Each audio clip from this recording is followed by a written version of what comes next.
Chapter 1 Hey, Geely, are you okay? How did you pass out in the bathroom? Geely was silent, lowering his eyes to take stock of his situation. His clothes were soaked, a tipped bucket lay by his feet, and the smooth floor was streaked with water. The back of his head ached faintly, probably bruised from when he fell to the ground, still playing dumb at a time like this. You okay? The other person asked perfunctorily. There wasn't an ounce of genuine concern in their voice. Geely raised her eyes, discreetly studying the person in front of her, and a name quickly surfaced in her mind. Lin Xiao, looks like you didn't smash your brain, so we don't have to call an ambulance for you. Lin Xiao raised an eyebrow, turning to look at the companions waiting outside the restroom. That bumpkin's life really is cheap and tough. The jeers from outside came through glaringly.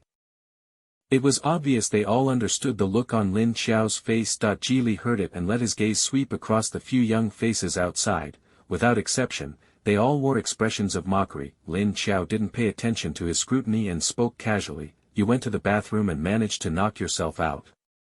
No wonder they say when someone is unlucky, they even choke on a sip of water. Xiaoga, why are you wasting words on him? Be careful you catch this unlucky guy's bad luck, someone responded maliciously, provoking another burst of raucous laughter. They were all film and television trainees at Dream Media, and Geely was one of them. The latter came from the countryside and was exceptionally signed because he had a good-looking face. Unfortunately, Geely's appearance and personality were completely opposite. He was wooden and stiff, and when bullied he never made a sound. Over time, the trainees in the same cohort stopped taking him seriously. They say you picked the soft persimmon to squeeze. During the dull and long training life, everyone amused themselves by teasing Geely. 10 minutes ago, they got mischievous again and propped a bucket of filthy water on top of the door wall. Although the prank was a bit cliched, Geely still foolishly fell for it. The heavy bucket struck his head, and he collapsed into the puddle, knocked out cold, not responding for a long time. As the ringleader among the trainees, Lin Xiao was worried it would become a big mess, so he put on an act and shouted a couple of times, "They say the poor are tough." Sure enough, when he woke up he was completely fine, only standing there dumbly like a wooden stake. The overly long bangs were wet and dirty, stuck around Geely's eyes. The exposed face was haggard and pale, with none of its former vitality. 3 months of continuous teasing and bullying had completely shut the young man's heart off. He was practically mute. Someone like that fit to enter the entertainment industry. Lin Xiao couldn't help curling his lips, very pleased with the other's pitiable state. Now that he stepped closer and reached out to pat Geely's shoulder. Geely, why don't you go back and change clothes? You're a trainee in the film department after all. It's not good to look so messy.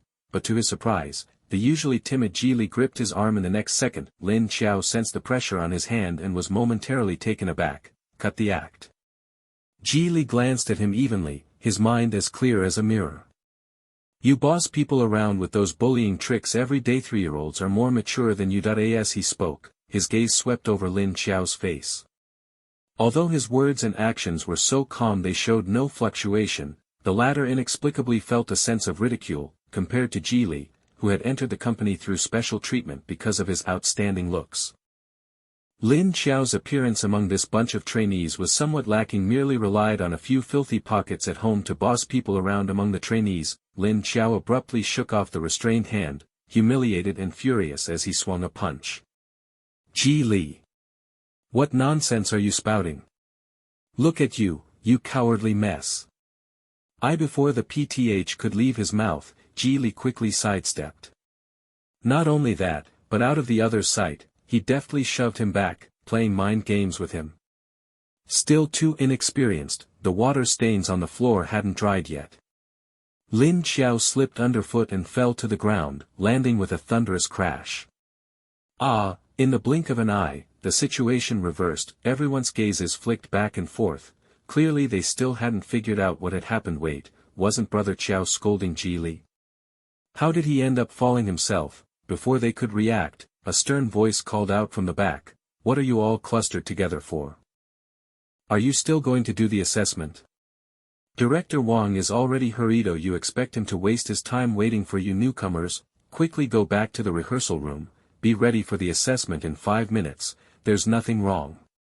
"Teacher, don't worry, we'll go back right away." Someone outside replied, "Xiaoga, the assessment's important. Let's quickly change our clothes and go back first. Someone ran in to help Lin Xiao to his feet, shot a glare at the troublemaker Ji, and said, after the assessment is over, well, deal with this clueless brat. Xiao Gu, calm down.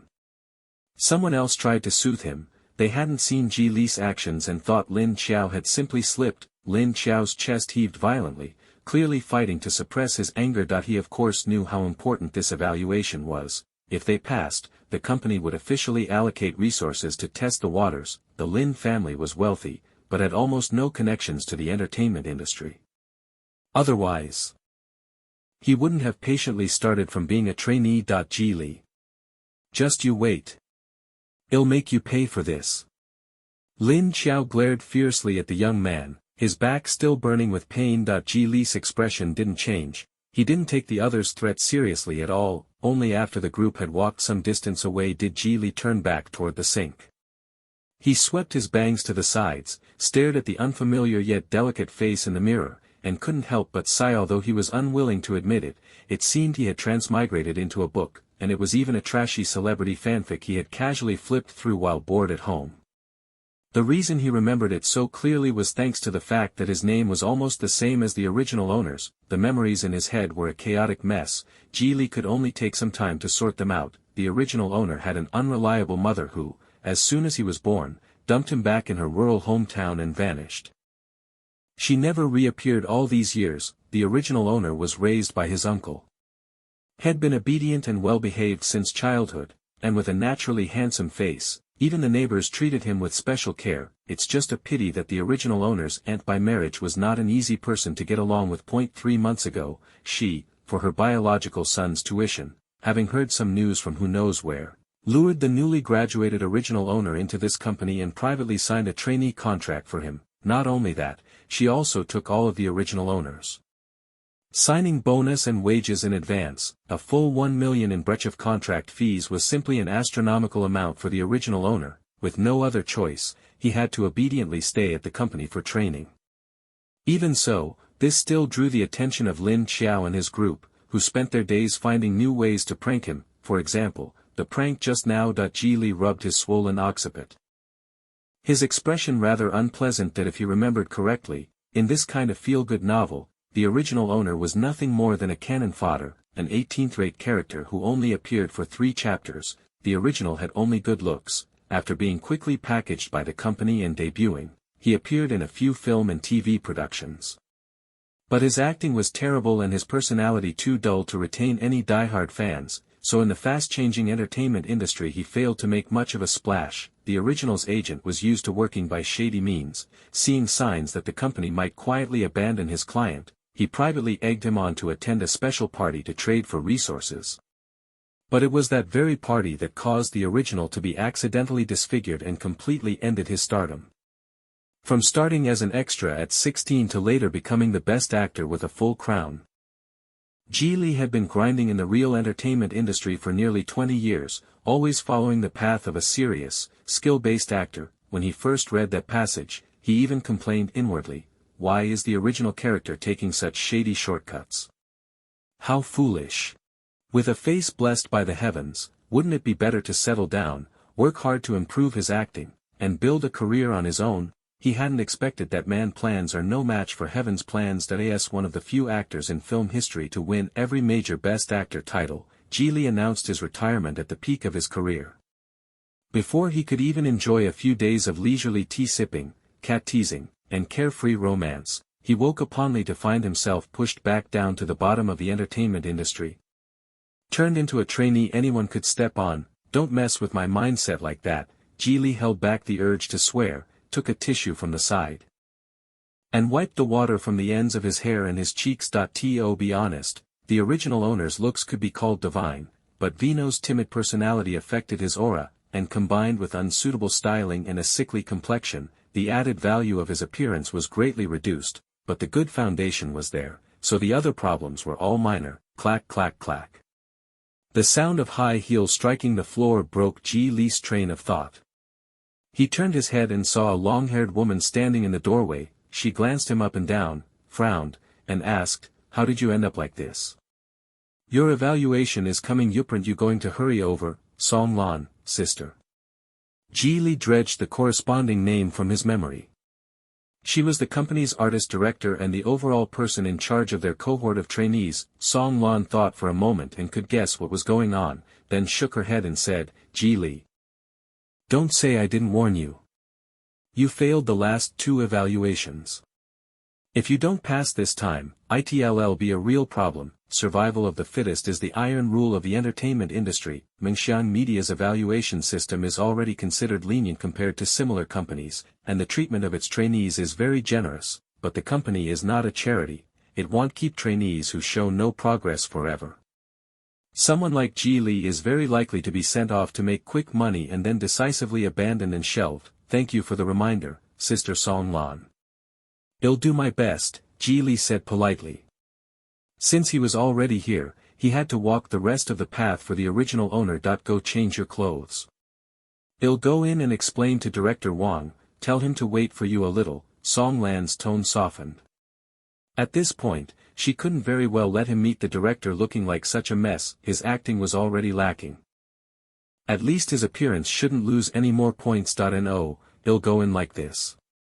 It's the acting they're testing, not the outward appearance. Ji collected himself and strode out of the restroom.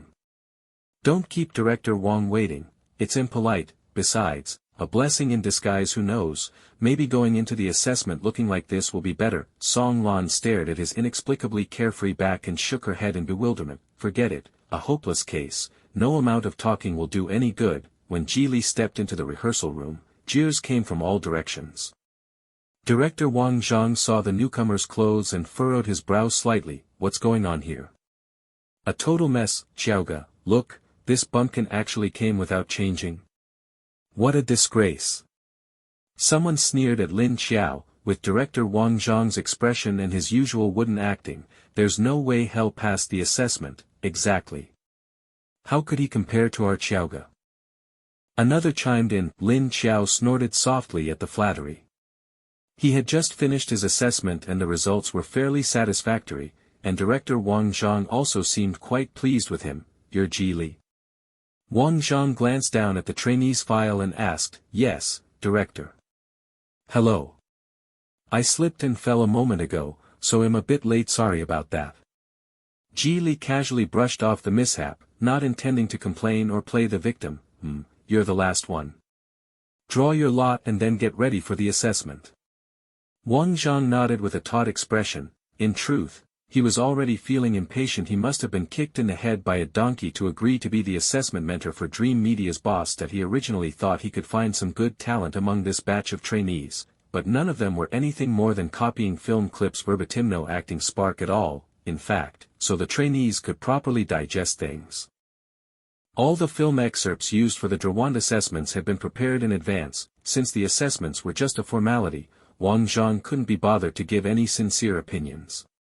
He patiently watched for half an hour and finally made it to the last person. Had leave as soon as it was over. Zhao Jinfeng, who was responsible for daily acting guidance, sat to one side. He pointed to the draw box. Ji, come over and draw your assessment scene. After he spoke, he quickly exchanged a glance with Lin Xiao in the crowd. Ji noticed that brief moment, his eyes flickered. He hurried forward to draw. The empty draw box had only one memory card left. Ji handed it to Zhao Jinfeng. The moment Zhao took the card, a flash of malice crossed his eyes. Ji noticed this and his hand tightened involuntarily. A strong intuition surged in his mind. Had this person tampered with the assessment material? Zhao Jinfeng saw he wouldn't let go and asked, "What's wrong?" "It's nothing. Thank you, teacher." Ji suppressed the turmoil in his heart, kept a straight face, and stepped back to his original position. Soon, Zhao Jinfeng played the assessment clip from the card. The moment the video character appeared on the screen, a chorus of exclamations rang out in the room. Even Director Wang Zhang, who had already lost interest, instinctively sat up straight. Standing in the doorway, Song Lan frowned and immediately realized this film clip wasn't prepared in advance by their department. Someone had swapped out the assessment clip at the last minute. Chapter 2. For this assessment, the original owner had privately practiced and studied very hard, memorizing all the film clips. But the clip being shown now had never appeared in his memory at all. Geely glanced at Zhao Jinfeng and guessed the trick. They had swapped the test content at the last minute, hoping to throw the original off balance and cause him to fail. Unfortunately for them, their scheme miscalculated. When it came to acting, Geely had never been intimidated by anyone. Geely withdrew his thoughts and fixed his attention on the clip playing on the screen. He needed to pinpoint the essence of this character in the shortest possible time. Xiao Gu, isn't this Qin Ingdis the Awakener? Such a difficult scene. It wasn't listed as part of the assessment before, was it? A trainee muttered. Of course it wasn't part of the previously specified assessment, Lin Xiao said, glancing at Geely who stood in the center, amusement in his voice. What I want is for that bumpkin to fail to perform it. Zhao Jinfeng had taken his money and deliberately arranged to make things hard for Geely during the assessment. If he failed the 3 assessments in a row, by the usual trainee rules, he'd have to get out of the company. The trainees clustered nearby exchanged looks and immediately understood what he meant, then followed with schadenfreude. So this is Xiao Guess doing? Looks like we're in for a show. The clip shown is taken from the film Awakener. Although it was released 10 years ago, it still ranks among the top 3 domestic quality films on a certain rating website. The movie's protagonist, Zheng Yi, accepted an assignment from the organization and assumed a false identity as a homeless man. As an underground undercover agent, he spent long stretches playing the fool while wandering the small town and passing along intelligence. During this time, he unexpectedly met the female lead, a dancer, who never despised his simple-minded appearance and time and again helped him gently, but the good times did not last. The organization's key contact point was discovered, and underground members suffered heavy casualties. At the critical moment, Zheng Yi suddenly realized the leader of the operation to wipe them out was the very female lead he had grown fond of. The other party's kindness was a disguise. Their previous closeness had all been probing. What was playing on the screen now was precisely a classic scene from the film. Zheng Yi, in order to protect the organization's last lead, had no choice but to personally end the life of the female lead from the enemy party. Just then, the thugs who had bullied him in the past carelessly collided with him again. Numb inside, Zheng Yi, after being kicked a couple of times as if mocked, finally snapped and fought back. The long-suppressed pressure finally found an outlet. The madness, pain, and confusion in his heart reached their peak in that impulsive violence. Back then, as a newly promoted lead, Qin Li won both Best Actor awards at the 100 Faces Awards and the Chinese Language Awards with this film. And this particular scene's brilliant acting was immediately deified. This clip has appeared in talent selection reality shows for actors over the past few years. Many professionally trained actors have rushed to imitate it. But none have ever surpassed Qin Li's performance. This shows how difficult the scene is. After watching the clip, Wang Zhang finally felt a bit of interest return to his eyes. He had worked with Qin Li and had always admired and valued him as an actor and friend. Geely. Wang Zhang examined the young man before him again and said in surprise, "This outfit actually fits the role's requirements quite well." In the play, the protagonist encounters a rainy day. His clothes are just as dirty, messy, and damp. Before Geely could answer, Song Lan at the door came in. "Director Wang, sorry, it must have been the staff who mixed up the audition scenes." "Maybe we what mix up?" "As an actor, the one thing you can't lack is the ability to perform on the spot." Wang Zhang waved his hand, cutting off Song Lan. "Mr. Meng went to great lengths to invite me here. You expect me to be nothing more than a scorekeeping tool?" With his sharp eyes, how could he not know that this evaluative segment was an accident?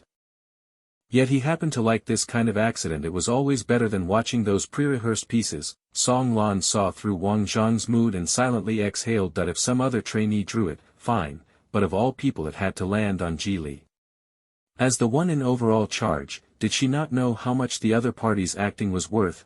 To put it nicely, it was not yet awakened. To put it harshly, it was simply a lump of mud. Song Lan tried to explain again, "Director Wang, Geely is after all just a trainee. How could he possibly compare to teacher Qin? What's this compare nonsense?" When Qin Li acted in this film, she was barely in her early 20s.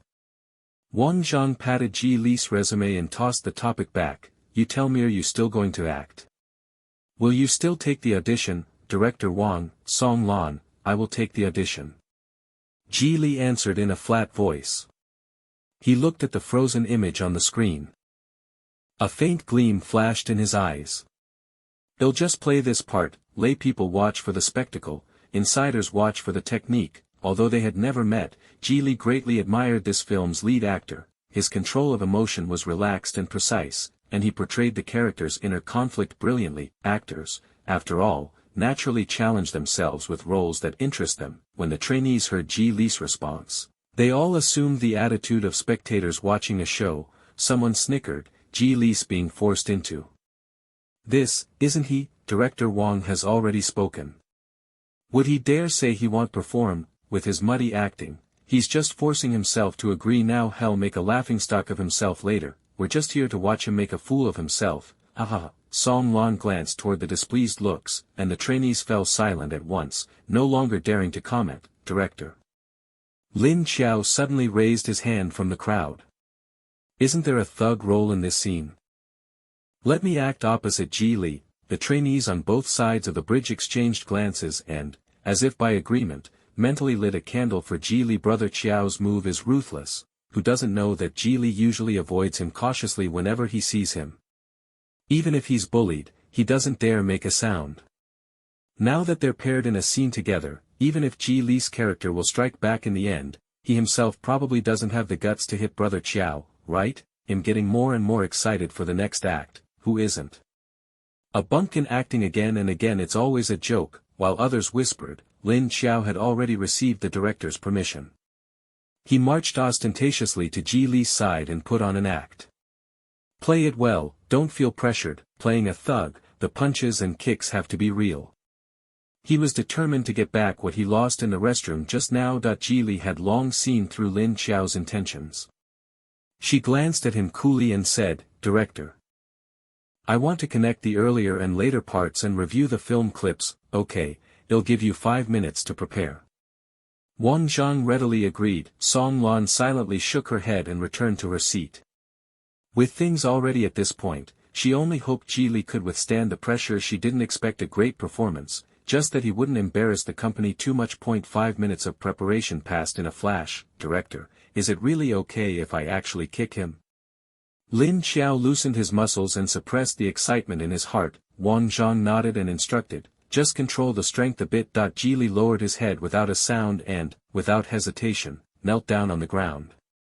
Clearly, he had already put himself into the scene. The solitary figure, the deliberately slumped posture, instantly gave people an indescribable sense of despair. Wang Zhang's eyes lit up. Begin. Lin Xiao swaggered over. And as he passed BL, he suddenly stopped. He bent down to face the latter's numb expression and sneered, You filthy mutt. So it's you. Filthy mutt was what the neighborhood thugs called this homeless man. The other was an idiot who didn't know how to fight back when beaten. Whenever they ran into him they could take their frustrations out on him. You're in my way. Get lost. Lin Xiao ordered, flicking his shoe at BL's knee. BL kept his head down and said nothing. That if someone looked closely, they would notice the veins faintly bulging on the hands that had been splayed on the ground, as if suppressing a powerful force. Immersed in his own bullying role, Lin Xiao didn't notice this at all. When he had just used the toe kick to the knee move he was still controlling his strength. What came next had far less restraint. Lin Xiao could hardly wait for the next line. Are you deaf? I told you to get out of the way. Didn't you hear me? As he spoke, he kicked out hard. Unexpectedly, BL, who had originally been kneeling on the ground, suddenly moved like an awakened wild leopard. He hooked Lin Xiao's leg with his elbow and nimbly counterattacked. Lin Xiao was pulled off balance and, in a seemingly airborne motion, slammed hard onto the ground. The thunderous crash of the fall made everyone in the training room gasp, and immediately afterward, they witnessed BL's unexpected move. Still immersed in the scene, he pinned Lin Xiao beneath him and, with his right hand, directly clamped down on the other's throat. BL's eyes were fixed on Lin Xiao. The two masseters on the lower sides of his face were taut and bulging, even his teeth were clenched hard. Lin Xiao finally snapped out of the overwhelming pain and began to struggle desperately. Almost at the same instant, BL simultaneously tightened his grip with both hands. Did I tell you to move? We've put up with it for so long, it's time we settled the score. A breath hissed through clenched teeth. The veins on Gila's hand rose bit by bit, as if she could snap the other's neck with her bare hands. At the next moment, Lin Xiao's face flushed, he felt as if all the air in his body was about to be used up. Struggling, he met Ji Li's eyes hidden in the stray hair crazily terrifyingly red. Damn. She's serious. Realizing this, Lin Xiao began to struggle even more violently. But to his surprise, the normally frail-looking Ji Li was frighteningly strong at this moment. Lin Xiao's hands flailed wildly, and his legs kicked with weakening force each time. Just when he thought he was surely going to die, the person on top of him suddenly let him go. The air of longing rushed into his nose and mouth. Lin Xiao curled up and sat up, coughing violently. His mind was left only with the relief of having survived the calamity. Ji Li no longer paid him any attention, he simply stood up straight. He looked toward the camera. Yet it was as if he were looking beyond it. The sharpness in his eyes was like an invisible iron hook, as if it could tear someone's heart out of their chest. Silence lasted for a few seconds before Ji Li slowly smoothed his rumpled clothes. With his habitual movements, the madness in his eyes finally dissipated little by little. The trainees watching were all stunned, completely forgetting to help Lin Xiao, who was still lying on the ground. It should be known that they had all seen Ji Li's previous assessments, which were practically contenders for the year's best acting blooper. But the scene just now could no longer be described as performed well. It was simply divine. If Qin Li in the movie had delivered a violent counterattack that felt outward and exhilarating, then the silent madness Ji Li had just portrayed made people involuntarily shiver. It felt as if a single forceful movement of the hand could truly take Lin Xiao's life. Those who had just been mocking Ji Li's trainees were now ashamed into silence. As bystanders, they clearly sensed the power of this role. The other person's performance just now was like a loud slap, hard across their faces. Song Lan suppressed the surprise in her heart and unconsciously breathed a sigh of relief for Ji Li. To be honest, with the right packaging his looks could definitely earn him a place in the industry.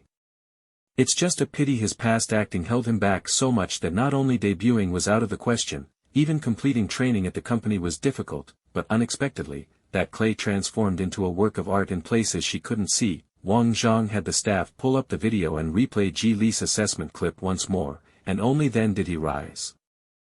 Still savoring it, indeed, not only did he avoid mere imitation, he even brought out an entirely different charm. Before he could open his mouth, Lin Xiao, who had been lying on the ground for a long time, clambered up in a sorry state. Director Wang. Director Zhao. Sister Song Lan. I want to file a complaint. Ji Li was obviously settling a personal grudge. Lin Xiao pointed at the redness and swelling on his neck, gnashing his teeth. He clearly just tried to take my life. This is irrefutable evidence. Ji Li had already stepped out of character. He glanced at Lin Xiao's neck, a flash of satisfaction crossing his eyes. Meeting the other's furious stare, he casually dropped a line that stung like poison. That I was just in character. You wouldn't mind, would you? Chapter 3. Lin Xiao choked, his neck reddening further with anger. Since you were the one who offered to take the role, don't haggle over this. If you want to be an actor, what's a little hardship? Wang Zhang clearly didn't consider it a big deal. Acting is all about authenticity. On set, actors sometimes get hurt 1,000 times worse than this. Song Lan secretly gave Lin Xiao a warning look, and said openly, if you're not feeling well, go to the infirmary later and get it checked out. Wang Zhang was a well-known director, and Song Lan was the talent manager. Between them, they quietly shut down Lin Xiao's complaint, clearly not intending to blame Ji Li for being in character. Seeing this, Lin Xiao felt so wronged he nearly ground his teeth to pieces. That he had obviously been the one trying to teach Ji Li a lesson. How did it end up backfiring on him? To reach this level in such a short time, not bad. Wang Zhang stepped closer to compliment him. The resentment had accumulated earlier had completely vanished. That he smiled as he appraised Ji Li. If a role comes up that suits you, he'll have someone contact your agency. Thank you, director. Ji Li pressed his lips into a smile, displaying the humility of a newcomer perfectly. At this moment, Zhao Jinfeng sat frozen in his seat, a vague unease stirring in his chest. That I had expected, given Ji Li's acting ability, that it would be a farce again, but unexpectedly, he broke precedent and delivered an outstanding performance. Ji Li kept watching Zhao Jinfeng's expression out of the corner of his eye, then shifted gears. Speaking of which, I have to thank Director Zhao for giving me this special opportunity. The word special was Emphasized a little heavier, seeing everyone's attention focus on him, Zhao Jinfeng quickly stood up and was polite. What are you saying? As your acting coach, I can only offer theoretical guidance. The opportunity was seized by you yourself. As he finished speaking, he unconsciously glanced at Lin Xiao. The latter sat there stifling his resentment, deliberately avoiding his gaze, having been a director for so many years. Wang Zhang had developed a keen eye and naturally saw through Zhao Jinfeng's guilty conscience. Who does he think he is? He can't even act this play properly, yet has the nerve to be someone else's teacher. He looked at Song Lan and said with a smile, pass a message to your President Meng for me. Your company's level in selecting training instructors still needs improvement. Don't end up spoiling the good prospects among your trainees. When Zhao Jinfeng heard this, his heart skipped a beat. He had graduated from the film academy back then, but his looks were average and he hadn't been able to make it as a serious actor.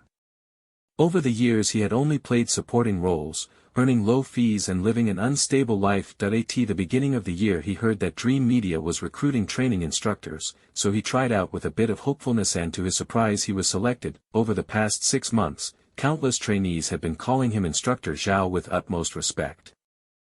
And after a while he had gotten a bit carried away. Hearing Wang Zhang say that in front of everyone, Zhao Jinfeng felt his face flush with embarrassment. Song Lan nodded, a trace of understanding in her eyes. It's getting late, he'll be going first.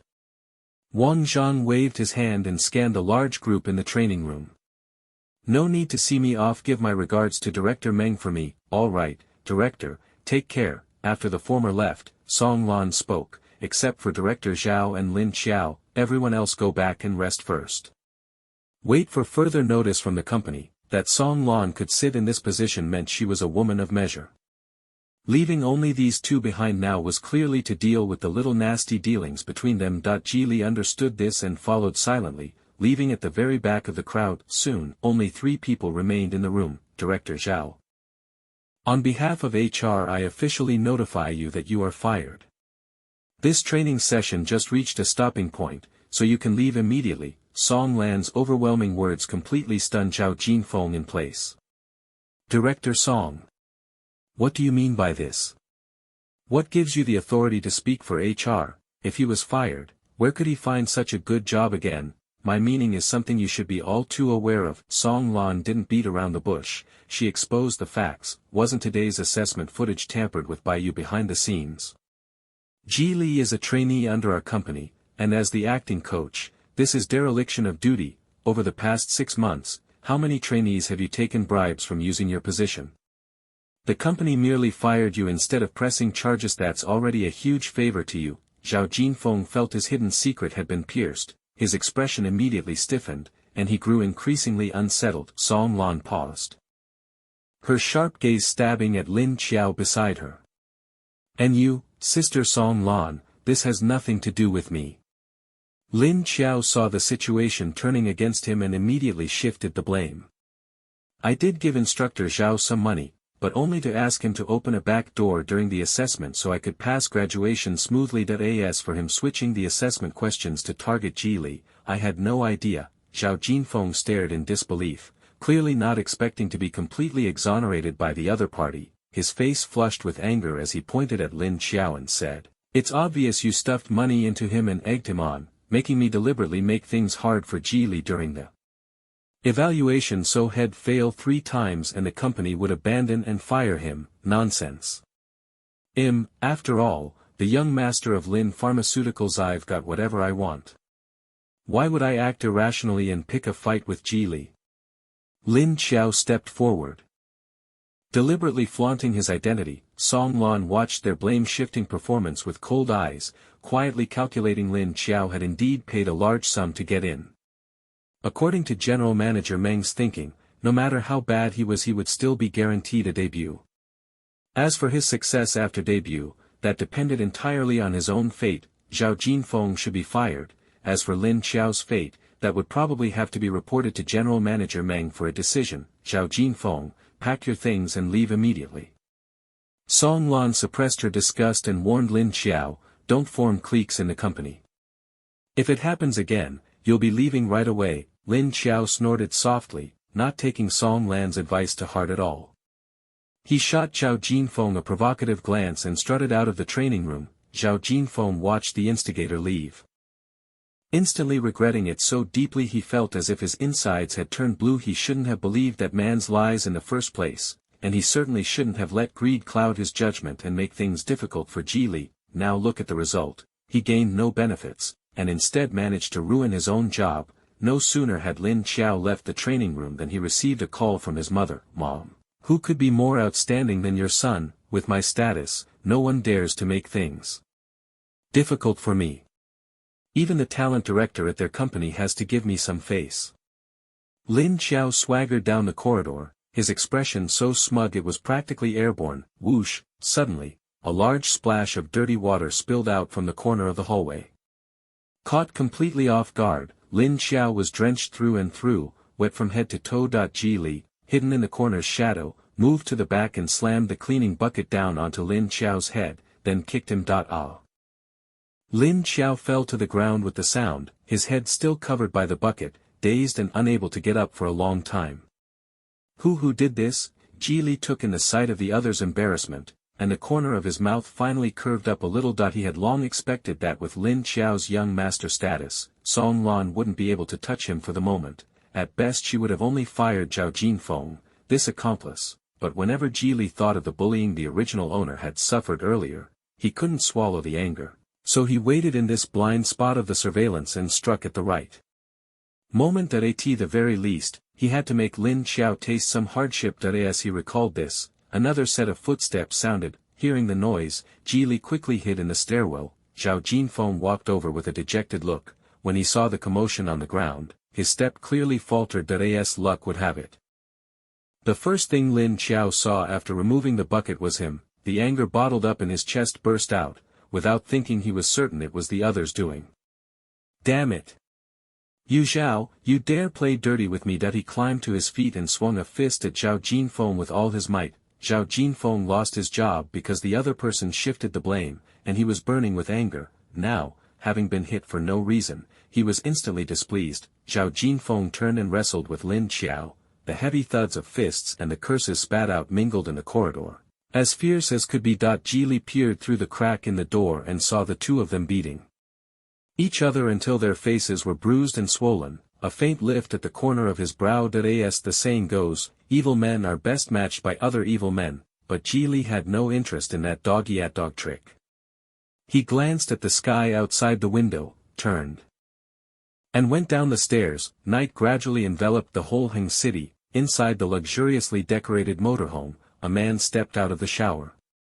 His robe covered his figure completely, but even so, one could still glimpse a mature, alluring sense of superiority. The German shepherd sprawled on the carpet immediately wagged its tail and looked at the man with pleading eyes. The man approached the sofa and casually patted its head. A faint electronic sound came, and the German shepherd shot off the sofa, crouching by the door with a wary look. Qian paused on the steps, bent down to pat the guard's head, and laughed. Minor General, wait outside.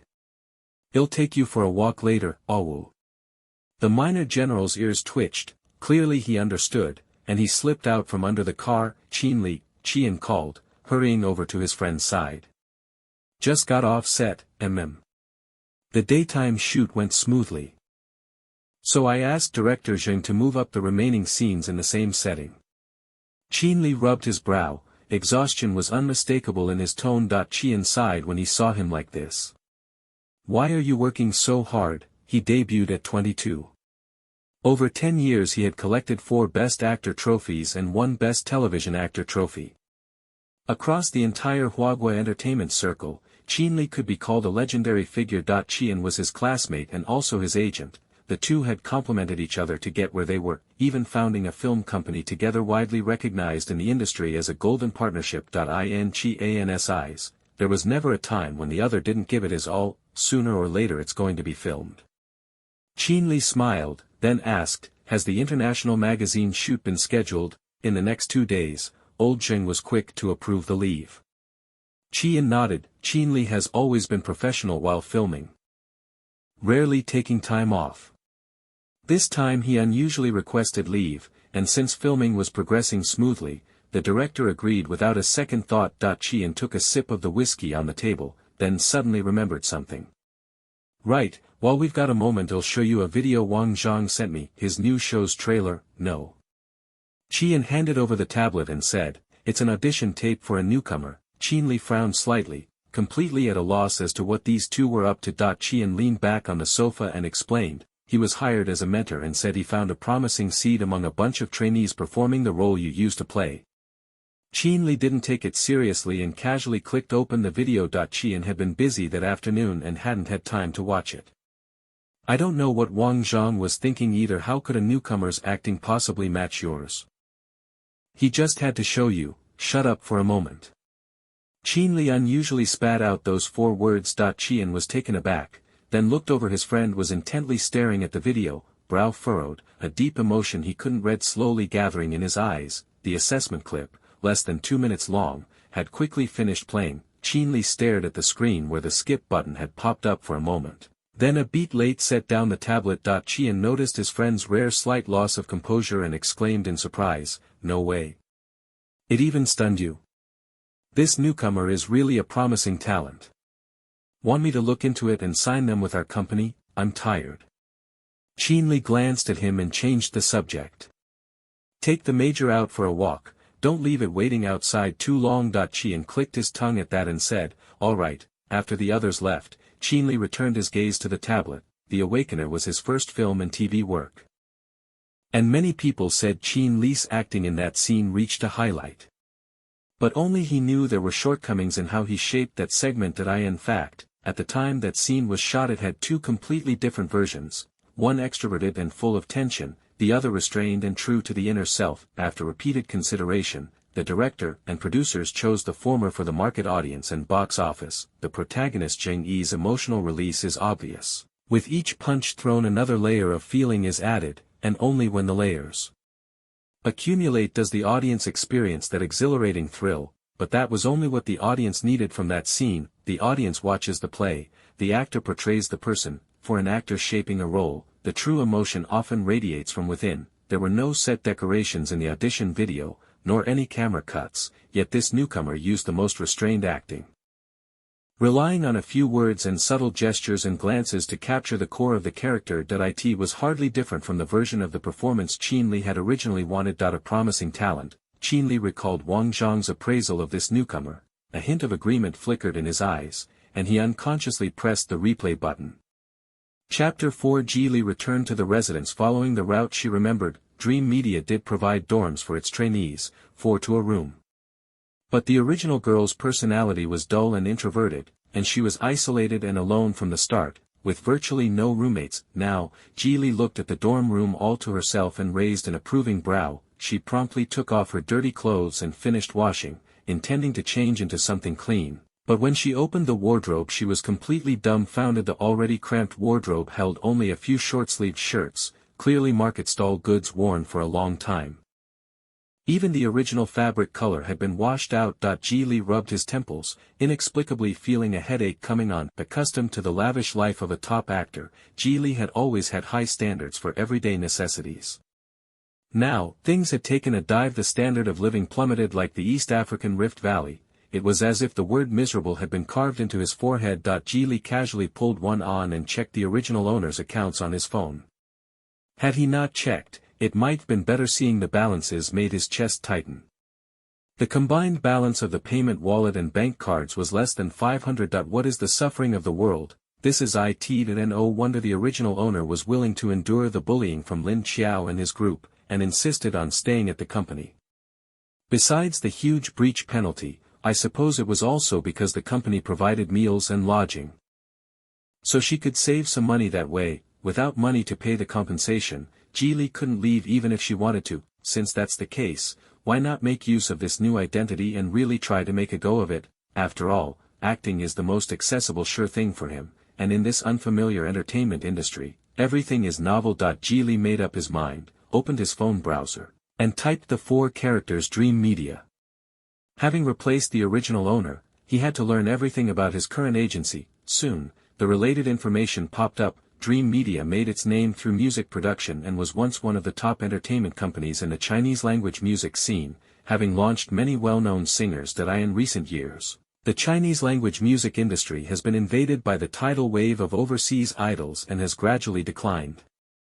Seeing this, the company's CEO Meng Zihui opened a film and television division and intended to gradually shift the company's focus. After all, switching lanes halfway through, Dream Media's experience in this area is not as strong as that of other film companies. So Meng Zihui took a different approach and adopted a model of turning idol trainees into actors. If their acting isn't enough, their looks will make up for it, using the latter to make quick money in the fast-changing entertainment industry. The original person was chosen and signed as a trainee precisely because of their good looks. Later being dropped by the company was also because their value had been exhausted. After learning the general situation, Geely had already made up his mind. Even if Dream Media has film and TV resources, they will most likely lean toward idol-style productions, which obviously aren't suitable for artists who truly want to pursue a long-term career as actors. If an actor wants to truly establish themselves in the film and TV industry, they still have to let their work and talent speak for them. The phone suddenly vibrated. It was a notification from the company. All trainees please note, arrive at the company tomorrow afternoon to report. Roles in film and television will be assigned and trial filming will be conducted. Geely stared at the phone screen, a faint light appearing in his eyes. Fine, since he couldn't leave for the time being, he might as well use these work opportunities to meet people in the industry as much as possible. Maybe he could even secure the resources he wanted through his own efforts. Time flashed by, and it was already past 11. Thinking that he didn't have to get up early tomorrow, Geely simply took advantage of his still clear mind and began to recall the contents of the book. The protagonist of the rousing novel was named Ji Yinchi, a scion of a wealthy family who had been doted on while growing up. Not only were his parents fond of him, but his twin older siblings were especially partial to him. But Ji Yinchi had no interest in the family business and was determined to break into the entertainment industry. His second sister was a well-known screenwriter in the film and television world and had quite a few connections. With her permission, he stepped into that circle. In the book, Ji Yinchi is portrayed as a naturally gifted actor. Although he didn't come from a formal acting school, he has a strong ability to grasp roles, and combined with his indulgent, striking looks he possesses a rare aristocratic aura in the entertainment industry, earning him a great deal of popularity, with industry heavyweights backing him and a powerful family outside the circle. Ji Yinchi's path to stardom was like a wish fulfillment story from the very start. One of the few interactions between the original owner and Ji Yinchi occurred at that special banquet. The former was urged by their manager to attend, while the latter had been tricked there by someone with an agenda. At a critical moment, Ji Yinchi was saved by his eldest brother who arrived in time, but the original owner was cut across the face by a glass liquor bottle in the chaos, completely losing their only advantage in the entertainment world. Judging by the timeline, the protagonists in the story hadn't debuted yet, so there was even less pressure on him as a supporting cannon fodder. After coming to that realization, Geely simply put everything from the book out of his mind for the time being. The next day, Geely naturally woke up without an alarm and only arrived at the company in the afternoon as notified that in the ordinary training room, there was only one man standing with his back to the door. A lit cigarette was pinched between his fingers. Knock knock. Geely knocked on the door without showing emotion and spoke first. Hello. The man turned around, and the moment his gaze met Geely's, the impatience in his eyes briefly froze. He paused for half a second, exhaling a thin stream of smoke. Geely, yes. Geely remembered the manhwa was Wang Qiuhui, the leader of the newcomers group. Wang Qiuhui stepped closer and gave him an appraising once-over, snorting with ambiguous amusement. Haven't seen you for a few days, changed your look. The original owner's clothes had been too shabby to bear, so Geely couldn't help buying a set of clothes, a white short-sleeve shirt with black sweatpants.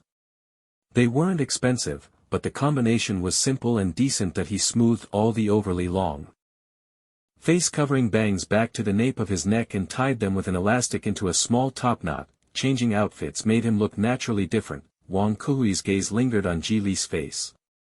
No wonder President Meng and Song Lan both wanted to sign you back then. If you were packaged and debuted, you really could become a menace in the industry. Geely's lips curved faintly. He wasn't at all offended by this exaggerated compliment. The original owner's bone structure was naturally handsome, and his skin was a clean, cool pale. Most distinctive was a small light brown mole on his high, straight nose, adding a touch of sexiness and allure to his otherwise purely gentle features. When Geely discovered this last night, she secretly marveled given the original owner's looks. Calling them a divinely best-owned face was not an exaggeration, after making a living with her skills for nearly 20 years. Suddenly being able to live off her looks, the thought itself was exhilarating. Geely suppressed her true thoughts and asked seriously, Team Leader Wang, what about the others? Didn't you say you'd be assigning shooting bit parts? You're so reliable. When I told you to come by this afternoon, you really showed up this late. Wang Qiuhui said, amused. Faced with the other person's offensive good looks, he had completely lost his earlier impatience that he picked up a thin file from the table and handed it over. This is the only character brief left, the other roles have already been picked early. Geely didn't rush to answer. He looked down at the 3 keywords on the paper, refugee beggar, made to look ugly, 5 scenes. Clearly, it was a role with few lines that would require hardship, because this was the newcomer's first trial before officially entering the entertainment industry. Everyone's performance was unknown. So the company wouldn't assign heavily featured dramatic roles right away. Wang Qiuhui's team had spent nearly 2 months gathering these minor roles suitable for filming in the near future. To be fair, every role was given only 3 keywords, the trainees would choose on their own, and the script would only be sent electronically afterward. As for that beggar role, none of the trainees had given it a second glance. Wang Qiuhui took a drag in silence, staring intently at Geely's expression, trying to find the slightest hint of reluctance. This is all that's left. If you don't like it, you don't have a choice. Unexpectedly, the other party agreed readily the next second. No, I actually like it. It's fine that this role was left for me. Geely had worked in the real-world entertainment industry for so many years and had never played a beggar type of character. Since he was determined to continue developing as an actor, of course he wanted to challenge the versatility of roles. Moreover, based on his past experience, many roles that seem unremarkable often turn out to be the most charming. Wang Qiuhui, seeing that the interest in his eyes wasn't fake, chuckled and said with feeling, all right, you really do prove the saying that fools have their own luck. Geely was puzzled and looked up. Wang Qiuhui stubbed out the spent cigarette and said bluntly, I'll be frank with you. This is a big-budget film with nearly 300 million in investment. The actor originally cast had an issue, and since our company has some ties with the director, we managed to pick up the role at the last minute. It's a small part with few lines, but the person you'll be acting opposite is a big name. Hearing this explanation, a brighter interest lit in Geely's eyes. A major production, and acting opposite a big name? No matter how she calculated it, this was a win. I'll have someone send you the electronic script later. Wang Qiuhui said that he wasn't sure how much Geely's acting had actually improved and couldn't help but be concerned. Study it well these 2 days, don't hold the team back. If you can't keep this role, I won't be able to save you. Gather at 6 a.m. the day after tomorrow. The company will send vehicles to take you to the Hengqin Film Studio next door. OK. 2 days later, Hengqin Film Studio number 4. Qin Li stepped down from the RV, spotted the director in the crowd, and walked straight toward him. Teacher Qin, brotherly, good morning. The passing crew members saw him and rushed to greet him. Qin Li had never acted like a king of actors. He nodded and responded to each one. Film director Jing Anqing, seeing him, exclaimed in surprise, why are you here so early? Isn't today's scene supposed to be rather late in the schedule? Couldn't sleep, so I figured I'd come to the set early and take a look. Qin Li circled his gaze around, pulled Jing Anqing down to sit, and said, by the way, I have something to ask you. Oh, I heard the role of Song Zhao in the drama was recast with an idol who has no acting experience. Qin Li asked, his brows involuntarily knitting. He has always been strict with his work, especially since the role of Song Zhao involves several scenes opposite him. If they casually shoved in an idol who can't act, and he couldn't handle the opposite scenes, it would only affect the overall result. Seeing the other's expression, Jing Anqing hastily explained, Qin Li, don't get upset yet. You were on leave a couple of days ago, so I didn't have time to talk to you. Qin Li is one of the investors' producers of their film, and changing an actor at the last minute is indeed something that needs to be explained to him. Yu Mingxian had a sudden gastric perforation a few days ago. He'll need quite a while to recover after surgery. He can't take it on in the short term. And we can't wait on our schedule. Dream Media heard about the situation and recommended a newcomer from their film and TV department trained, not some popular idol with traffic. Jing Anqing paused, then said softly, you know, back when I was filming Chang'an Xing and we hit a funding cut, Dream Media stepped in to make up for it. Now they're offering this favor proactively. It would look bad if I flat out refused, wouldn't it? Qin Li's brow didn't relax, she clearly still had reservations. Qin Li, I won't ruin my work for the sake of favors. Jing Anqing's standards for the project matched Qin Li's that he patted the man's shoulder and gave his assurance, if that newcomer can't act well, he'll definitely replace him. With things said so plainly, Qin Li still had to give the other man face. Fine, well, do it your way. Have the casting director prepare backups in advance, and replace him immediately if he doesn't work out. Qin Li stood up and made his stance clear, even if he's a newcomer. I won't lower my standards for him. Chapter 5. Geely arrived at the filming set just after 8 o'clock. That it was still early, the crew were doing preliminary preparations, and the core shooting area had been cordoned off so outsiders couldn't come and go freely. The company hadn't assigned any assistance to Geely, only handing him a cast and crew pass. At this moment Geely stood on the outermost edge of the set, his palm gripping the straps of his backpack tightly, an unusually puzzled look appearing on his face. Where was he supposed to check in? These trivial matters outside of filming used to be handled by his assistant. A man in a black jacket spotted him, came over and asked, hey, who are you? This is the crew's set, you can't just come in. Geely saw the ID badge on the man's chest and immediately realized, replying politely, hello, sir. I'm the actor who plays Song Zhao in Banduo Tianxiao. My name is Geely. Saying that, he handed over his actor's pass. Geely. The man glanced at the pass, then studied his face more closely. So you're the newcomer Dream Media shoved in at the last minute? Shoved in at the last minute? Geely pondered the phrase inwardly, then hesitated. May I ask who you are? I am the casting director for this production, Xiao Linsen. Xiao Linsen handed the ID back and, pointing the way, said, go straight for 50 meters, turn right when you see the blue wall and you'll find the actor's makeup tents. Ask someone over there. Okay, thank you, director. Geely nodded, not probing further into what the man had just meant. Xiao Linsen watched Geely's receding figure, shook his head and murmured, pretty enough, but looks like a vase who can't act. Fine, better hurry and find suitable backup actors as teacher Qin Li instructed. With Geely's looks, would she willingly play ugly? She probably wouldn't even want to dirty her makeup. Had bet that they wouldn't even have to wait for the scene with teacher Qin Li, in the first crowd scene of beggars this afternoon. The other side would already fail to pass muster. Geely found the small room where the supporting actors were getting their makeup done. Before she could knock, she saw the stylist coming over carrying a pile of things. They had only just exchanged a glance when the latter asked in surprise, you're the actor who plays Song Zhao, right? Yes, hello, teacher. My name is Geely. The stylist raised an eyebrow and beckoned him in, just call me Zhang Ming. Come in, I'm in charge of your overall styling today. Geely nodded and silently followed behind Zhang Ming. I heard they changed someone at the last minute, but I didn't expect they'd replace them with such a celestial little pretty boy. The stylists in the industry basically treated flattery as a required skill, they could come up with any adjective. Geely was unsurprised and could only curve his lips slightly. Sit down. First the wig, then makeup. And finally the clothes.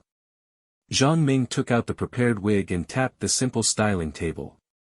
The call sheet has the first scene scheduled for 10:30, we need to hurry, the shoot might not start exactly on time, but the styling had to be finished on schedule. That was the onset rule. Geely calmly sat down as he was instructed, then took out the script pages from the small backpack. Zhang Ming found his composed demeanor amusing and said, is this your first time acting? I've seen quite a few newcomers before, nervous ones, excited ones, but I've never met anyone who behaves like you. Yes, it's my first time acting. Geely spoke from the perspective of the original character. He lowered his eyes and opened his script. On the short stack of less than 3 pages, colorful pens had filled the paper with notes in many different colors. That's serious? Zhang Ming was truly surprised this time. A beggar role with hardly any lines, yet the young man was treating it so earnestly. Of course I have to be serious. Geely looked at Zhang Ming through the mirror and curled his lips. Even a small role can't be ruined by me. Zhang Ming was slightly stunned by the purity of his smile, paused for half a second before continuing his task, and encouraged, then good luck. Ji Li smiled and looked back. This was his first step in starting over. He would definitely have to put in the work. The film The States of the World is adapted from the novel of the same name and tells the story of the famed General Song Yi and the Lord Chao Shijing during the Luo dynasty. Ji Li only had limited access to the script, so to understand the full story background he spent an afternoon and an all-nighter finishing the original novel. The character he played, Song Zhao, is Song Yi's biological younger brother who was left to fend for himself. The two brothers were separated by war in their childhood. The elder brother Song Yi was adopted by a royal relative and became a celebrated general. While the younger brother Song Zhao drifted and became a beggar. Song Zhao only has 3 lines in the novel, and the 5 scenes in the script were still expanded. Ji Li wasn't formally trained, his usual acting method was simply become the character himself. This kind of immersive method of getting into a role has never been the mainstream favored by the film industry, because when an actor encounters a complex character, overly deep empathy can very likely affect their own psychological state. Ji Li once took a supplementary course in academic acting theory during his spare holidays. Even so, he still couldn't change his immersive acting approach. So after getting this beggar role, Ji Li literally starved himself for 2 days, no food, and drinking as little water as possible just to put himself in a state of real hunger. Moreover, his total sleep over those 2 days amounted to less than 6 hours. The film's setting was in the midst of war. Civilians could die from the chaos at the slightest misstep. For a refugee beggar like Song Zhao, not daring to sleep deeply and never getting enough sleep was the norm. When the physiological state is right, the small details of the character naturally emerge. Zhang Ming went around to the front to prepare makeup and immediately noticed the dark circles under Ji Li's eyes. Not to lecture you, but you young people shouldn't rely on having lots of energy to stay up recklessly. Look at the dark circles under your eyes already. Good thing today calls for a beggar's dirty makeup. Ji Li heard his honest response and felt satisfied inwardly. Make my makeup look ugly. The rougher and dirtier the skin, the better. Zhang Ming was instantly torn between laughing and crying when he heard that request. Everyone else wants their roles to look as handsome as possible, and you go the opposite? I was originally worried you wouldn't adapt to a beggar look. And that ID have to make you look a bit more attractive. Character comes first. Ji Li was completely unconcerned and shot back, since when are beggars all clean and spotless? Zhang Ming was a face lover, he had already developed a fondness for Ji Li's appearance. Now, seeing how seriously Ji Li took the role, his impression of him climbed even higher. You're so exquisitely handsome, it's almost a hardship to me. He looked at the other's fair, smooth skin and exaggeratedly said, but I promise I can turn you, this little fairy man, into an ugly beggar. Ji Li gave a light chuckle, taking it as agreement. By the time Ji Li changed into his costume it was already past 10. Zhang Ming finished his own styling and then hurried off to do makeup for the other extras. The stage manager still hadn't come to call Ji Li to the set. Seeing the scheduled shoot time on the call sheet drawing near, he simply clutched the script and went out. Planning to wait directly at the filming location, the gnawing pain of hunger came up from his stomach. Ji Li curled up squatting on the ground, enduring it silently. He didn't think about taking the warm water from his thermos to soothe it, fearing it would affect the dryness of his lips. Shooting was about to start, and he couldn't afford to fail now. Only after that bout of discomfort subsided did Ji Li struggle to get to his feet. His legs, numb from crouching too long, combined with the weakness and dizziness from hunger, caused his whole body to go limp and uncontrollably flop forward. Ji Li didn't have time to adjust, he could only instinctively use his hands to protect his head. Crack, the expected pain of hitting the ground didn't come, instead, he collided with someone. Are you okay?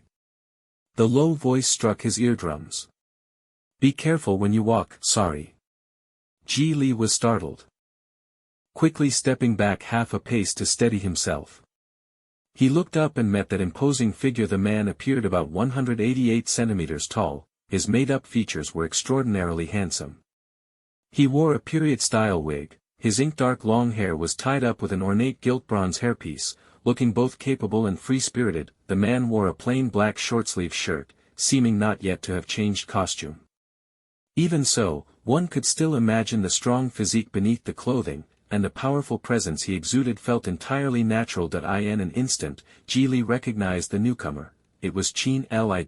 In the original book, the other party was a legendary figure at the pinnacle of the entertainment industry, and the protagonist Ji Youngki's first film work was a collaboration with him. After the audition that day, Geely went online to search for the movie The Awakener and learned more about Chin Li. His acting career in Wagwo's entertainment circle was practically godlike. His taste in selecting scripts was razor-sharp, and every film he starred in went on to dominate the box office during its release. There was a saying circulating in the film industry: the only person who could surpass Chin Li might be Chin Li himself. This time the film The World of States was financed and produced by Chin Li himself. The film's pre-production alone took nearly a year and a half. It was said that once filming began, all the actors involved were seasoned, powerful performers, but the crew's secrecy measures were excellent. After so long, they still hadn't leaked a single hint, leaving netizens itching with curiosity. It's clear the production genuinely wants to make a film, not just gain attention through excessive marketing. This time Chin Li plays General Song Yi, the biological elder brother of beggar Song Zhao. Ji Li's few scenes of opposition, only 3 in total, are all opposite that character. Ji Li is, at heart, somewhat drawn to strong actors. Even in the real entertainment industry, he prefers to work with performers like Chin Li. It's not that he looks down on newcomers, but acting requires the melding of auras between roles, and experienced actors reach that rapport more efficiently. At the thought of Chin Li's superb acting in the film clips, Ji Li suddenly looked forward to the upcoming shoot. The little beggar in front of him had his whole face made up to be blackened and filthy, but those eyes alone looked particularly lively and bright. Chin Li looked at him, feeling an indescribable sense of familiarity. Chin Li, why did you stop here? Chien approached and saw the stranger beside him. Are you an extra?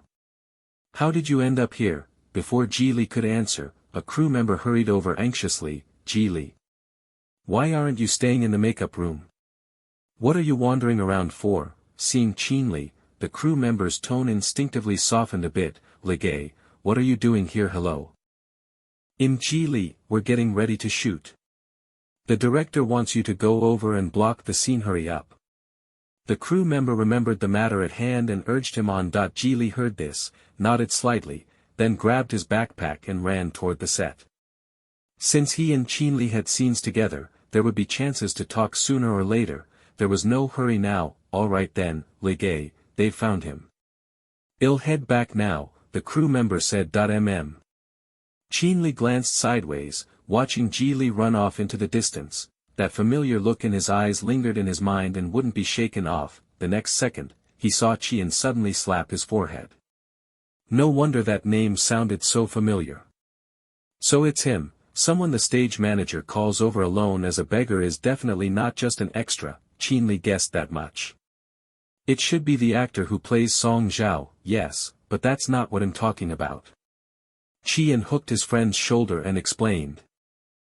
I also watched the audition footage director Wang Zhang sent a few days ago. As an agent, Chien did have an eye for people. He thought the trainee in the video was a promising prospect, so he privately looked into the person's background. Ji Li. That's an uncommon name. Chien glanced at his friend, teasingly reminding him, Teacher Chien, didn't expect this, did you? The trainee you liked and the new actor you didn't like are actually the same person. Chin Li's eyes flickered slightly. He finally understood where that subtle sense of familiarity had come from. He shrugged off his friend's hand and gave a light glance. Let's go, see the shoot. Chapter 6. The film's main plot revolves around the celebrated General Song Yi and the Prince of the State, Chao Shijing. The storyline about the Song brothers is only a brief subplot, with General Song Yi's assistance. Prince Chao Shijing unified the fragmented states and ascended the throne. Years of internal strife and warfare had left the people everywhere destitute, and northern minor states were even making moves to launch attacks. Therefore, Song Yi received the king's order to lead troops north, distributing relief grain along the way, and eventually reached the northern border to encamp. The border town was sealed. The advance team, following Song Yi's orders, distributed food to the local beggar refugees, and Song Zhao, played by Ji Li, lived among those beggars. Everyone, listen up. The assistant director shouted into a megaphone at the extras. When we start shooting in a bit, the soldiers will hand out food to you all. You must all scramble for it, the fiercer the better. Once you get some, you must eat it for me. Got it? The beggars had been hungry for a long time. The army suddenly handing out rations was meant to create the scene of people fighting over food. Responses rose from the extras. The assistant director then jumped down from the platform and walked over to Ji Li's side. Did you remember what I just said? There will be a moving camera following you later, watch your marks, and there's a close-up of your face at the end. Don't get clever, don't think that joining the crew at the last minute gives you any special privileges. The assistant director had also heard this morning about if you can't act well you'll be replaced, and hinted, it's best if the ensemble scene is done in one take. Leave Director Zheng with a good impression that I understand. Thank you, assistant director. This scene wasn't difficult, and the close-up shots weren't hard for Ji Li either. He had originally planned to get it right in one take. Qin Lin saw the assistant director giving the extras their directions from a distance, and after searching for a while, he finally found his brother among a pile of beggars. Zheng Anqing sat in front of the monitor and called out, Qin Lin, come sit. A crew member brought over 2 chairs, and Qian plopped down. We're about to start shooting, right? Almost ready. Zheng Anqing pointed to Ji Li on the monitor in the upper left, smiling with satisfaction. She looks rather delicate in the actor card. I almost didn't recognize her in that beggar getup. What he meant was that he was still satisfied with Ji Li for now. Qin Liao took a sip of coffee, non-committal. Let's see how she does when we start filming. External appearance is important, but acting is what really matters. Zheng Anqing, hearing the expected answer, glanced at Qian, who could only shrug in resignation. I didn't know whether to call this luck or misfortune for Ji Li. He was singled out by Qin Li in the very first group scene, across the whole crew. Who didn't know that Emperor Qin demanded perfection in acting details? Any slight dissatisfaction meant a retake. Such high standards were pressure for actors, but also a rare opportunity for honing their craft. The assigned assistant director returned and called out, Director Zheng, you can prepare to shoot. Zheng Anqing made an okay gesture and shouted into the walkie-talkie, all departments prepare to shoot. Script supervisor, mark the slate. Ji Li, who was at the filming spot, heard this and quickly sat down. He curled his body, buried his head between his knees, and pressed his hands lightly against his stomach. The hunger pangs grew clearer with the motion, and in a daze he heard the director say action. The creak of the axle came from afar to near, and finally stopped in front of the pile of beggars at the city gate. The surrounding clamor reached them. Ji Li's portrayal of Song Zhao weakly lifted his head. Prolonged exhaustion left his gaze glazed. After quite a while, he fixed his eyes on the soldier on horseback. The man leaped down from his horse, signaled to the attendants behind him to lift the bamboo lid on the cart, revealing a large pile of dried rations. To be authentic, the crew had prepared hundreds of flatbreads in advance and even air-dried them overnight. Now, the shriveled flatbreads weren't very appealing, but they instantly excited the beggars. A whole cartload of flatbreads, you could almost smell the fragrant wheat. Ji Li swallowed the saliva his mouth had produced. His greedy gaze nearly pierced a hole in the bamboo basket full of rations. Director Zheng, sitting in front of the monitor, saw the scene and a trace of delight flashed in his eyes. This kid is pretty responsive. The movement of his throat wasn't exaggerated, subtle as a natural reaction. Still, it was easy to tell from his eyes that he was tempted by the food. He glanced at Qin Li beside him unchangingly. His expression was the same stern, emotionless one. The leading soldier's voice sounded, we are the Red Wing Army of the state. Following General Song Yi's orders, we came early to distribute relief grain to everyone. Before he could finish speaking, the beggars lost control and surged forward, falling over one another, nearly overturning the cart. Give it to me, give it all to me, don't grab, please give me something, save my child, he's really about to starve to death. Chaos of arguing filled his ears. Ji Li held his breath, squeezed through the crowd, and with all his strength managed to clutch a small half of a flatbread, then hunched over to worm his way out of the crush. Perhaps because the scramble had been so fierce, his steps were a little unsteady, but the look in his eyes as he stared at the food was an excitement he'd never felt before. Suddenly, someone slammed into his shoulder hard, and half a pancake fell unexpectedly onto the dust-covered ground. Then was stepped on by a short-sighted beggar who came along later. Ji Li was stunned. Bang! A muffled sound came from behind. The extras pushed too hard and overturned the flat cart onto the ground, sending the unfinished pancake scattering everywhere. The assistant director saw this and furrowed his brow. Everything's ruined, completely ruined, the extras are. And so is GLI.so. He really is an inexperienced newcomer. When something accidentally falls to the ground he just stands there, unable to act.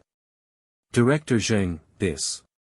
The assistant director was about to speak when Qinli, sitting in the front row, spoke up. Don't call cut yet, wait a bit. Zheng Anqing also seemed to notice something. He unconsciously leaned forward, his gaze fixed on the upper left corner of the monitor just like Qinli. That was the mobile camera following Jili. Jili, playing Song Zhao, was stunned for a few seconds, stiffly rubbing his empty palm.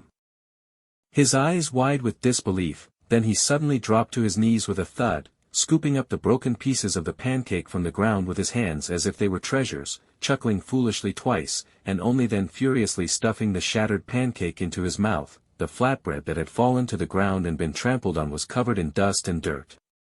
He seemed oblivious, urgently shoving all the broken pieces into his mouth, as if he wanted to burst his cheeks. The red veins in his eyes gradually climbed up. When his hands were empty of food, he clutched his mouth tightly, like a ferocious starving beast on the verge of losing control.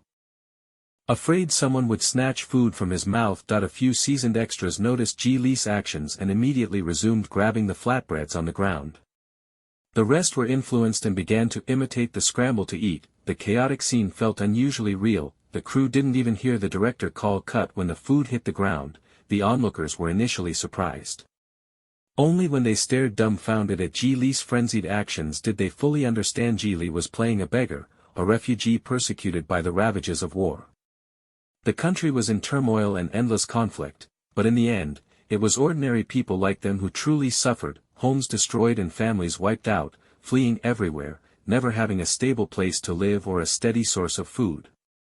Millions either died by war or starved to death. In such circumstances, where would refugees be so picky as to refuse food because it was dirty? For them, that was literally a chance to survive. Cut.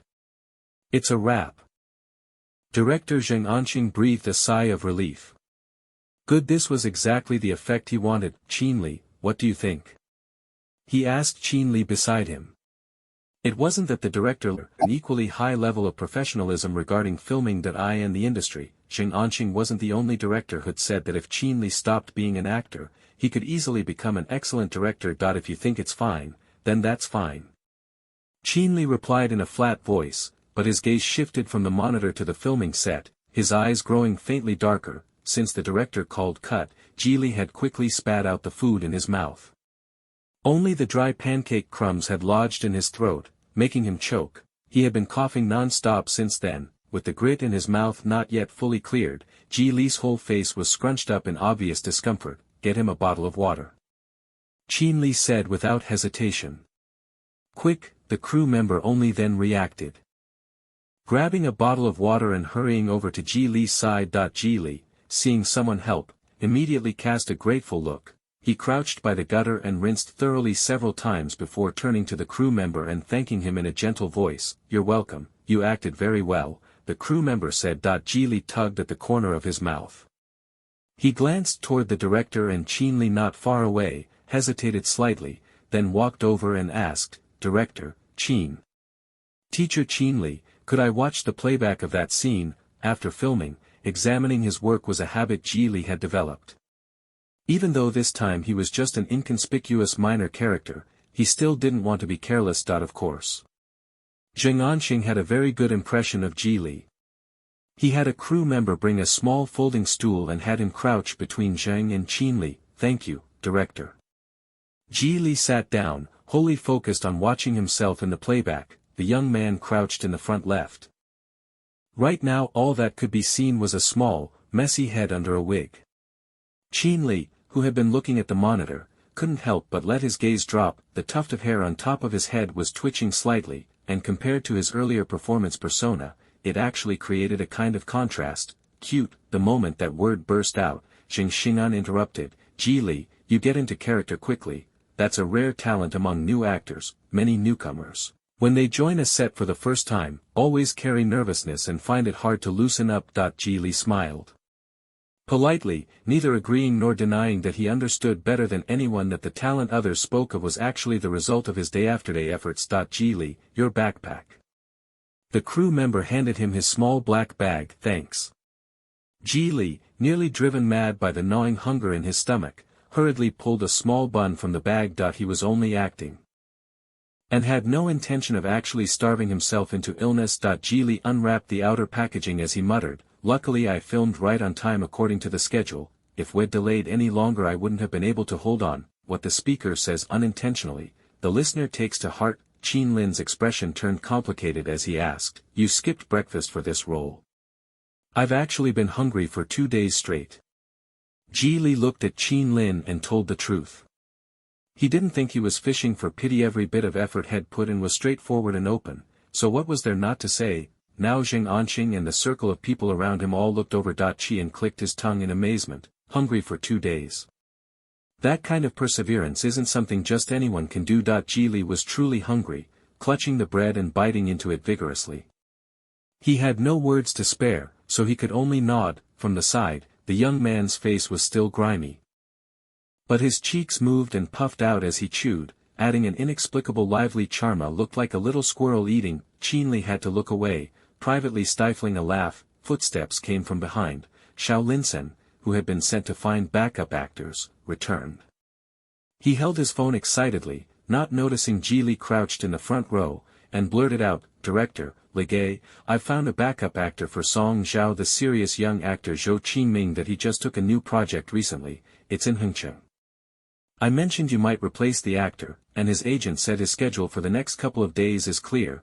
He can come in to take the role. Qin and Zheng Anqing exchanged a glance and both fell into silence. Just as Xiao Linsen was at a loss, Geely, who was seated 1 row shorter in front, finished off the half loaf of bread he had been eating and leisurely turned around. Qin was the largest investor in this film, and in some respects his say carried more weight than the director's. Geely was fully aware of this and looked straight at Qin. A trace of puzzlement crept into his clear eyes as he softly asked, Teacher Qin, did you intend to replace me from the very beginning? Chapter 7. Qin met Geely's gaze and only then noticed how impossibly pure his eyes were without a trace of anger. Even the earlier grievance seemed like an illusion, as if he were merely seeking a confirming answer. At this moment, Qin was unusually silent. That he had indeed worried about the newcomer's acting. Even before filming began, he hadn't been able to completely shake the thought of replacing her. But the other's recent behavior was enough to show she had put thought into the role of Song Zhao. Moreover, the empathy conveyed in her performance wasn't bad. Qianwei let out an almost imperceptible chuckle and crossed her legs to watch the show. Others don't know, but could he? Judging from that bit of acting in Geely's audition video, his friend must have a good impression of him. As long as he can keep the chemistry steady between the two of them in their upcoming scenes, even if the casting director brings in the capable young actor Zhou Qingming as a replacement, his friend would probably be reluctant to give him up. Geely, at first we were worried about your lack of acting experience and that you might not be able to carry the role, so we had someone lined up as a backup. Director Zheng Anqing took the initiative to explain, then praised, but your performance just now was very good. Both statements, one after the other, were the truth. Qin, don't you agree? Zheng Anqing tossed the topic out. Qin nodded faintly. I'm not saying we must replace you, but for the quality of the film, I don't want any actor to be left behind. No sooner had he finished than Geely, who was seated, suddenly broke into a smile.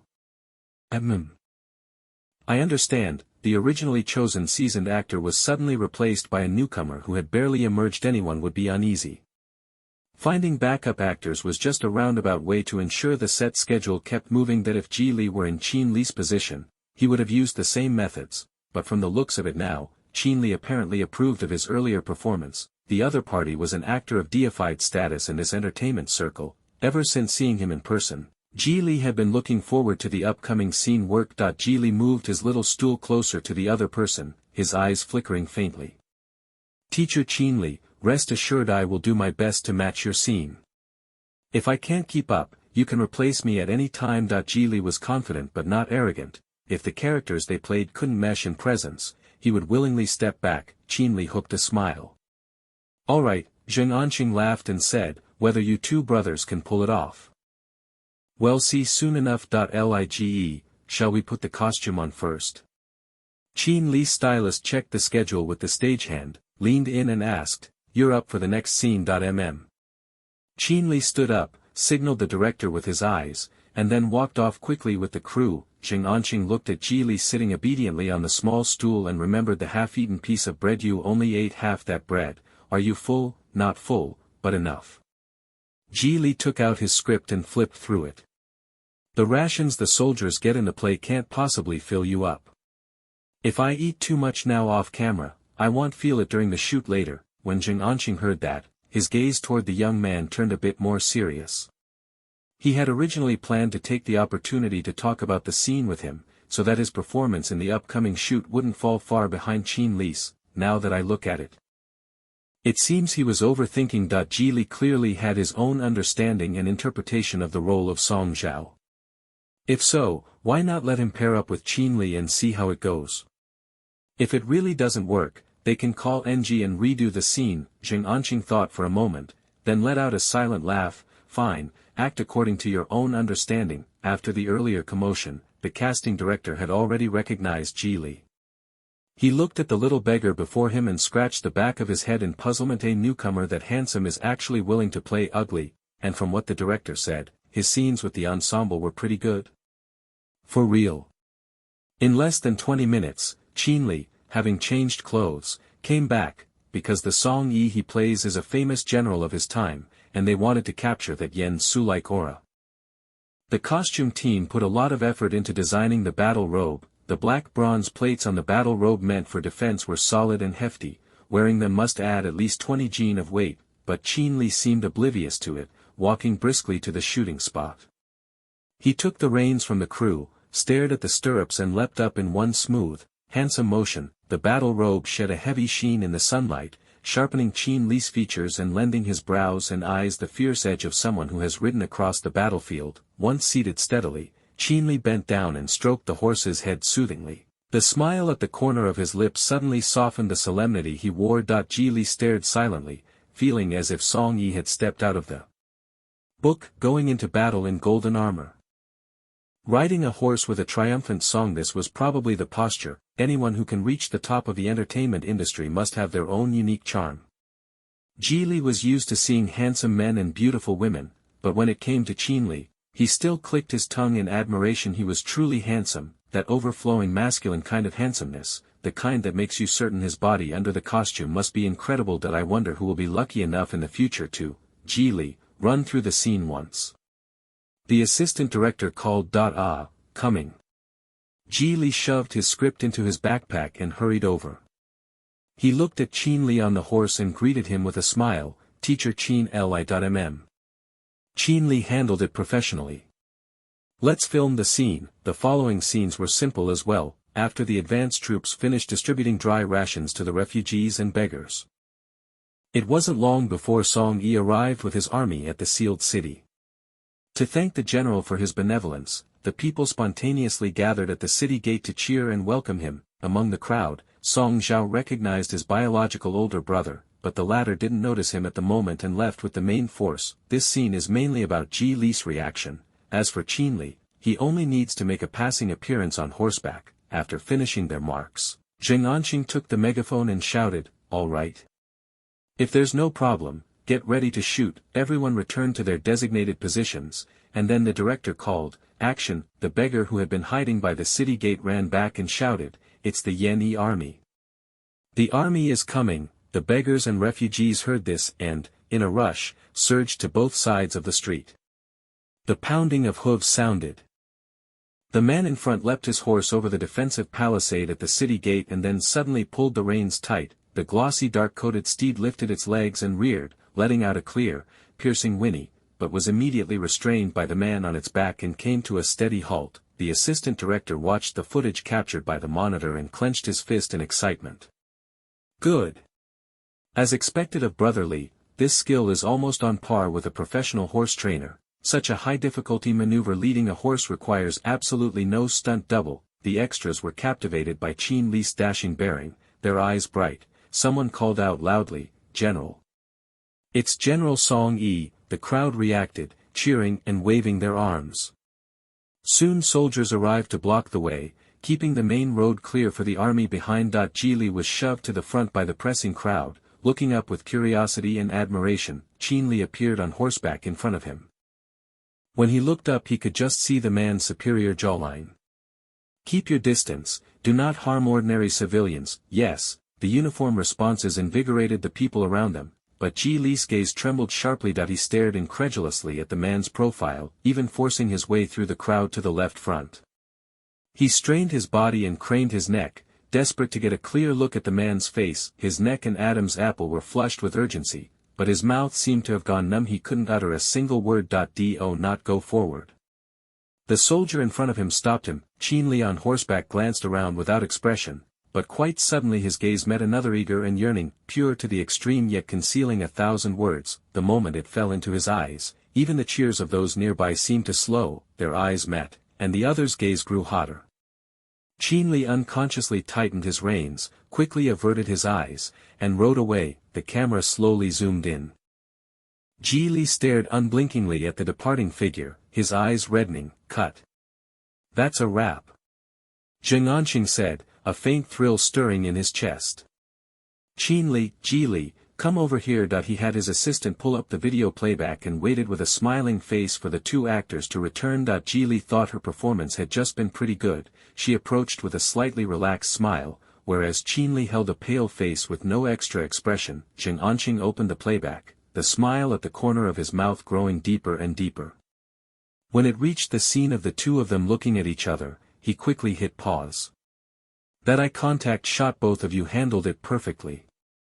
Especially you, Qinli. Why didn't you tell me you changed the script details?" In the script the glance was supposed to be fleeting, but Qinli let his gaze linger on Geely for a full 3 seconds. That way, a specialness between the brothers different from others emerged. But it wasn't exaggerated. After all, Song Yi is a decisive general. He wouldn't pay excessive attention to a beggar on the roadside. Qinli tensed, then said, "If you think it's fine, then it's fine. Tell the crew to serve lunch. After we eat, we'll start shooting early." Having said that, he turned and headed for the trailer. Qian, who had been watching, immediately sensed his friend's mood and asked the director, "Old Zheng, did that take go in one shot?"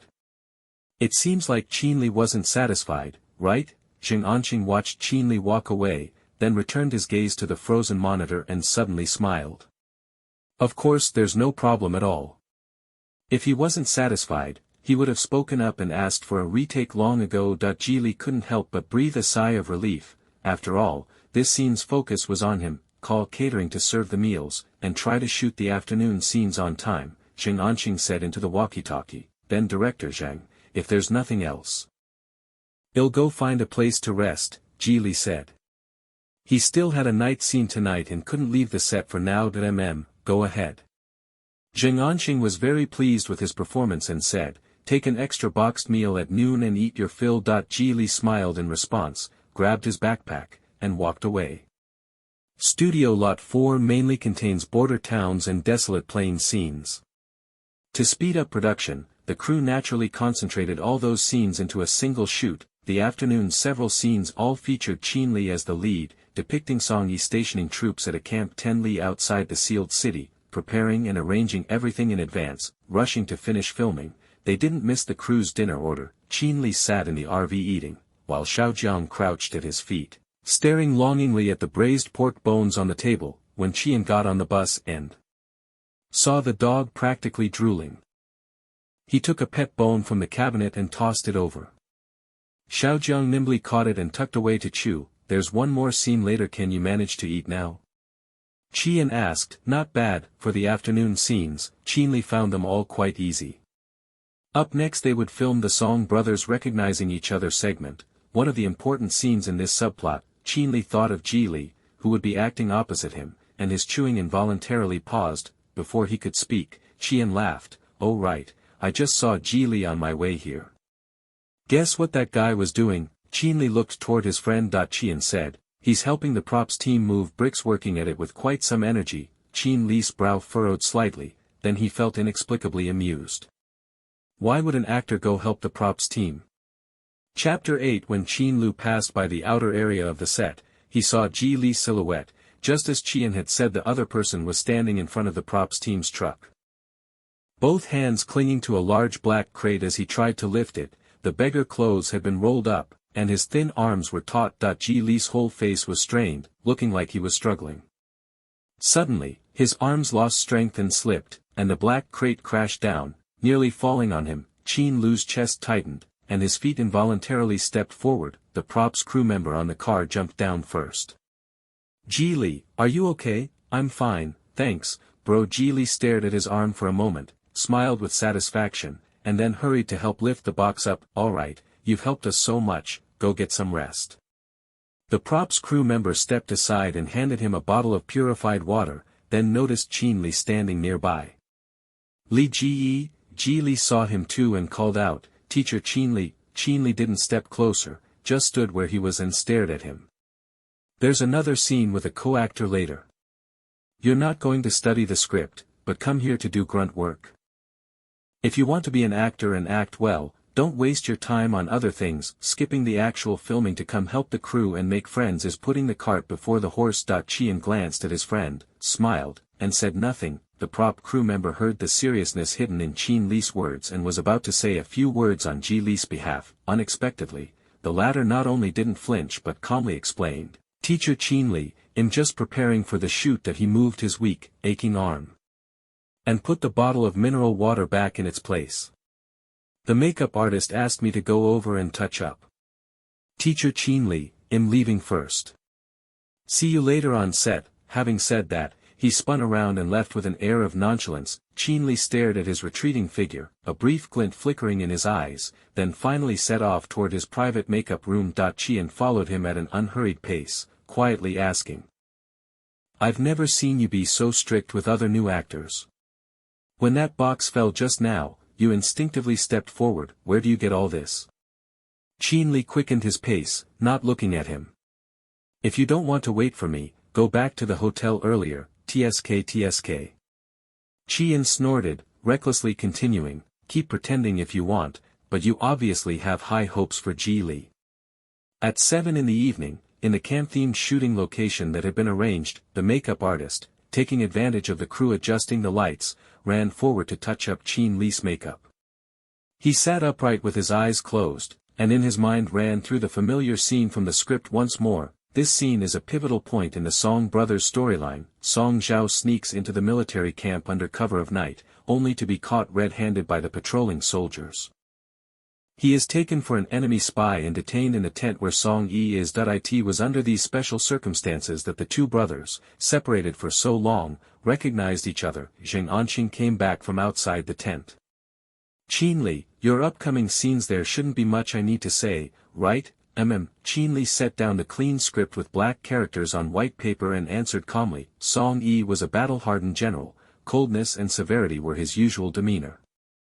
After being taken in by the royal household, apart from the prince, he had never shown his true emotions to anyone else. At this moment, the person mistakenly identified as the damned enemy spy turned out to be his own long-lost younger brother. That shift in emotion demanded an actor's precise control over the role, but for Qin Li, it was effortless. Zheng Xing'an trusted his ability. After the lighting technician finished adjusting, he called out, all non-essential personnel, please step outside. Everyone get ready to shoot. The crew filed out in a swarm. 1 minute later, Zheng Anxing's command of action came through the loudspeaker. Qin Lin stood in front of the terrain model, holding an oil lamp to observe. The dim light fell on his profile, lending a few degrees of an unapproachable, cold hardness. Footsteps of people washing up sounded outside the tent, and a soldier shouted, General, we found an infiltrator, very likely an enemy spy. Qin Lin's eyes narrowed. Bring them in. Yes. The tent flap was thrown open, and 2 soldiers marched in, a frail figure in shackles. General, it's this person. He was skulking into the grain stores just now and was caught by the night patrol, in the dead of night, sneaking into the piled grain like that. Did he mean to set fire to the army's provisions? Did you search him? Qin Li asked coldly as he scrutinized the person before him. The man kept his head bowed, saying nothing and not struggling. Only his clothes looked somewhat familiar. there were no suspicious weapons found, the soldier said. Qin Li held up a lantern and stepped closer, grabbed the spy's chin and forced him to look up and meet his gaze. The moment their eyes met, he blurted out, "I've seen you before today at noon inside the sealed city." That line had been added on the spot after Qin Li consulted the screenwriter. As a general, Song Yi naturally had an impressive memory. Since the two had already locked eyes when they first met on the street, he would certainly remember now. His jaw was pinched by rough fingertips, the pressure so strong it hurt. Ji Li met his cold, merciless gaze and trembled with fear, involuntarily. Song Zhao recognized his brother's face, but after being apart for 12 whole years and with a name that didn't match his memory, confronted by the pressure Song Yi exuded. He accustomed to fleeing for years felt instinctive terror. Qin Li's hand slid downward and directly seized the other's neck. "Who sent you? Don't you know what happens to spies who trespass into the camp?" Qin Li's line delivery was excellent, beneath his calm words there was a ruthless edge. The veins on the back of his hand rose little by little, and he looked like he was about to kill. A crew member saw this and instinctively covered their throat. "My God, someone who doesn't know any better would think Li really killed someone. My goosebumps are about to come up." Zheng Anqing ignored the whispered comments around him, his gaze fixed on the lower right corner of the monitor. Qin Li's acting was undoubtedly good. What he was most worried about right now was whether Ji Li, who played Song Zhao, could hold up his side of the scene under such intense pressure. Soon, Ji Li, who had been suppressed one-sidedly, made a move, without any makeup effects. As the suffocating feeling of hypoxia set in, veins of red crept into the whites of his eyes bit by bit, natural tears accumulated uncontrollably in the eye sockets, yet his gaze remained dim. In that brief 10-second close-up, Ji Li laid bare every sign of a person on the brink of death. Song Zhao did not struggle out of control, nor did he make a desperate counterattack. He only lifted his right arm with great difficulty. "Brother, do you still recognize me?" The question came in fits and starts, barely more than a breath. The young man's tears fell onto Qin Li's wrist. The heat of them was astonishing. Qin Li's grip immediately loosened, his usually cold eyes softened for a moment as he lowered his gaze. The assistant director outside the stage suddenly clapped. "Director Zheng, it's perfect. The timing of that tear is just right. That couldn't have been controlled on purpose, could it? Or was it just a lucky accident?" Ji Li really is a newcomer acting for the first time. So far, he hasn't been overshadowed by Li Gu at all. This talent is extraordinary. Zheng Anqing naturally understood the subtlety of that tear. He waved his hand, signaling the assistant director to quiet down for a moment. The close-up on the monitor had already focused on the scar on Ji Li's right forearm. Qin Li lowered his eyes, looking at Ji Li's raised arm. Quickly, he noticed a subtle, special detail. The other person's arm was trembling faintly. The tremors were slight, like an instinctive reaction of the body to fear and unease, not deliberate, not exaggerated. The small monitor screen might not show those ripples clearly, but now his naked eye, and later the huge screen in cinemas, would definitely be able to see them plainly. "You don't go study the script, and instead come here to do grunt work, teacher Qin Li. I'm just preparing for the shoot. In almost an instant, Qin Li understood. Was this Ji Li's involuntary arm weakness after doing heavy work? He actually refined the characters emotional to this degree. Qin Li's brief days exactly matched the script's description of Song Yi slipping into memories. That scar was left when Song Zhao was very young, when they were children. Song Yi, playful, climbed a tree to pick fruit, leaving his younger brother standing under the tree watching expectantly. Song Yi slipped and fell from the tree. Young Song Zhao didn't understand anything, driven only by the instinct of family affection. He tried to catch his brother, but his small body couldn't take it. The two fell together. Song Zhao's arm was cut by a sharp stone on the ground, leaving a deep, long wound that, after healing, became a long scar. Aside from the Song parents, who had already passed away, there was no one else in the world who knew about this. The past was vivid in his mind. A mist of moisture flashed across Qin Li's eyes, brief as if an allusion to others. But Zheng Anqing, who knew the script by heart, understood that Song Yi's frozen filial love had once again thawed. Qin Li opened his mouth then stopped, and when he spoke again his voice was hoarse. "Are you Zhao? Cut." "That's a wrap." Qin Li heard that and quickly withdrew from the character state. It was Geely beside him whose eyes were red and who still hadn't come to. Geely, come out and watch the playback. That a horn sounded outside the tent, and only then did Geely cover and rub his eyes and step out of character. Teacher Geely, you acted really well just now. That in real life he had acted with many performers, but in less than a day's contact, the only person whose shooting state could mesh so comfortably was Geely. Geely froze for a moment, then his tone softened. Let's go, let's watch the playback. Okay, today's most difficult scene was done in one take, and it was flawless. Director Zhang Anqing smiled as he looked at the two contributors, lavish with praise. Very good. Very good.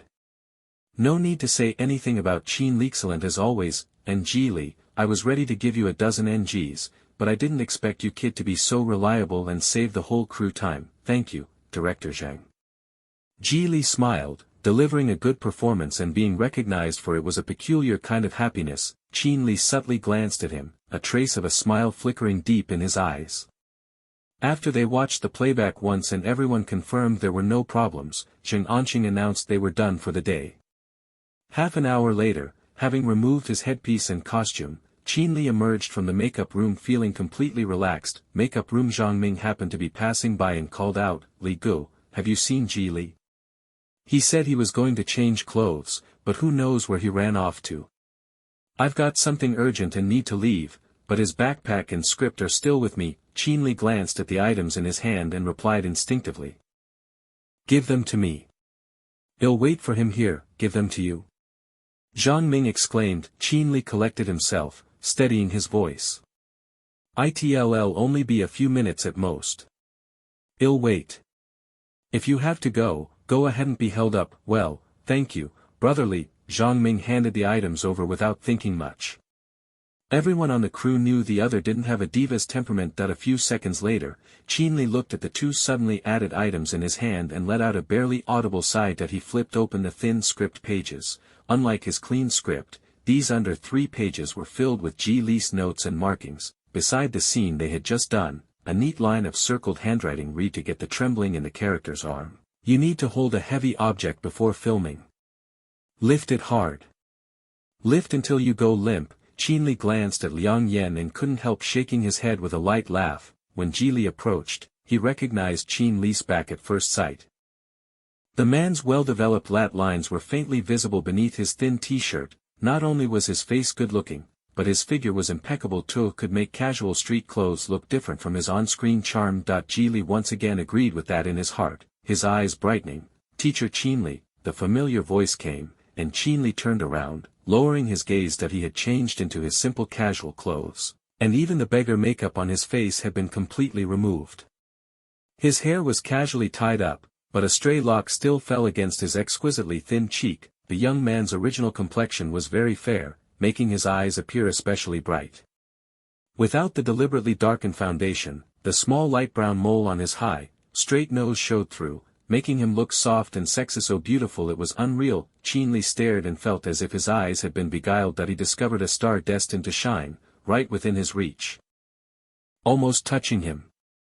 Chapter 9. Geely came back to himself, handed over the script and backpack. You handled the arm detail in the earlier shoot very well. I misunderstood before. Sorry. The latter half of that sentence referred to his questioning about Geely moving the props. He bit the last 2 words a little harder than necessary. Geely was stunned for a second, then the smile in his eyes grew stronger. He hadn't expected an acting emperor like Geely to apologize to a newcomer like him over such a trivial matter. Where's the misunderstanding? Geely took his things and deftly closed the matter. What about Zhang Ming? How did my backpack end up with you? He had an urgent matter and left in a hurry. Geely explained briefly, then asked, where are you staying tonight? Is someone picking you up? The young man still had 2 scenes tomorrow, so by rights he should stay overnight in Hengcheng. But all day he hadn't seen any company staff around him. That I am on my own. The company has already arranged a place to stay. Geely took out his phone and opened a booking confirmation. But the place I'm staying is a bit far from the crew hotel, and the production bus doesn't pass that way, so he'll probably have to take a taxi. That he had just changed clothes and went to ask about this. Location for film base is remote. I've heard it's hard to get a taxi at this hour.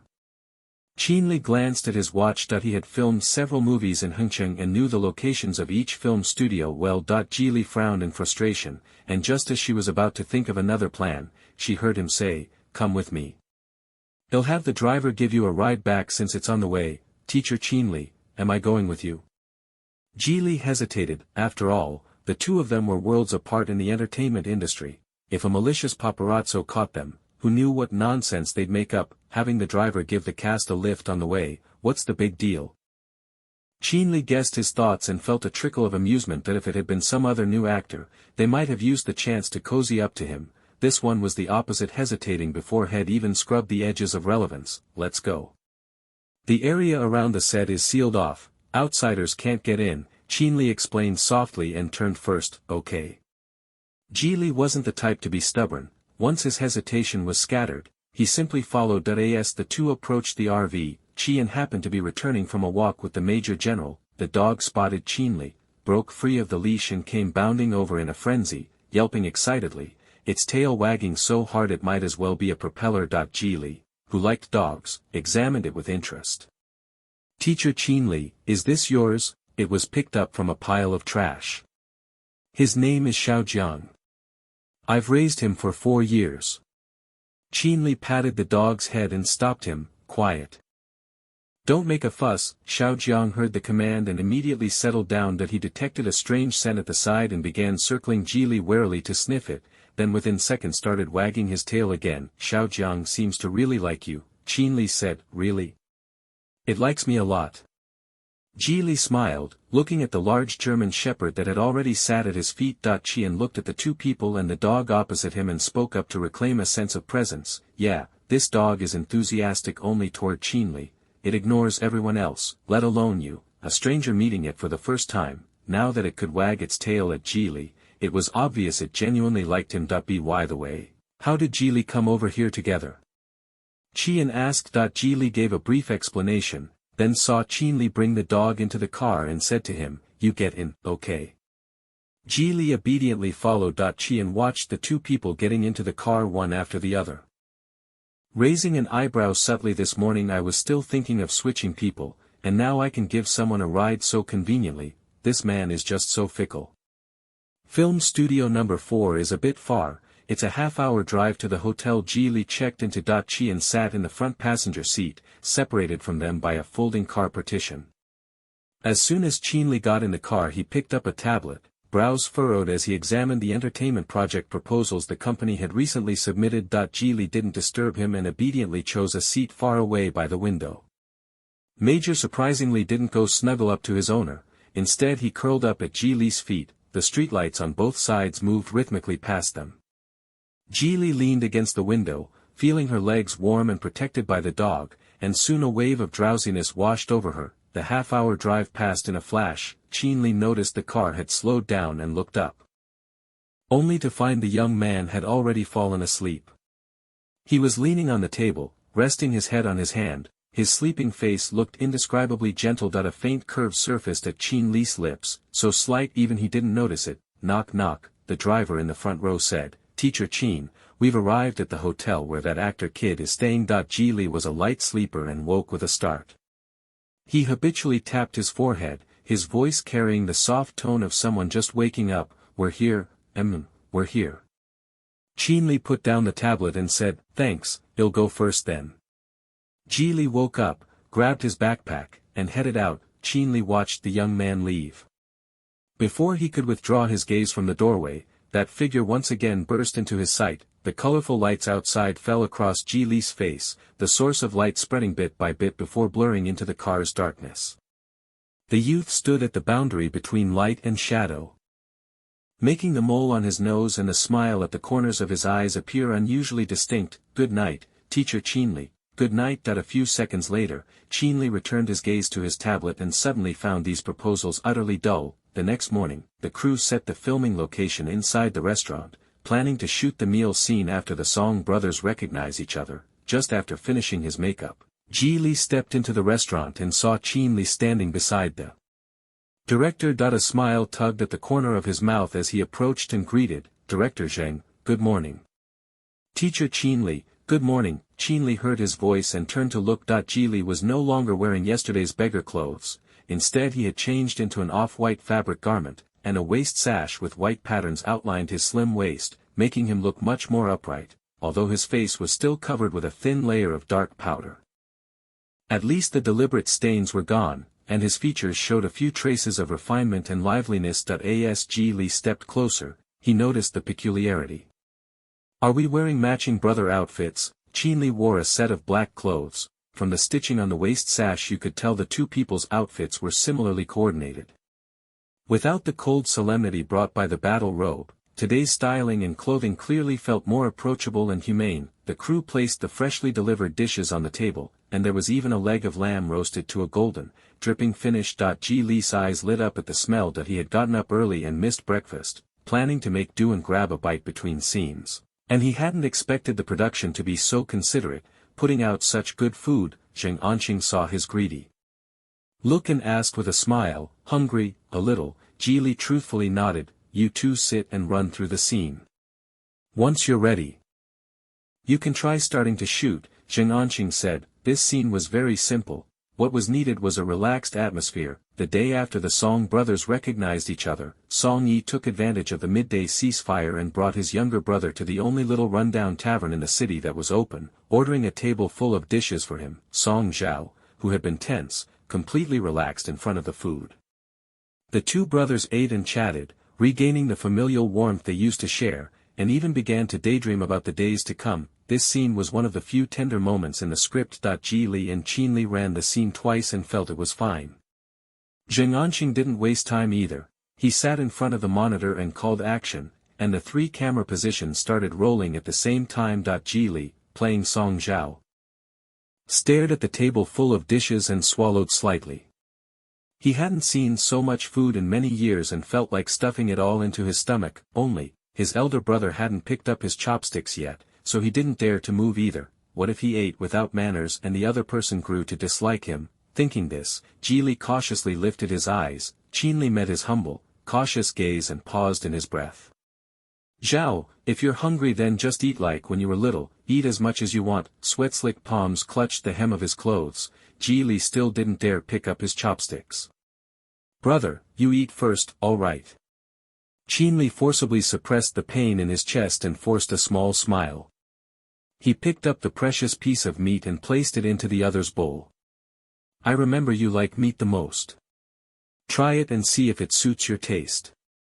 Eat however you want, your brother won't blame you. The meat in the bowl gave off an enticing aroma. And Song Zhao finally relented. Geely eagerly picked up his chopsticks and shoved the piece of meat into his mouth. Hunger overcame reason, and he swallowed it in one go without even chewing much. Having finally tasted meat, there was no way he could hold back. Geely tightened his grip on the chopsticks and couldn't help glancing at Qinli across the table, his face flushing with urgency. Brother, two still want more. Qinli immediately understood. Using his chopsticks, he took turns putting the dishes from the table into Geely's bowl. Overjoyed, Geely buried his head over the bowl and frantically scooped up the food his brother passed him. One fed, the other ate. The awkwardness between the brothers melted away with each passing back and forth. Song Yi looked at that face made messy by eating and suddenly was reminded of the past when Song Zhao was a child. He was a picky eater. No matter how their parents tried, he wouldn't eat. Yet he would listen to his older brother. Every meal Song Yi would hold a small bowl, feeding him one bite of rice, one bite of vegetables at a time. Later, or destroyed their home and took their parents. Song Yi led his younger brother to flee. When the latter ran a fever and fell unconscious, it was he who fed him broth little by little to keep him alive. He had thought he had lost all his close kin in this world, but now this concern had returned. Qinli looked at Geely with tender eyes, and the latter lifted his head at the right moment. They met each other's gaze. And suddenly Geely tore off a piece of mutton and quickly stuffed it into Qinli's mouth. His full cheeks moved as he spoke. Indistinctly, brother, this mutton isn't gamey. Try it. Qinli's expression flickered in surprise. This was an action the other party had added on the spur of the moment. It wasn't in the script, and it hadn't appeared in the previous two costume tests. Zheng Anqing, who was watching the monitor, noticed it too. His eyes brightened slightly. And unexpectedly he didn't call CUT as a competent actor. You must have improvisational reflexes. Seeing that filming hadn't stopped, Qinli began to slowly chew the mutton head tucked into his mouth, his gaze never leaving Ji across from him. The concern in his heart turned into a smile in his eyes, slowly emerging. Ji looked at him eagerly, expectantly asking, "Brother, is it tasty?" Qinli gave a certain smile. "Zhao picked the meat for me, of course it's tasty, give me another piece, okay?" Ji tore off another piece of meat and handed it over. "Brother, here." Qinli didn't use his hands, he leaned in and took the food with his mouth. Zheng Xing'an watched the two people in the camera and silently thought, brilliant. With this interaction added, the relationship between the brothers was no longer one-sided care and dependence, but mutual concern and thoughtfulness. At this moment, Song Yi was no longer the lofty general, and Song Zhao was no longer the faint-hearted beggar. Although the fires of war separated them and made them grow up in different circumstances, it did not sever the blood-deep family bond between them. When they met again, it was just as before. Clapperboard girl Cheng Yin stood in the corner, secretly and quickly taking a photo of the two of them, her heart fluttering wildly with cuteness. The general's look at his younger brother was so tender it was practically dripping. And the younger brother, no matter how you looked at him while eating, was just adorable. Most importantly, the way they looked at each other was practically electric. How could they be brothers? Clearly they're woo-woo. No one understands the joy she feels at this moment. No one. Inside the frame, Qinli and Ji scene was still ongoing. "Brother, I want to go back to my hometown and take a look." "All right. Once the troubles with the enemy state are resolved, I'll resign my office and take you back. That if that pomelo tree were still there, brother will pick it for you." Immersed in the joy of reunion, the two of them imagined the future, unaware that they would soon face a separation between heaven and earth. Cut. That's a wrap. Zheng Anqing said. Ji disentangled herself from the role and immediately apologized to Qinli. "Sorry, I changed the movement just now without discussing it with you. I just felt on the spot that that expression would better highlight the relationship between the two characters." Ji, the movement you added just now was great, it immediately maximized the character tension. Zheng Anqing was quick to agree, genuinely approving of her performance. Not only did she nail it in one take every time, the character effects she produced were all perfect scores. She was truly a precious actor. Qinli naturally noticed that finishing touch. He adjusted his demeanor and answered in a husky voice.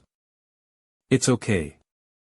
Actors should respect the script, but they shouldn't be confined by it." Many of the wonderful moments in film and television clips often come from actors who improvise once they're in character. Before the two could get up from their seats, a burst of excited cheers came from outside. The staff made way, and a tall, slim figure appeared at the restaurant entrance, smiling deeply. "I'm here to visit the set." Chapter 10. The person was dressed plainly and modestly, but couldn't hide an innate air of refinement. He wore a pair of silver-rimmed glasses. The eyes behind the lenses seemed to carry a natural smile that he made people like him at a glance. Zheng Anqing hurriedly waved to him and teased, "Wang Shang, what brings you here today?" The other party was the actor who played Lord Bang Chao Shijing in the film, named Yuanifei. Yuanifei smiled as he approached, his gaze sliding over Qinli, and said, "I was idle at the hotel, so I came to check on General Song's rehearsal." Qinli wore a half-smile and said, "The crew hasn't scheduled your scenes these past 2 days, it looks like you're enjoying yourself." Yuanifei raised an eyebrow. Flattered, flattered. "Life is certainly easier than yours." Ji sat in his seat, silently watching the newcomer, and the book's contents automatically surfaced in his mind. Yuanifei was one of the few actors who combined talent with popularity and had even won Best Actor.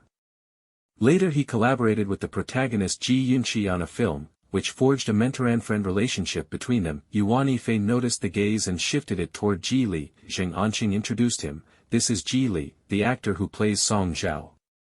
Ifei, this kid has a real talent for acting's never been intimidated when acting opposite Qinli. It's a pity he doesn't have any scenes with you two this time." After filming these scenes, Zheng Anqing genuinely liked Ji Li, seeing a familiar actor now. He didn't hold back his praise. Ji Li smiled slightly and stood up. "Hello, Teacher Yuan." According to the original person's current standing, everyone had to be greeted as teacher. "Hello, I know you." Yuanifei nodded to him. "You know me?" Ji Li didn't understand that I heard this morning from the staff that a new actor had arrived, and he filmed a scene with Qinli last night and got through it in one take. Yuanifei glanced at the screenwriter walking with them. Fong and I were both curious. We saw on this morning's call sheet that you still have scenes, so we thought we'd come take a look together. Qinli took a sip of the water his assistant handed him and smiled. So you're not here to check on my set, you're here to see Geely, aren't you jealous? Yuanifei asked. Before this film, he and Qinli had worked together twice. They were old friends and could joke about anything. Qinli slowly spoke. Then you can leave. The crew, seeing the two's playful exchange, burst into laughter. And Geely also curled his lips. Zheng Anqing said, Yifei, you and teacher Chen Fang happened to arrive at the right time. Our next scene is the Song brothers' big number. It's also the final scene for the role of Song Zhao. Geely thought of the complexity of the next scene and wanted time to cultivate her emotions. Director, if there's nothing else, he'll go rest for a bit. Go ahead, there's still time before the next scene, Zheng Anqing said. Geely gave Qinli and Yuanifei a polite nod, then picked up her small backpack and left. Only after her back disappeared through the doorway did Qinli look at Yuanifei and say, want to sit in my trailer for a bit? Okay. 40 minutes later. The filming location moved to the street outside the restaurant. Having filled their stomachs, Song Zhao worried about the beggar companions at the city gate, so Song Yi specially asked the restaurant to prepare some simple noodle rations and, together with his younger brother, delivered them to those beggar refugees. Unexpectedly, a few assassins had infiltrated that group of beggars. At the critical moment, Song Zhao unhesitatingly threw himself in front of Song Yi. A sharp dagger was driven straight into his heart. The plot is simple, but really difficult to act. They had been reunited for less than a day, and already faced life and death separation. The emotions that burst out between the two brothers in their final farewell are very moving. Between Geely and Qinli, if either one falls out of sync emotionally, this whole sequence will be ruined. Zheng Anqing feared exhausting the actor's emotions, so before filming properly he only had them run through the scene once. Geely closed his eyes and had to repeatedly imagine in his mind the trigger for each emotional beat. Are you nervous? Qinli asked from beside him. Geely looked over and answered a different question. Teacher Qinli, do you believe me? A good scene partner has never been the result of one-sided effort. Besides playing their own role well, an actor must also convey the appropriate emotions and influence the other actor. Geely never doubted Emperor Qin's excellent acting, but he was afraid the other man wouldn't trust a newcomer like him. Before Qinli could answer, the props master walked up holding a prepared blood pack. Geely, here. Alright, everyone, get ready, Zheng Anqing called. Geely shifted his gaze and quickly hid the small blood packet under his tongue. Not far away, Yuanifei and screenwriter Chen Fang were already seated in front of the monitor, planning to watch this upcoming pivotal scene closely. Soon, filming began. Song Yi carried a cloth bag of food and walked behind. Song Zhao ahead kept turning around from time to time, handing the steamed buns from the bag to beggars along the street. Second. Grandpa, this is my elder brother, Xiao Ji. I found my family. Every time Geely, playing Song Zhao, saw a beggar he knew, he would excitedly introduce them. Qinli stood behind him, the smile at the corner of his mouth never leaving from start to finish. Qinli folded up the empty cloth bag, his tone gentle. Zhao, it's getting late, we should head back. That he still had important matters to attend to and couldn't linger on the street. If the other person wished, after he resigned from office he could accompany them every day, it wouldn't matter how much time it took. Okay. Geely answered and split the steamed bun in his hand in two, obediently offering it. Brother, let's eat as we walk. Qinli's smiling gaze drooped slightly, and before he could reach out to take it, Geely's expression shifted from joy to terror. He suddenly shoved the man in front of him. The blade sliced through the wind, bearing a ruthless intent as it drove straight for his heart. The blood pack that had long been hidden in the clothing was punctured by the prop knife, splattering everywhere and even onto his face. The next second, having recovered, Qinli violently kicked away the lead assassin.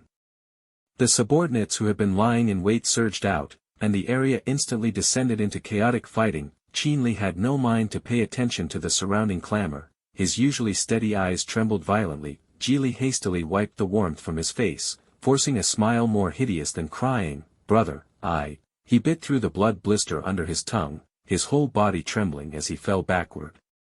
Qinli moved quickly to stop him, veins bulging on his hand as he pressed firmly against the blood hole in his younger brother's chest. Zhao, don't be afraid, your brother will take you to the military doctor. Hang on, he'll take you right now." In the span of that brief sentence, Qin Li's eyes had already gone maddeningly red. Fear and murderous intent were being crushed deep within his pupils. Everyone in front of the monitors were stunned by the man's sudden change in emotion, holding their breath as they stared at Li to see how he would react next. From the bone-deep pain, Song Zhao's whole body trembled uncontrollably, tears gathering wet on his lashes, making him look unbearably fragile. With his blood-stained hand he gripped the other's clothes tightly, clinging as he spoke. "Brother." He was terrified. He didn't want to die. He didn't want to leave his brother alone in this world. Are you hurt?"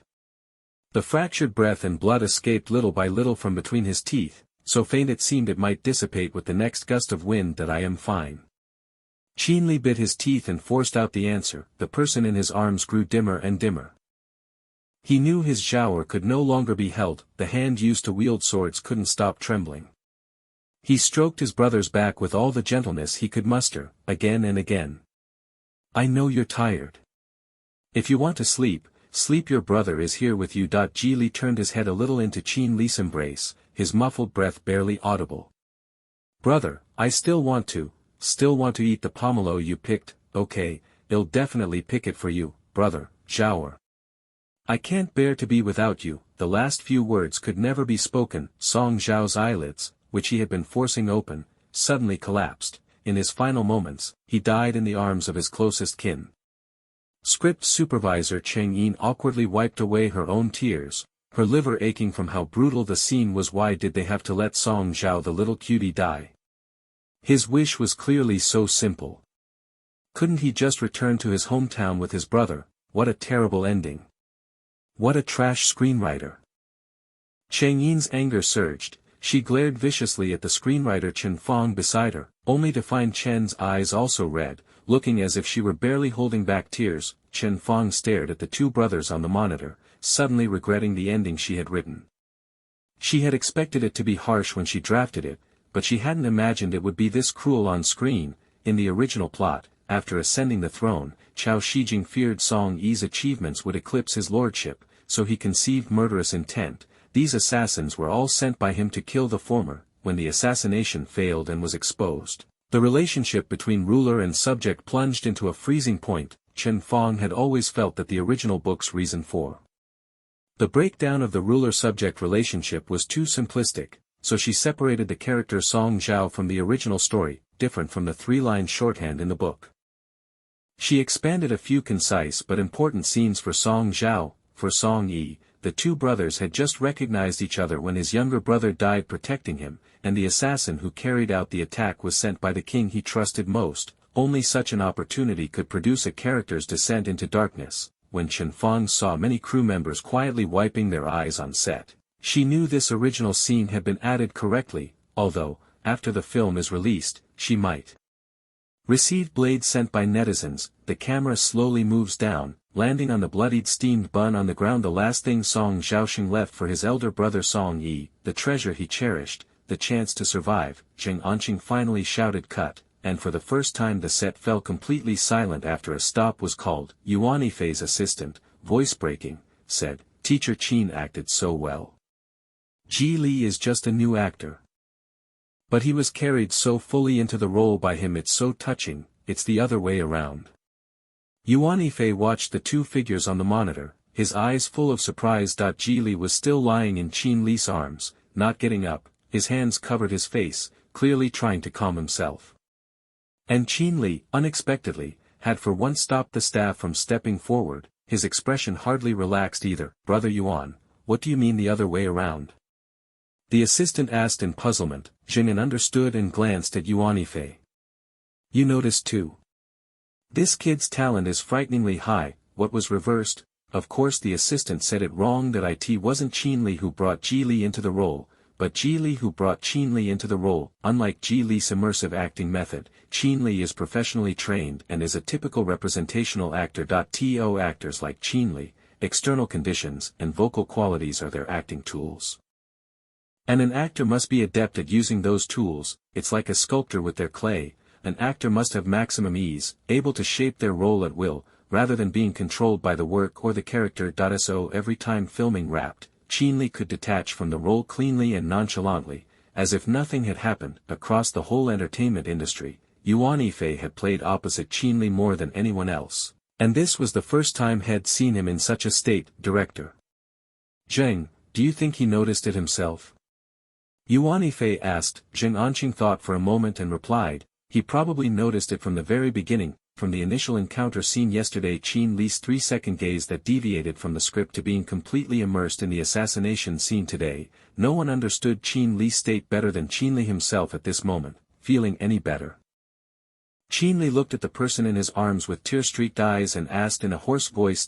Li sat up sullenly and replied off topic, I want to beat up the screenwriter. Get up, he'll go with you to beat them up, Li said unexpectedly. The two climbed to their feet and walked back to the filming monitoring area together. From afar, Li could already hear Fei pestering the screenwriter, Sister Fang, can you find a way to give me and Li an extra scene? He also wanted to experience Li's terrifying acting talent, clenched his fist. Chen Fang beside him looked wryly amused. King, this character was killed by the assassin you sent out, how do you want me to increase it? Chapter 11. Zheng Anqing stepped up, ruffling Li's head like his own child. We really should be grateful we didn't replace you back then, otherwise it would have been a loss for our whole crew. Thank you, director. I want to go sit to the side and rest for a bit. Li forced a small smile. His emotions were still stirred from the earlier scene, feeling stifled. Go ahead, clear your head, we're done shooting. Zheng Anqing understood his mood. Li's gaze followed his retreating figure closely, his brow not relaxing. Zheng Anqing assessed his condition and, seizing the moment, said, Li, don't rest, just go straight into filming the next scene. Taking a long break actually makes it easier to lose the mood. Li was already thinking of doing continuous shots, so he agreed decisively. Okay, another scene had long been arranged, set in a narrow alley to one side. The scenes were connected. Not long after Song Zhao's death, Song Yi's men captured a group of assassins and kept 2 alive. The death of his younger brother shocked Song Yi. He used the cruelest methods to force out the mastermind, which was also the key turning point in his break with the prince of the state. Li stood motionless at the mouth of the alley. Eyes closed as the makeup artist touched up his face. Makeup artist Xiao Mian strained on tiptoe. Usually lively, she didn't dare utter a word today. Watching Li's impassive expression, she couldn't help but mutter to herself, what's up with Li Ge today? He's cold all over, chilling to the bone. Xiao Mian finished his work and quickly ran to the side. Over the loudspeaker came Zheng Anqing's question, Li, are you ready? Li slowly opened his eyes, pinched at the bloodstain on his clothes with his fingertips, and his gaze turned even colder. Seeing him silently slip into character, Zheng Anqing quickly began shooting. The assassins' bodies lay sprawled on the ground, blood everywhere. Li carefully tucked the blood-stained steamed bun into his, then expressionlessly walked toward the alley. He passed a half-dead attacker who, struggling, grabbed at his hem and coughed up blood, pleading, General, save me, I know we were wrong, we didn't want to kill you. Li crouched, picked up the short knife the assassin had dropped, and drove it in with brutal force. The dagger sank into the assassin's heart, and he died instantly. The blood packet hidden under the clothes splattered, landing on Li's face, but he seemed unaware and continued to get up and move forward. Every time Song Yi passed an assassin's corpse, he would stop to stab one more time into their chests. More and more blood fell on his face and hems, highlighting the chilling hatred in his eyes. The script mentioned that Song Yi, in avenging his brother, stabbed the assassins' hearts with every thrust, not even sparing those already dead, and Li's acting undoubtedly added plenty of tension to the scene. The onlooking crew watched with their mouths agape, each and every one thoroughly convinced by the man's performance. No wonder he was a 4-time Best Actor winner. He could make fake look real. Fei, sitting in front of the monitor, inhaled a sharp breath. Inexplicably feeling a twinge in his heart. Filming continued. The 2 surviving assassins were brought before Li. They had already seen each other's recent stabbing of the corpse act, and terror could not be hidden in their eyes. General, have mercy. The assassin on the left knelt and begged for his life. We were truly only following orders. Li tightened his grip on the bloodied blade, speaking briefly and directly. Whose orders? It was. The kneeling assassin was just about to confess. Shut up. You cowardly, life-loving dog. The assassin on the right shouted to stop him. Song-yi, your brother deserved to die. Who told him to have someone like you? The cries of resistance abruptly ceased. Chin-li, his expression dark and ferocious, drove the knife into the heart, pulled it out, and drove it in again, pulled it out, and drove it in again. It was an utterly inhuman, one-sided brutal slaughter. The assassin stared in disbelief at the blood hole in his chest. Struggled to cover it, fell to the ground, and died with eyes unclosed, cut out his tongue. Ji-li ordered to both sides. Throw it to the dogs. The soldiers swallowed their chills and obeyed. In their minds one realization spread: the general had changed. Song-yi had earned glorious military merits, whether enemies from current rival states or royal houses of former allied states. There were no shortage of people who wanted him dead, and he had faced many assassination attempts before. But never once had he been as crazed in torturing and slaughtering assassins as he was today. The only remaining assassin was terrified. Trembling as he stammered, "It was Xiao Yong from the king's side who sent us. He had the king's token and told us to assassinate you." Qin Li's pupils twitched violently. Xiao Yong was Chao Shijing's eunuch, utterly loyal to him and would never act beyond his orders. Who, then, had truly given the command? The answer was obvious: that he had helped Chao Shijing seize the realm. Barely just reclaimed his own younger brother, and was even thinking of resigning his post and returning home. And what happened? The former wanted him dead, and the latter died in his place. How ridiculous! Qin Li's face went completely numb. He spoke each word through gritted teeth: "Kill them. Transport all these people back to the palace and throw them at Chao Shijing's feet. Song Zhao is dead, and the warmth he had so painfully recovered has turned completely cold. If that's the case, what need does he have to care about loyalty between ruler and subject? He wants Chao Shijing to bury Zhao with him." Cut. Zheng Anqing exhaled sharply, then shouted, "Qin Li, steady your emotions a bit more. Let's shoot a few close-ups." Qin Li pressed his throbbing temple. "Okay." 10 minutes later, after finishing the close-up shots, Qin Li returned. Yuan Fei stood up from his chair, about to step forward and offer a compliment, but Qin Li wore a rare scowl. "Don't talk to me.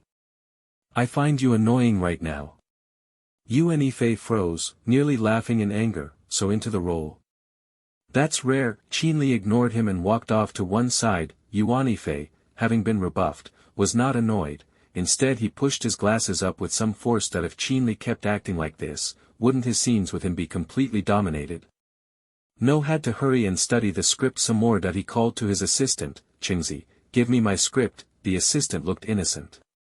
"Brother Yuan, you said yourself to relax, not to read the script today, and told me not to bring it."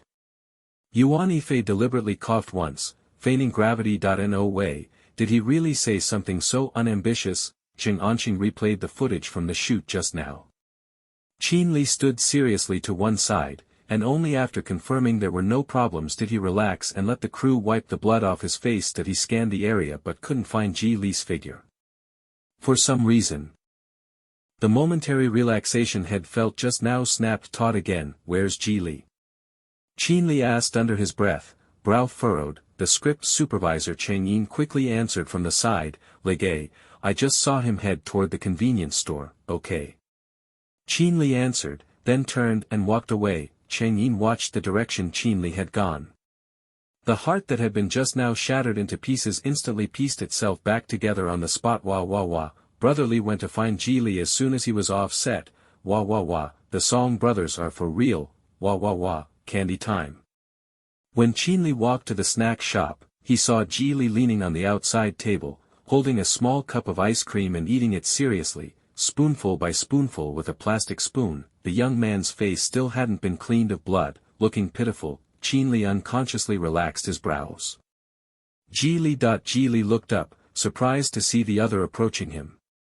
"Teacher Qin Li, are you done filming?" Qin Li sat opposite him and asked, "Why aren't you staying with the crew and instead hiding here eating ice cream?" "Not hiding." Ji Li scooped another spoon of ice cream for himself and mumbled, "It's just a habit. I'm used to eating ice cream after rap to get out of character." Before, his assistant always bought things for him. Now Ji Li was alone, so he had to buy snacks at the kiosk himself. But he didn't have much money, he couldn't bring himself to buy the most expensive 20 yuan ice cream in the shop, so he settled for a cheap 6 yuan one. Used to it? Qinli seized on the key phrase. This wasn't the young man's first time acting, was it? I mean, when something upsets me, I like to eat ice cream to soothe my feelings. Jili realized had let something slip and added an explanation that he poked the nearly finished ice cream with his spoon and sighed. Song Zhao actually cared for his elder brother a lot, but if it were to happen again, he'd make the same choice. No one felt this role more deeply than Jili. Qinli didn't want the young man to continue mired in that emotion, so he changed the subject. Is the ice cream good? I also want something to calm my nerves. Acting opposite someone like you is just too emotionally draining. The latter half of the sentence was meant as praise for Jili. When he played Song Zhao, the opponent poured out such intense emotion that Qinli had no choice but to respond with equal fervor. Jili, you acted very well. I'm glad I didn't stubbornly replace you back then. Qinli added. It was the first time he had spoken so highly of a new actor. Jili's eyes instantly lit up. Teacher Qinli, you acted very well too. I'm very happy to share scenes with you. Don't keep calling me Teacher Qinli, call me Ligay like everyone else. Qinli said. You seem quite a bit younger than me. Jili was stunned. In fact, he was 3 years older than Qinli. And deep down always treated him as a capable actor junior, although treating such a reigning best actor as a junior did seem a bit like taking advantage. Jili idly prodded the bottom of his ice cream cup with a spoon and called softly, Ligay. Qinli saw his ears gradually reddening and found it amusing. What? Calling me Ligay makes you feel wronged? Not at all. Jili thought secretly, you're the one who got the short end. Want more ice cream? Shall I buy you another? Qinli asked again. Maybe the character's emotion hadn't fully passed, he kept wanting to make up for it and be a little nicer to Gli. No need, I'll buy it for you. Jili stood up abruptly, since had already taken advantage of her youth. He was determined to quietly make up for it in other ways. Nobody should be shortchanged. Jili walked to the freezer, his gaze resting on the most expensive ice cream for a few seconds before decisively picking it up and buying it. Qinli followed behind the young man. And out of the corner of her eye she casually glanced at the balance on his phone, a pitifully low 2-digit number. After buying the ice cream, there was even less left. Jili pressed down the pain in his body, somewhat reluctantly handing over the ice cream. Have some, it's really good. It must be delicious just by looking at the price, thanks. Qinli suppressed a smile. You play the role of Song Zhao, you can count that as a mid-level special guest. When you go back, how much of a cut will the company give you? A cut? There's no such thing. Jili shook his head, not quite understanding. This role was brought by the company, and I only picked it up last minute. Having the chance to act opposite an emperor of acting like you is more than enough. If I remember correctly, the original owner signed the kind of indenture with the least freedom, and with the trainee wages already paid out early to send them away. This time he probably won't get a single cent after all. The company isn't a charity, how could they keep subsidizing these still famous newcomers every time? Jili was fretting about what to do after returning. He couldn't really just sit and wait for his savings to run out. Qinli heard the young man's words and couldn't help frowning. Go, shall we go? It's getting late, I should change my clothes and head back. Jili said. He had spoken with the company driver on the phone earlier. There was a vehicle returning at 3 in the afternoon, and he needed to make that time. Okay. Qinli suppressed the question in his mind. It wasn't appropriate for him to probe into the young man's contract split with the agency. The two retraced their steps, and as they passed Qinli's motorhome, Qian was just getting out after finishing the company's video meeting. Qian saw the ice cream in his friend's hand and raised his brow in surprise. The sun rose in the west. Why are you even buying such cloyingly sweet ice cream? Before the three could start talking, a sparse rustling came from the bushes behind the RV. Xiaojiang crouched and crawled out of the shrubs, still holding a filthy, skinny cat in his mouth. Meow. The stray cat had picked up sounded weak even when it meowed. Xiaojiang set it down at Qinli's feet, lifted his proud little head, and wagged his tail furiously as if begging for praise. Chapter 12. Qinli patted the little general's head, full of helplessness. Where did you pick up this stray cat? Qian stepped closer, looking at the dust on the frail kitten and frowning. Probably dug out from the pile of abandoned buildings nearby. I heard a faint mewing when I was out for a walk this morning that he hadn't paid much attention at the time and just brought the little general back. In the blink of an eye, the dog slipped out again and now brought this cat back. By the time he finished speaking, the cat had already sprawled onto Ji Li's shoes, meowing loudly. Ji Li couldn't bear it. So he bent down and picked it up. The cat had a small red scab from a scratch on its nose, its sapphire blue pupils glinted faintly through half-opened eyes, looking both pitiful and adorable. This junior major always likes rummaging through the junk heaps, thinks he'll get praised every time. Qian couldn't help but complain. Ji Li gently hooked his fingertip under the cat's scruff and looked up curiously. Why? Qian Li gave him a look and cut to the chase. 4 years ago I joined a crew to shoot a film and brought the young general along. The filming location was a very remote mountain village, far from the city with inconvenient transportation. The crew stayed there shooting for half a month, and just before they left a sudden torrential rain hit. A landslide poured down the back mountain, swallowing and destroying most of the village. Many villagers couldn't escape in time and were trapped under the collapsed houses, before the rescue teams arrived. Everyone spontaneously organized a rescue. The Major General's dog used its nose to find and rescue quite a few people, and afterwards it was rewarded by the local fire authority. Later, after the media reported on it, the Major General's dog suddenly became a celebrity dog, and occasionally pet-focused shows came knocking. Qian smiled and added, "We registered a Weibo account for the Major General. Its follower count is higher than some celebrities in the circle." Qian Li shot her friend a glance and stopped her. "Don't make comparisons like that." Ji Li smiled without interrupting, merely stroking the kitten in his arms. In just a little while, the cat had already calmed down. He liked cats. Originally Ji Li had been thinking that after retiring from acting he would have free time to raise a cat, but before he could even find a pet cat, he had already been transported into the book. Qian suggested, "Should I take this cat to the pet shop? Take it to the pet store and see if anyone will adopt it." Qian Li nodded in agreement. His daily affairs kept him busy. Keeping an adult dog like Xiaojiang was manageable, but he really didn't have the time or energy to care for a kitten. "I'll take it," Ji Li blurted out. "There's a pet shop right below my dormitory building.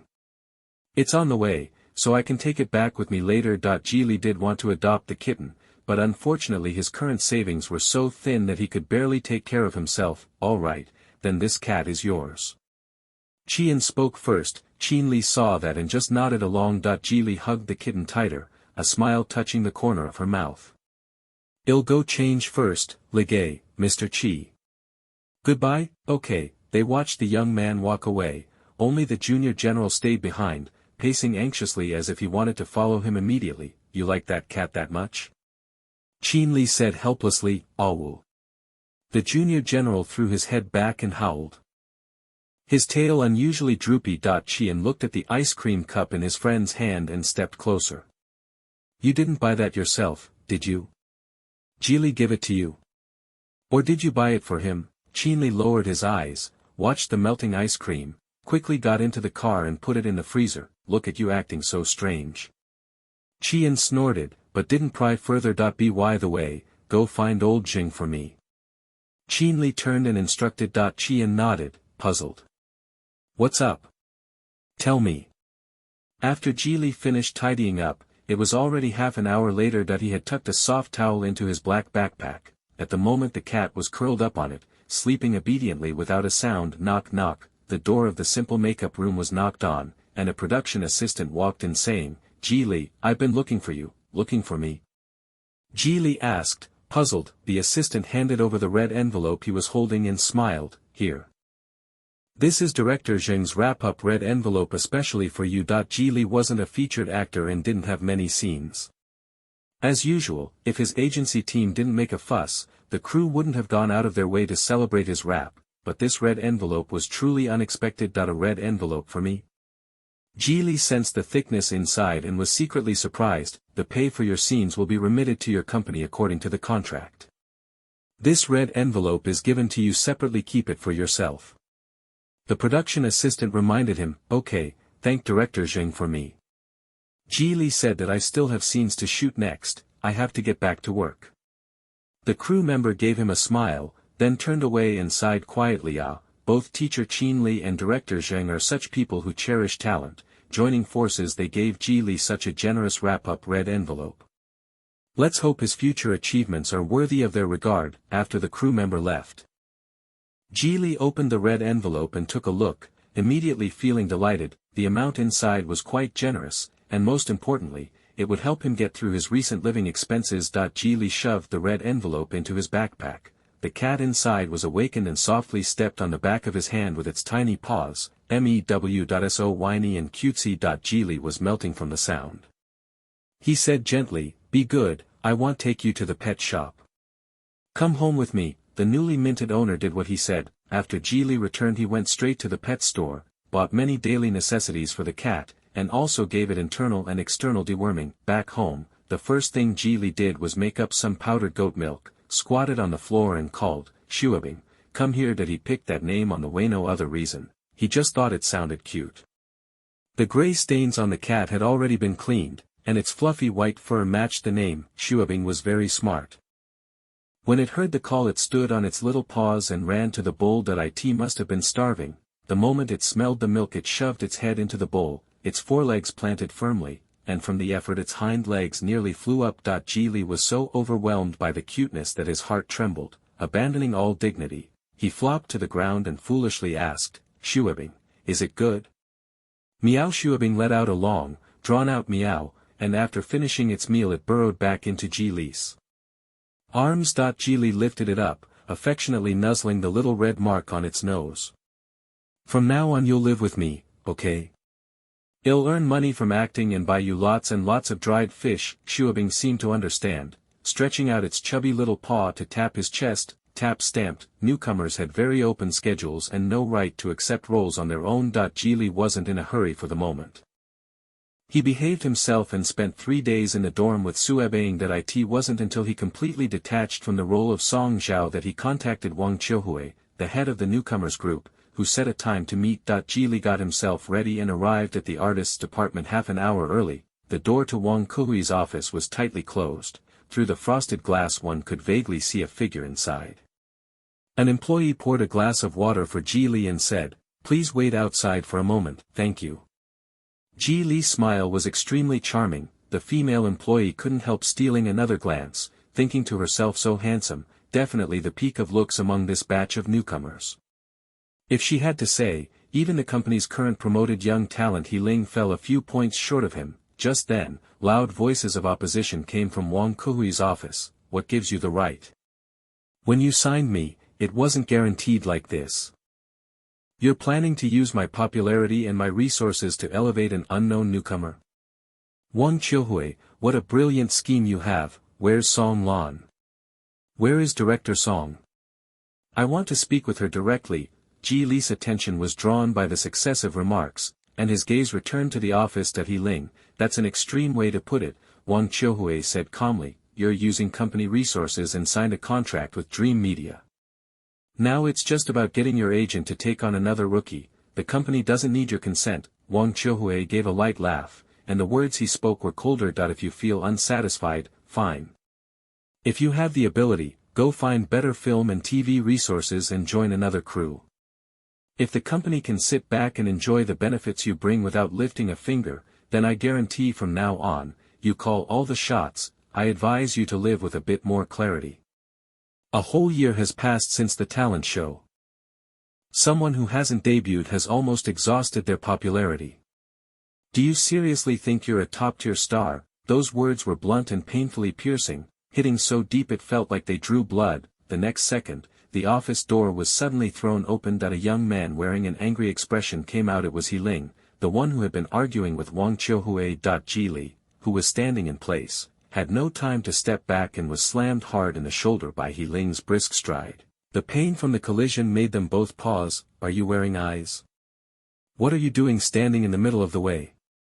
He Ling glared at him and strode off. Ji Li pinched her aching left shoulder. Her gaze unconsciously darkened. It was clearly her who had recklessly bumped into someone, yet he opened his mouth and blamed him. Where did that spoiled temper come from? Bold Wang, what you just said was too blunt. At least cut him some slack. Don't even talk to me about training newcomers. With young Master He Ling's temper, him barely keeping up, a crew-cut man walked out of the office. He looked somewhat fat.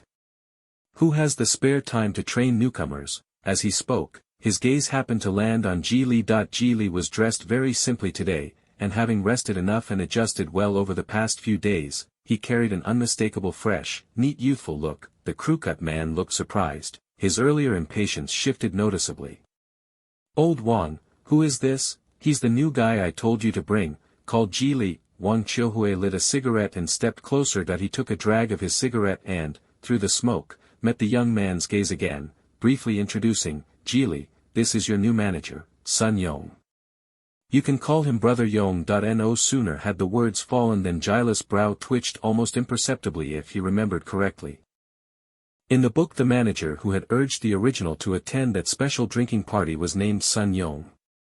Chapter 13 Ji-Li. Sun Yong read the name aloud, satisfaction flooding his gaze. In the 3 months I wasn't at the company, the newcomer they recruited is quite good-looking, just follow the company's arrangements and assign him under me. Sun Yong was an old fox. He immediately recognized the value in Ji-Li's face. There is competition among agents within the same company. Rather than letting a promising talent like Ji-Li become someone else's money-making tool, it was better to hold him tightly in his own hand. Even if it's rotten, it has to rot in his palm. Ji-Li stood silently in place, his lowered gaze dark and obscure. He had always disliked managers like Sun Yong who would take dishonorable shortcuts. Wang Qiuhui seemed to sense something and turned to Sun Yong, saying, you go find He Ling first.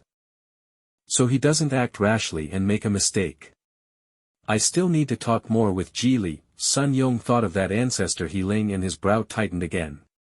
His gaze shifted back and forth between the two, and he changed what he had been about to say. Fine. Have Ji-Li add my WeChat. They'll find time later to talk with him in detail about future work. His words clearly treated Ji-Li like an artist under his own management. After saying that, Sun Yong walked off briskly. Ji-Li waited until his figure had completely disappeared, then looked up at Wang Qiuhui and said, Team Leader Wang, I don't want Sun Yong to be my manager. Wang Qiuhui exhaled a thin plume of smoke, smiling without quite smiling as he looked at him. Come in and speak. The office door was closed again. Wang Qiuhui leaned against the edge of the desk, dusting his fingertips. You should know, newcomers don't get to choose. They must unconditionally comply with the company's arrangements. Ji-Li heard his grandiose warning and answered calmly, I know, but an agent shouldn't be just Sun Yong. Ji-Li, let me be honest with you. The artist department sees a lot of potential in your looks. Assigning Sun Yong to manage you is for your own good. Wang Qiuhui looked at him and spoke earnestly, the company's management resources are limited. Apart from already famous young male leads and divas who can have dedicated management teams, other newcomers have to be squeezed under a few agents and end up competing for resources with one another. Sun Yong just signed He Ling recently, and the resulting resources won't be small. He Ling and you are similar in age and appearance. The roles he can play, you can play too. If you go with another agent, you won't get such good opportunities. Wang Qiuhui left out some facts and persuaded him. Sun Yong has his methods. None of the newcomers he's managed have failed to stand out. Ji-Li's eyes flashed with a hint of understanding.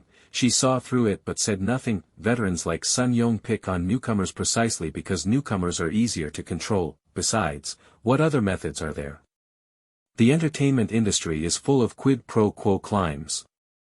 You give your body, you get resources, and with some publicity tactics, getting a little spotlight is still very easy. In the book, the original owner had indeed fallen into his trap. Wang Qiuhui couldn't read Ji-Li's emotions for a moment, his voice slightly low.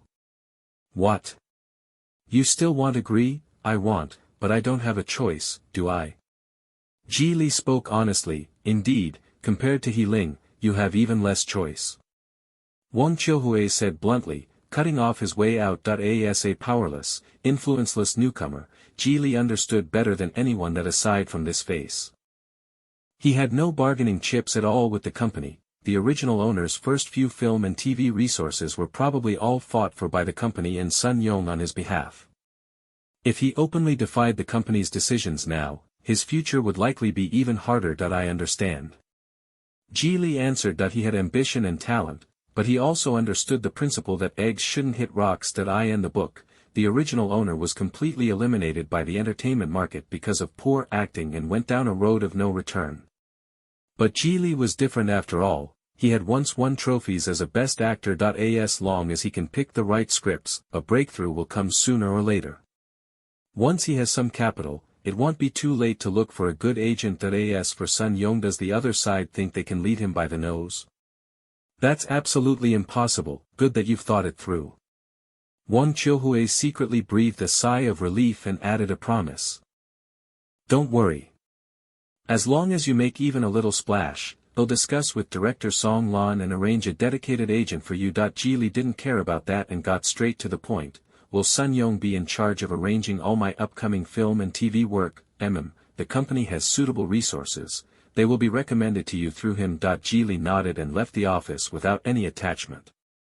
Wang Chilhui stubbed out his spent cigarette in the ashtray. He stared at Geely's retreating figure and let out a meaningful laugh. He had thought the young man was a soft target to be manipulated, but unexpectedly he had quite a mind of his own. He only hoped that this innate pride of his would endure a little longer in this treacherous, mix-it-up circle. Geely found a lounge and took out his phone to search for news about Heling. Since they were under the same agent now, he might as well learn about this person quickly.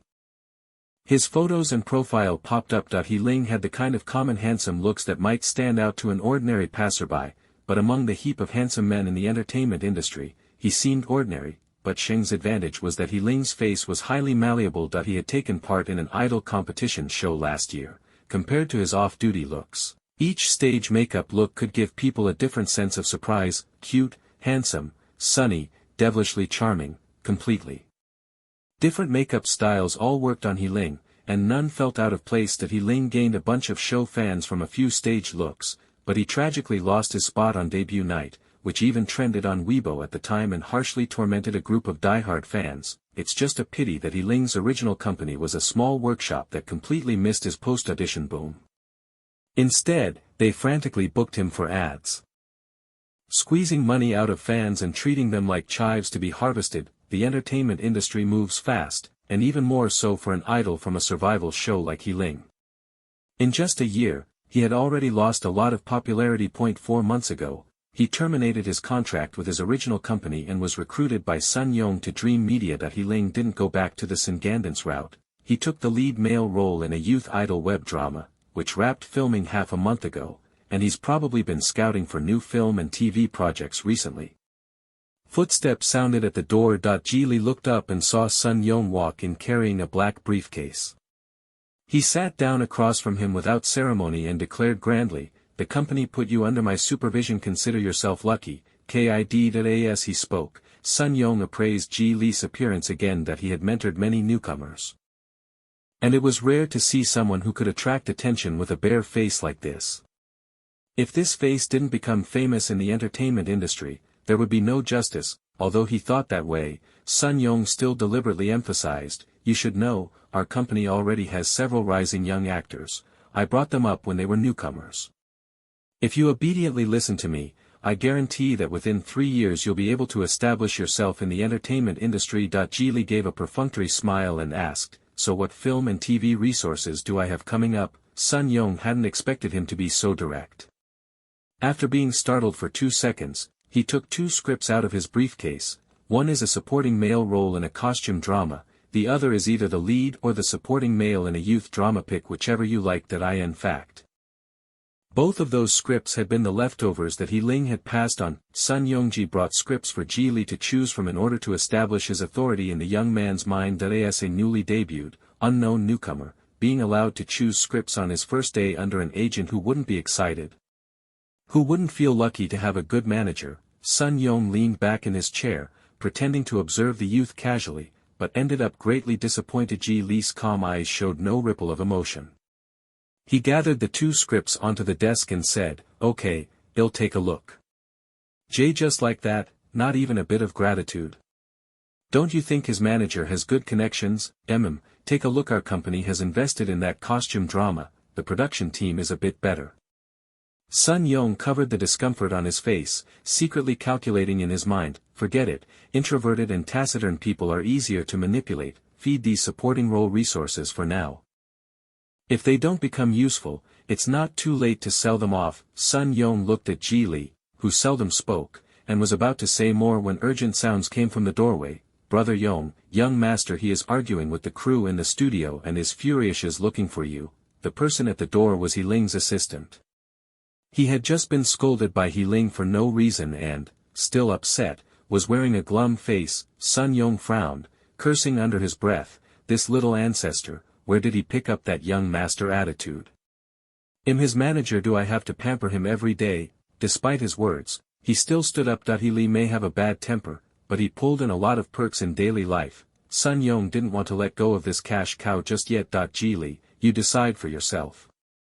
Preferably give me an answer in the next day or two, Sun Yong said hastily. Ji Li casually responded. And only after the person left did he pick up the period drama script from the table. Ji Li looked at the character synopsis on the first page, then skimmed through a few pages of the script. It was the typical supporting male lead in historical romances. He meets the heroine first, does all the gentle, kind things for her, and in the end is tragically defeated by the male lead who has the protagonist's halo. These historical web romances all follow the same formula, with brainless, illogical plots. Once every few years there might miraculously appear a hit drama, but if it doesn't break out, the second male can only be reduced to a foil under the lead screen time. Ji Li shook his head in refusal and decisively closed the script. He could guess that these scripts were the leftovers from He Ling. Either their quality was poor or the investment was too small. If it had been some other newly debuted actor, they would probably have joyfully accepted any script or job they could get, but Ji Li had his own professional standards. He was unwilling to lower his demands for scripts and roles unless driven to desperation. The original owner had acted in so many of those costume romance pieces that his acting had been left stunted and never recovered. Ji Li rubbed the space between his eyebrows and casually picked up another script. A youthful secret love theme. From what Sun Yong said, this film still had a small budget. Ji Li didn't have much hope, but he still seriously opened the script and, to his surprise, became absorbed without even realizing it. It wasn't until the sky outside the window had gone completely dark that Ji Li finished reading the script's final line of monologue. I was like an advocate detached from time, trying in each cycle to bring fulfillment to every one of them. Ji Li sighed deeply, then rubbed his aching, swollen eyes. He flipped back to the character synopsis at the beginning, his gaze quietly settling on the final character name, Xiang Sueyan, third male lead. Chapter 14. Ji Li was so absorbed in reading the script that he lost track of the company's closing time. It was already nearly 9:30, and he was very interested in the role, planning to talk with Sun Yong about it again the next morning. The descending elevator suddenly stopped on the 6th floor. When the door opened, Ji Li saw He Ling's figure. The other party must have just finished a promo shoot. With heavy makeup and a sour expression, they somehow gave off a few hints of cold and sinister charm. Not to mention anything else, that face is really sculptable. Come in. Ji Li stepped aside to make a path. Since the two worked for the same company, they still had to exchange polite formalities on the surface. He Ling stood frozen where he was. Recognizing Ji Li, his already unpleasant eyes grew hostile. The company is giving my resources to someone like you. Ji Li's eyes flashed, and the goodwill that had risen to his face vanished in an instant. First learn to be a decent person before learning skills. He opens his mouth full of malice. Who exactly is he trying to show off to? The elevator doors closed automatically on schedule. Ji Li pressed the open button with just the right force and retorted, the company assigned me under Sun Yong, sharing an agent with you. By the same logic, what does that make you? He deliberately paused, his gaze sweeping over He Ling's whole body, curling his lips into a smile. What kind of trash do you think you are? Ji Li didn't like making enemies, but that didn't mean he had no temper. Some things didn't need to be spelled out. Body language and looks were enough. He Ling obviously understood the implication, and a flush of shame and anger washed over him. Before he could vent his fury, Sun Yong and the assistant walked over. The elevator's here. Why aren't you getting in? Sun Yong saw Ji Li in the elevator and visibly brightened. Why haven't you gone back yet? Ji Li kept it short. Finished reading the script, was just about to head back. Sun Yong, unaware of the little spat between the two, pushed He Ling into the elevator. The assistant carried a backpack and gave He Ling a cautious once-over. From what he knew about He Ling, this guy was definitely mad again, always angry, angry all the time. Idols these days are just impossible to deal with. The assistant nervously pushed up his glasses and shrank into the corner like an invisible person, not daring to provoke any more rage. Since getting into the elevator, Sun Yong's thoughts had been fixed on Ji. He caught sight of the 2 stacks of scripts tucked under her arm and asked, "You managed to finish them all in just a few hours, which one did you like? Is it the second male lead in the costume drama?" Sun Yong confidently guessed, but the next second Ji proved him wrong. "That I don't want to play the second male lead in a costume drama." Ji held the script he had chosen up to the other man. "I want to play this." Sun Yong looked surprised, then pretended to understand and nodded. "That's fine too. This one has a smaller investment, but the lead role is easier to fight for." "That I want to play the third male lead." Ji blurted out that in just 2 short lines of dialogue. Sun Yong was slapped in the face by the young man. He took a hard breath. What? Third male lead, did he mishear? Passing up the male lead and second male lead with more scenes to go. Play the third male lead. Before Ji could reply, Ling scoffed from the side. "I thought he was some impressive newcomer, but it turns out his brain was kicked by a donkey to take the third male lead. People like you having a future would be a joke." Sun Yong frowned and murmured a warning. "Ling, how are you speaking?" The assistant standing in the corner also changed his expression, secretly thinking, Ling's rude habit of mocking everyone will sooner or later offend someone and cause trouble. "What do you mean how I speak?" "Sun Yong, you paraded resources I didn't want in front of him to show off, and the other party turned out to be hopeless. I advise you to get your head straight. Don't pick up sesame seeds and lose a watermelon. You need to see clearly who can really be the cash cow." The elevator doors opened with a click, and Ling strode away. Sun Yong was so snapped at that his face went deathly pale. He hurriedly tossed Ji a line, "Come to my office tomorrow morning, we can talk at length when you have time." After the 2 left, the assistant huddled in the corner finally let out a huge sigh of relief. Finally getting off work. Day after day like this, he's practically shortening his life. Ji heard the movement and looked over. The assistant had a delicate appearance. His cheeks a bit baby-faced on both sides, looking like someone who gets picked on every day. "Hello, my name is Bao Zixing, everyone calls me Baozi." The assistant noticed his gaze and quickly introduced himself. Ji couldn't help but twitch the corner of his mouth. As expected, the person lived up to his name. Baozi blushed at the smile, whispering, "I know, among the new hires in this company you're the best looking, thanks. Aren't you going with them?" "No need, I live near the company. He won't let me follow him around 24 hours. Ling only joins the crew in a few days." The 2 left the company, chatted a bit, and realized they were heading the same way. Ji casually asked, "How long have you been Ling's assistant?" With his stubborn temper, it probably isn't easy, right? Not just bad to be with, it's impossible to be with him. I was totally fooled by his image and good looks. Baozi blurted out the truth all at once. Then flushed red as he realized what had said. Ji gave an enlightened smile and said, "Don't worry, I won't tell him." Baozi breathed a sigh of relief and stopped hiding it. "I watched the talent show last year and liked him a lot.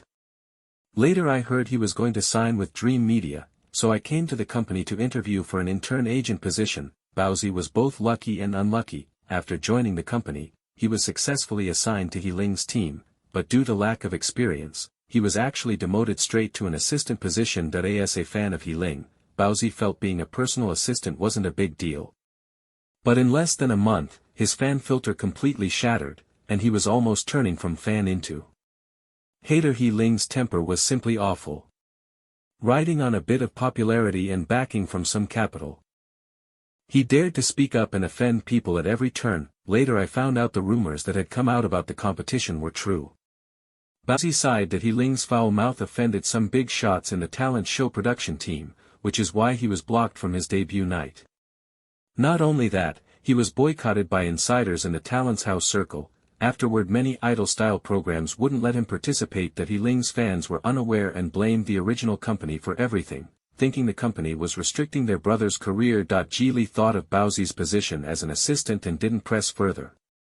But he could guess that Ling most likely couldn't make it as an idol and had switched to acting to film dramas. The more Baozi thought about it, the more helpless he felt, and he started grumbling, I really hope that when he joins the new crew he'll tone it down a bit.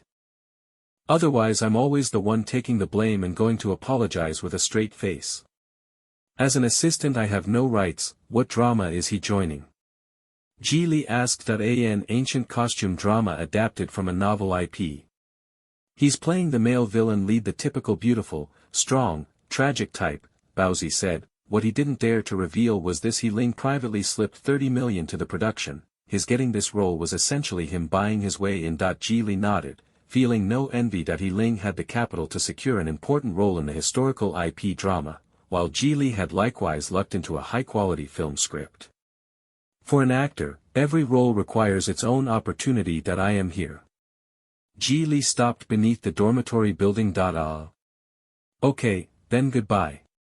Baozi stopped, feeling an inexplicable twinge of regret. Geely liked this interesting young man very much.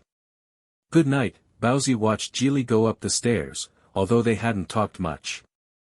The other person made him feel very comfortable. It would be great to be able to work by Geely's side. The thought passed in an instant. Baozi tightened his backpack and only then headed toward his residence. No sooner had Geely returned to the dorm than a kitten-like mew sounded at his feet. Xuebing had been waiting at the door since morning, its little tail wagging, front paws pawing at Geely's pant leg trying to climb up. Geely was melted by the cuteness and quickly scooped it into his palms, affectionately rubbing the small red scar on its nose. Are you hungry, Xuebing? I'll make you some lamb milk powder. Good little one. Meow. Geely prepared a little more than half a bowl of goat milk powder for Xuebing, then grabbed an instant bun for himself to chew on. The two of them, man and cat, sprawled on the floor, each enjoying their dinner. Xuebing was a little glutton. Every time he drank milk he seemed to want to bury his face in it. Slow down. I'm not stealing from you, Geely said around a mouthful of bun. He filmed a short video of Xuebing drinking, then opened his moments. The original owner was a quiet person who didn't like making friends. His WeChat was always sparse and chilly. Geely had, during some breaks in the film shoot recently, casually added a few crew members that he had just opened moments when he saw that script supervisor Cheng Yin had posted a photo, with a simple but fangirly caption, "Ah, Li Go is insanely handsome today. Yuan Bao is super dashing too. 10 days until wrap. Go for it." Geely tapped to enlarge the picture. Qinli was wearing a black embroidered jacket that made him look very tall and slim. His gaze was sharp as he held his sword toward Yuan Fei on the other side. Although it was just a simple still from the show, the powerful aura radiating from the man's expression and bearing seemed almost to burst through the phone screen. Geely held his breath for a few seconds, and when he came to, he casually liked the post and commented with a smile, "Brother, you're really handsome." A few seconds later, Cheng Yin replied to him, Xiao Song Zhao. Thank you. KDL, what are you thanking me for?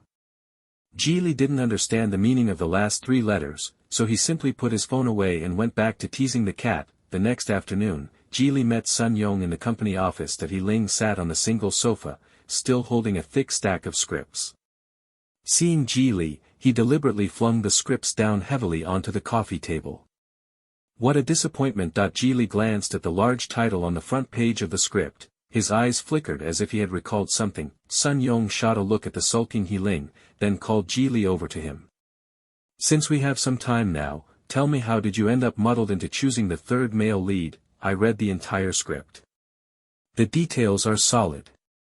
Also, the 5-person lead group has a lot of overall screen time. The third male lead doesn't have that little to do, and the final few scenes are quite crucial. Most importantly, I like this role, don't give me that. Sun Yong waved his hand, disdainful. Who would turn down a lead to play? Insisting on a supporting role. Listen to me, historical costume drama, second male lead.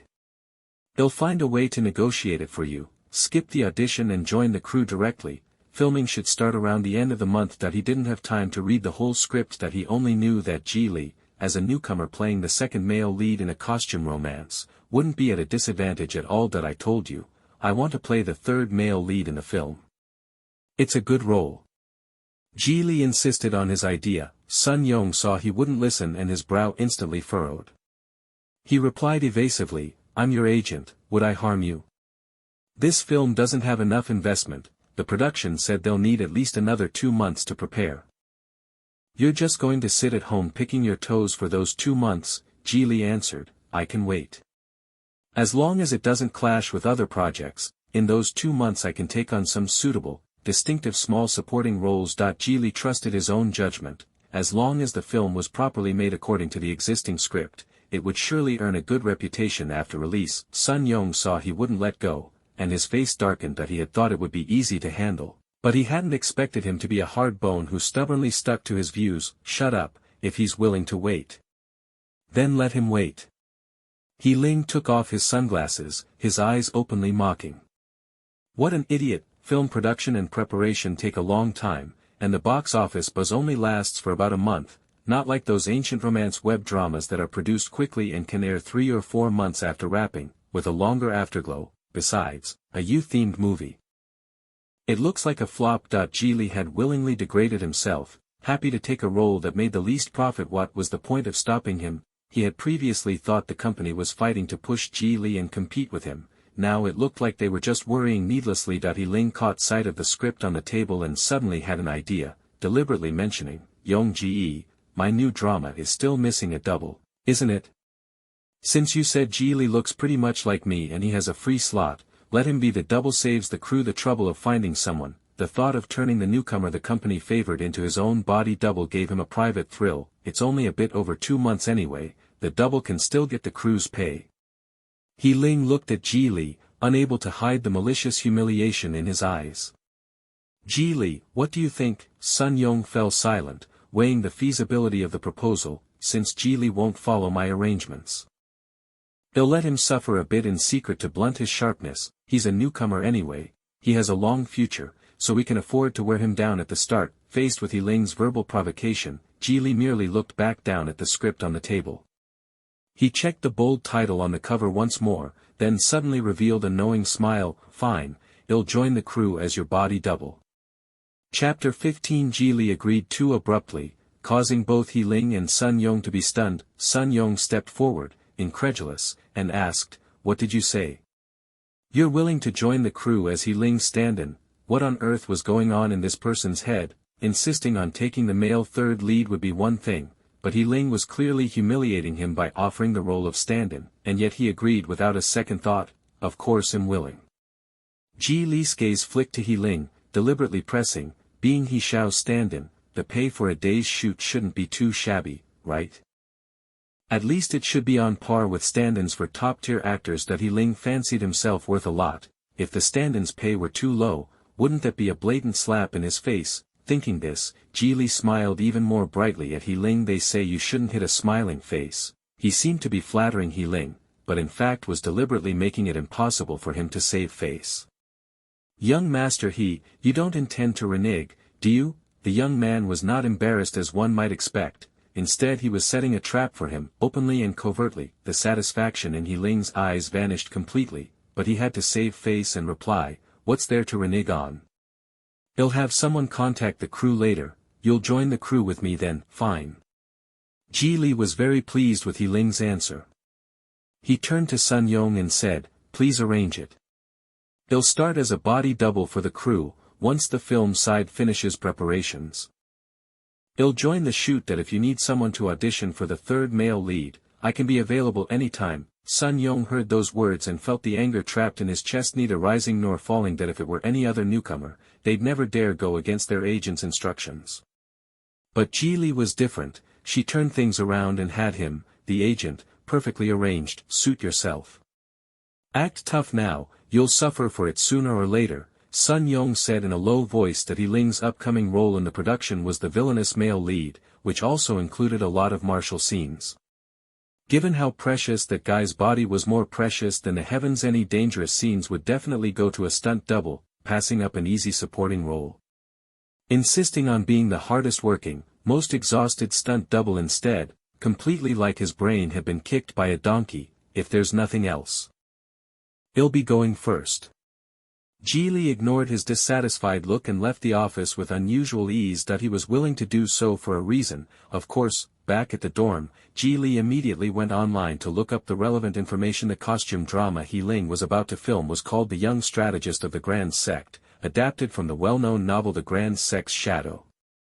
This novel had once dominated the site's subscription charts for the whole year, with a large accumulated fanbase of readers. Ji Li remembered that the original book mentioned that once this TV series aired it triggered a ratings frenzy, and at several major television award ceremonies the show's creators went on a winning streak. The main cast's market value soared, among them, the talented young actor Zhou Qingming, who played the male lead, pushed into A-list status and became the biggest rival to the original book's protagonist, Ji Yinqi. But no matter how popular the show became, it had nothing to do with the stand-in. The reason Ji Li agreed to take the job was entirely because she highly valued the creative team behind the series, director Yao Chuan, screenwriter Fang Zhixing, and producer Mo Xingyuan, the three big names repeatedly mentioned in the original book. Any film or TV project they collaborate on becomes a hit.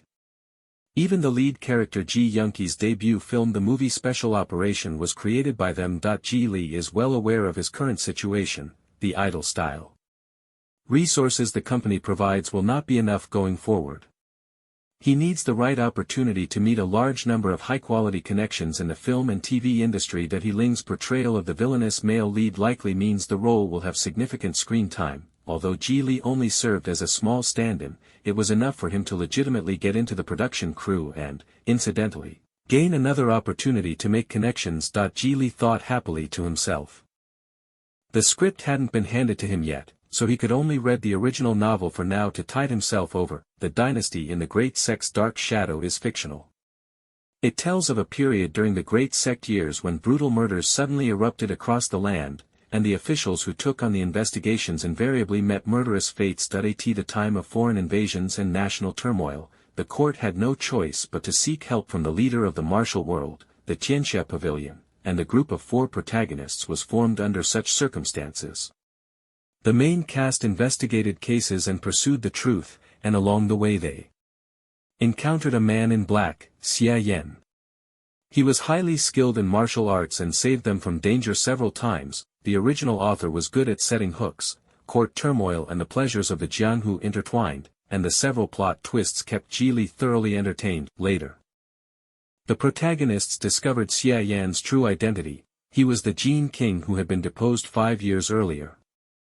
All the disasters and atrocities had been orchestrated by him behind the scenes, and even the enemy nation's incursions had been secretly instigated by him. When the conspiracy was exposed, Xia Yan, on the verge of death, revealed the obsession he had hidden for years. The truth was both pitiable and tragic. Ji Li spent 2 days finishing the ending of the novel and let out a long sigh. It must be said, the original author was very good at shaping the antagonist, not only handsome, but also highly skilled in combat, and most importantly, intelligent.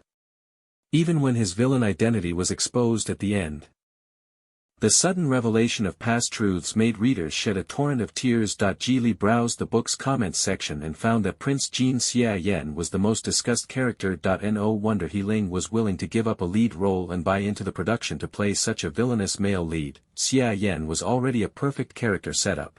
As long as He Ling's acting reached the passing line, the character filter after broadcast would let him rake in a huge fanbase.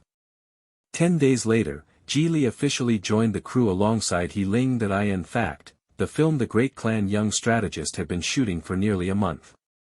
Back then, He Ling secretly financed and replaced the originally planned actor. The production postponed all of the Jin King scenes to accommodate the rap schedule of his previous project. He Ling's first scene was precisely Jin Wang Xia Yan's first appearance in the script. The female lead Xiao Qir got into an argument with the male lead and others left the squad on impulse, and as a result got lost in the woods and was captured by bandits. Just as she was at the brink of being humiliated, several hidden crossbow bolts suddenly flew in and struck the bandits in the forehead, killing them instantly.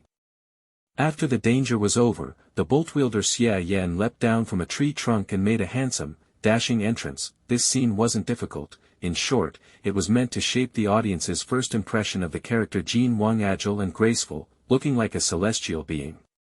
Even though he wore a face-covering hood, that innate aristocratic aura made people want to catch a glimpse of the features hidden beneath the fine veil. Such a debut appearance must be performed by the actor himself. There was no need for a stand-in listed on the call sheet, so Geely had to borrow a small stool from the crew and sat quietly under a patch of shade. On such a hot day, everyone else had an electric handheld fan.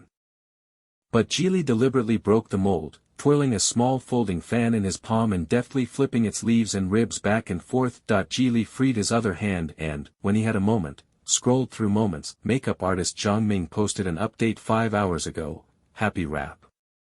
Wishing Tianxia Bangwa great box office success in the future, Geely tapped to view the cast and crew group photo below, and his gaze involuntarily fell to the very center of the picture, where he clicked to enlarge it. Qin Li, unusually, was wearing a black tank top, holding a bouquet of wrapped flowers in his arms. The lines of his biceps were smooth but not exaggerated, clearly the result of years of regular training. Geely couldn't help but squint with a smile, quickly hit like, and murmured, "Great figure, Jige, I finally found you." Baozi hurried over, face flushed. "Hurry over He Ling's first scene didn't go well, and he's almost at odds with the director. Yonga is trying to smooth things over. So they probably need you to stand in as a temporary double." Geely's brow lifted slightly. He clearly hadn't expected this. On the first day of shooting, the very first scene, and already in a dispute with director Yao Chuan. He Ling's guts were really something. Geely quickly got up and followed Baozi toward the inner circle of the shooting area, and from what he heard from him he roughly understood what had happened. According to the script, Jin Wang Xia Yan was supposed to leap down from a high tree trunk. The only difficult part of the scene was probably the wire rigging. As it happened, He Ling himself was somewhat afraid of heights. Having finally overcome his psychological barrier and climbed up, he failed for a moment to find his balance and toppled headfirst, inverted. When an actor first tries flying on a wire, it inherently requires coordination with the rigging crew. Imbalances like this are common in the early stages. He Ling didn't care about these reasons. She instantly felt angry at the crew. Coupled with his slight fear of heights, his acting became overly tense, and after several consecutive takes director Yao felt dissatisfied. The afternoons in Hengqin were the hottest. After a few NGs, He Ling started complaining that he couldn't take it anymore, and his temper surfaced along with it. "Oh, you know how much manpower and money our crew wastes when we fall a day behind schedule." Director Yao Chuan's scolding carried from afar. "You're tired? Aren't the crew below pulling the rigging tired? Aren't the teachers shooting under the sun tired? It's only about 4 or 5 meters high.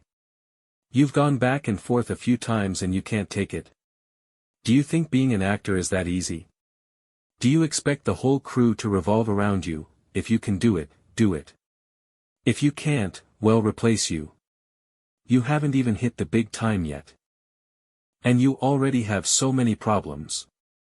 Yao Chuan, known in the industry for his bad temper, launched into a tirade, not sparing the actor's dignity at all. The surrounding crew were silent, but their expressions showed they agreed with his words. The up-and-coming young actress Su Miao, who plays the female lead, was equally boiling with anger, because the role required not breaking character with the setting, so she had been tied to the tree trunk the whole time. Even though the exposed skin of her wrists had been rubbed red by the coarse rope, she didn't complain about the pain or fatigue. Yet in the end He Ling, a man, melodramatically broke down before she did. "You should be mentally prepared to act, holding everyone up by yourself. What's that about?" Su Miao dropped this bland remark and, with her assistant, went back to the trailer to rest. "Make a fuss if you want, just come and call her again when it's time to film." He Ling sensed the gazes around him. His face turning extremely ugly. He had never endured such reproach and humiliation. If Sun Yong hadn't held him back tightly, he would have walked off in a huff right then. "Young master Yonga, director Yao."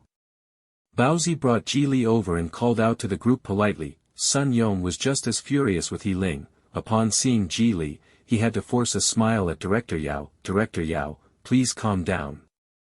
This is the body double we brought for He Ling. Could we try swapping him in for this scene?" Yao Chuan glanced at Geely twice, kept a stern face, and said nothing. "Using a stunt double for the very first scene? What kind of nonsense is that? Anyway, the role is wearing a veil for now, so you can't see the real face." Sun Yong paused, his tone even more humble. "Our He Ling really is afraid of heights, and it's his first day on set, so it's natural he'd be a bit out of sorts." Geely, seeing Sun Yong and He Ling getting put in their place and acting submissive, a rare sight, barely raised an eyebrow. staying aloof. Alright, there's no point arguing. It's common for actors and directors to have different takes on a role. The screenwriter Fang Zhixing walked up and soothed in a gentle voice. He Ling should go back and rest, let the stunt double try it. We can't have the whole crew waiting and holding up the schedule. He patted his friend Yao Chuan on the shoulder, then looked at Ji Li and smiled. This body double is actually quite good looking.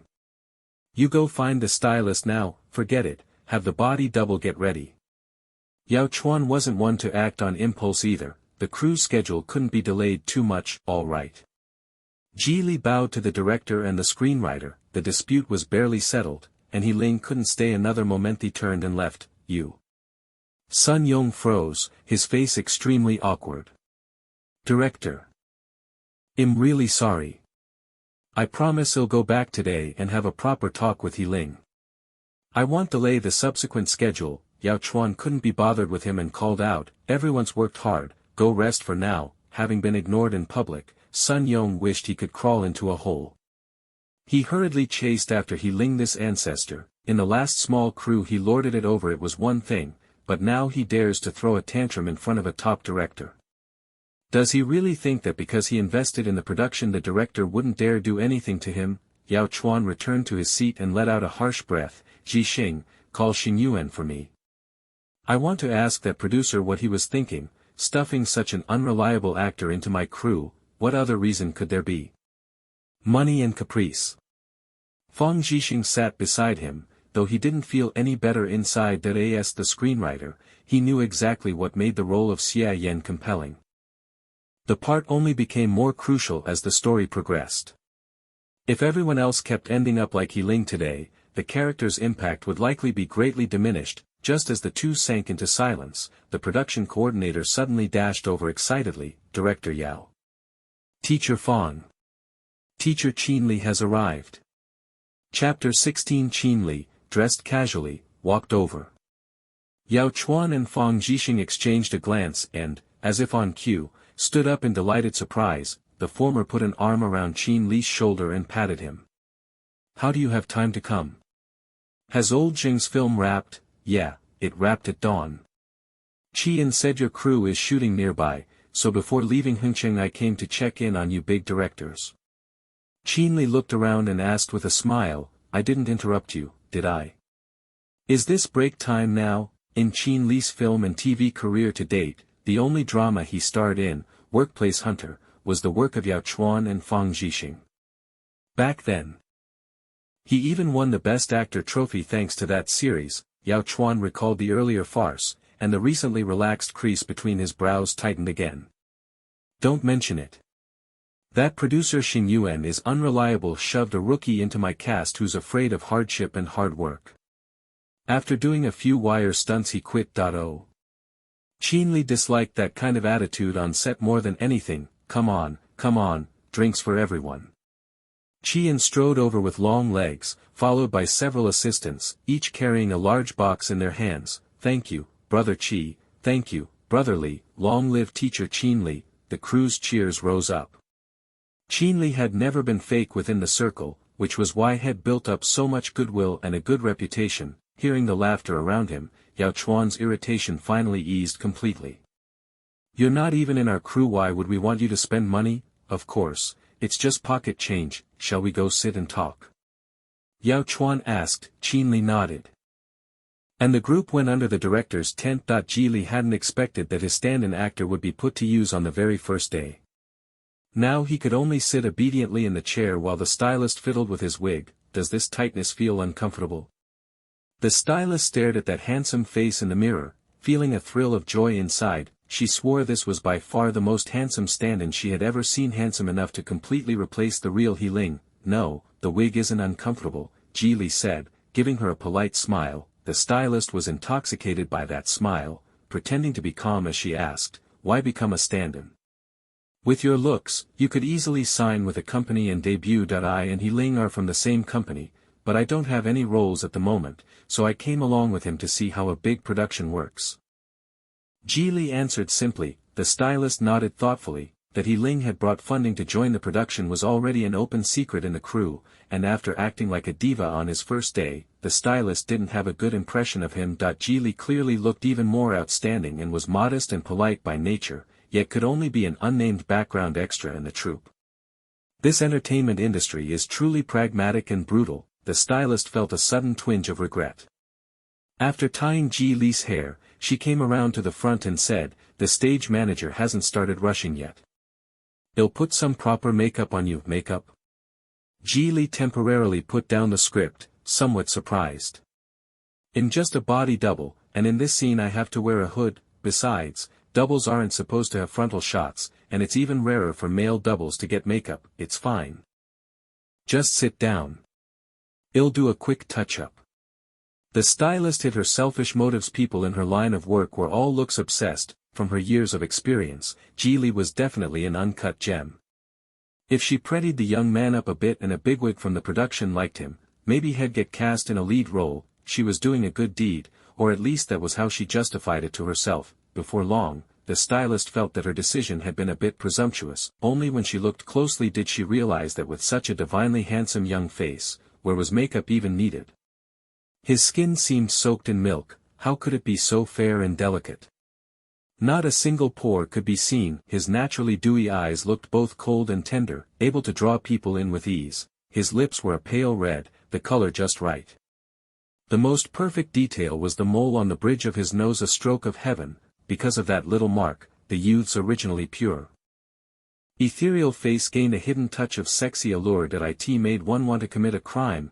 5 big characters popped into the stylist's mind, and she involuntarily took a breath. "What's wrong? You're so beautiful, I can't bear to hurt it," the stylist sincerely praised. Geely was amused by her. "Thank you." The stylist still didn't dare to ruin that face much. After a simple base she only added a bit of eye makeup. Geely had just changed into his costume when the stagehand walked over right on schedule. "Ready yet?" "Ready." The stylist smoothed Geely's hair and beamed proudly.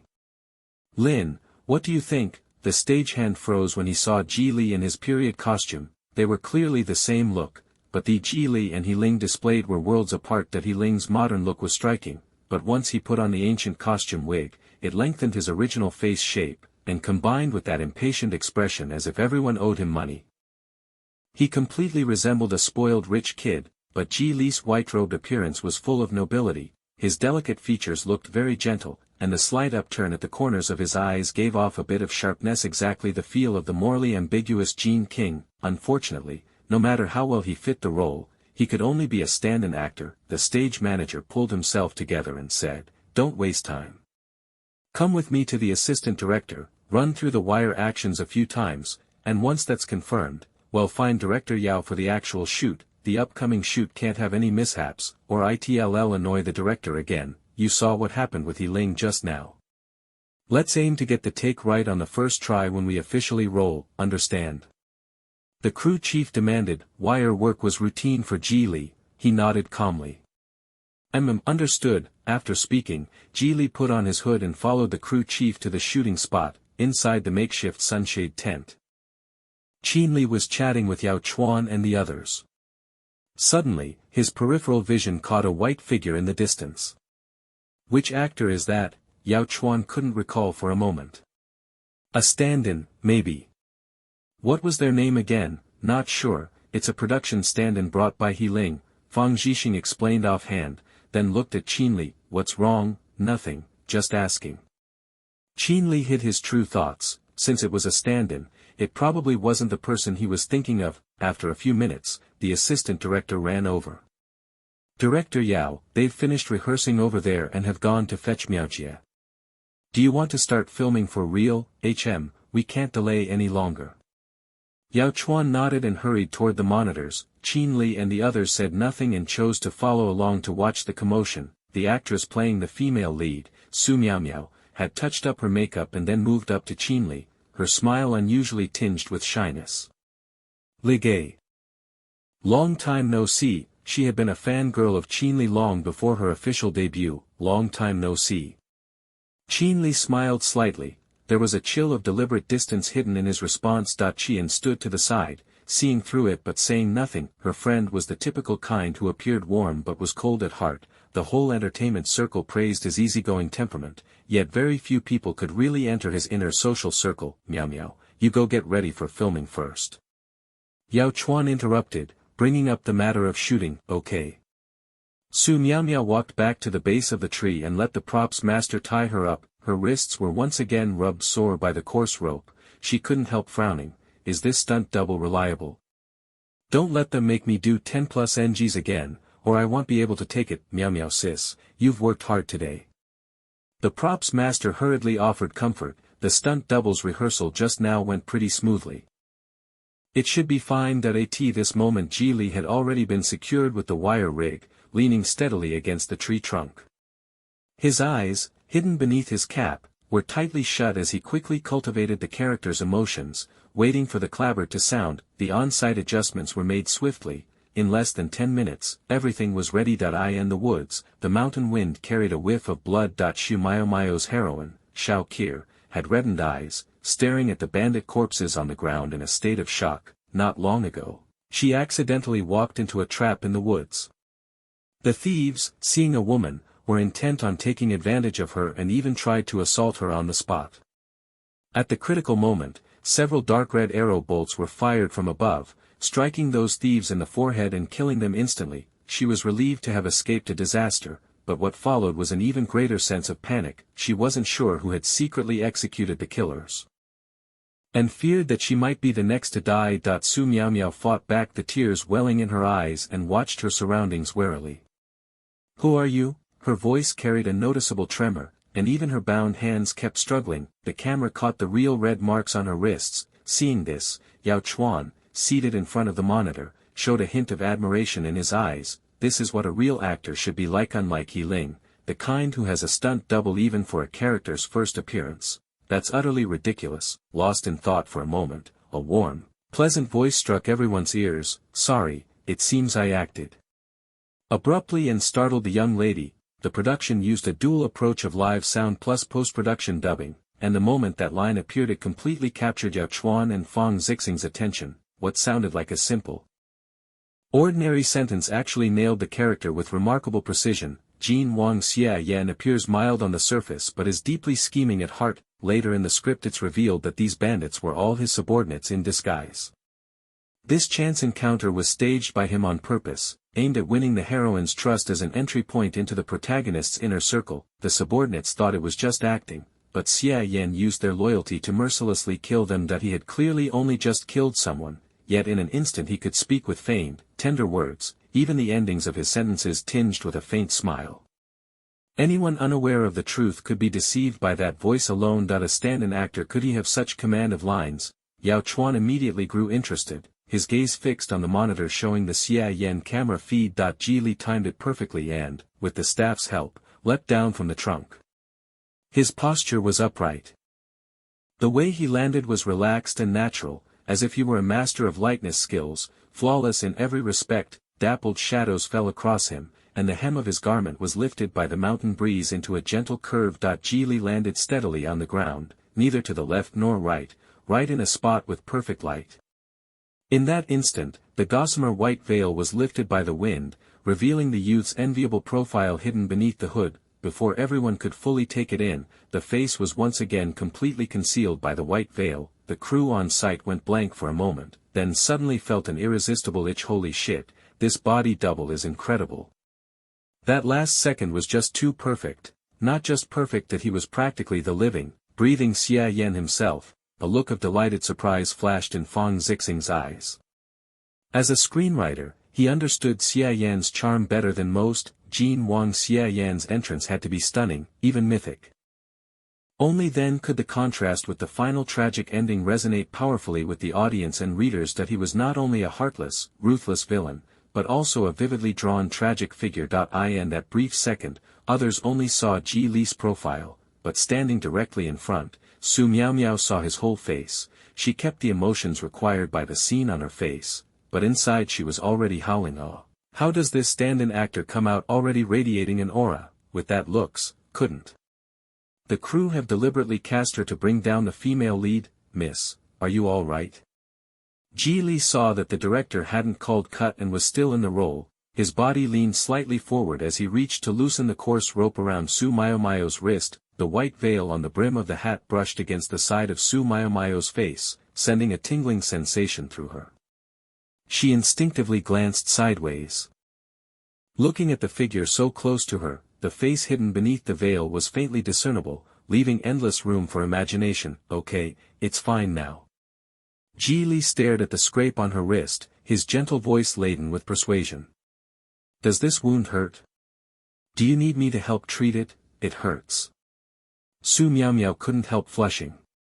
No, it's fine.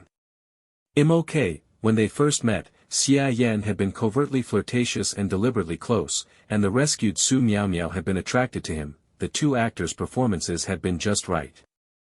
After a few seconds, Yao Chuan called out, "Cut, that's a wrap." The crew gathered around, and Ji breathed a sigh of relief, stepping back 2 paces to keep his distance from Su Miao. Su Miao reacted belatedly, hurriedly taking her assistant's hand as they walked toward the lounge. She covered her slightly flushed cheek. She had actually gotten flushed from being flirted with by a body double. She was so pathetic. Qian quietly slid closer to her friend and asked in a low voice, "How long has it been? How did Ji end up as a body double on Director Yao's team?" The instant the white veil was lifted, those sitting in front of the monitors recognized Ji. Qin Luo gave a barely perceptible shake of his head, his gaze fixed on the young man the whole time. Yeah, how did someone perfectly fine end up being wronged into becoming a stand-in? Could it be that he was being targeted at the company? The tug of the wire on his body disappeared, and Ji exhaled sharply. He removed his hood and searched in the direction of the director's monitor. The next second, he unexpectedly collided with a pair of deep, familiar eyes. Chapter 17 Li Gu. Ji hurried over to Qin Li's side, eyes brimming with unstoppable joyous laughter. "I didn't expect to see you here again, not like the purposely darkened beggar makeup in movies." The young man's ancient costume look was strikingly eye-catching. Qin Li was infected by his smile, the curve at the corner of his mouth involuntarily lifted. Long time no see." Yao Chuan and Fang Zhixing exchanged a look, asking in puzzlement, "Do you two know each other?" Ji played the role of my character's younger brother in Bangua. "We did a few scenes opposite each other." Qin Li paused slightly, then added, "Director Zheng really likes him." That, Yao Chuan immediately realized. The new actor old Zheng raved about all over his moments. It's him. People in the directing circle all know each other, and Yao Chuan and Zheng Anqing were acquainted privately. Qin Li nodded in acknowledgement. This was the first time Ji had heard of it. His eyes brightened slightly. "Li Ji, Director Zheng praised me on his moments."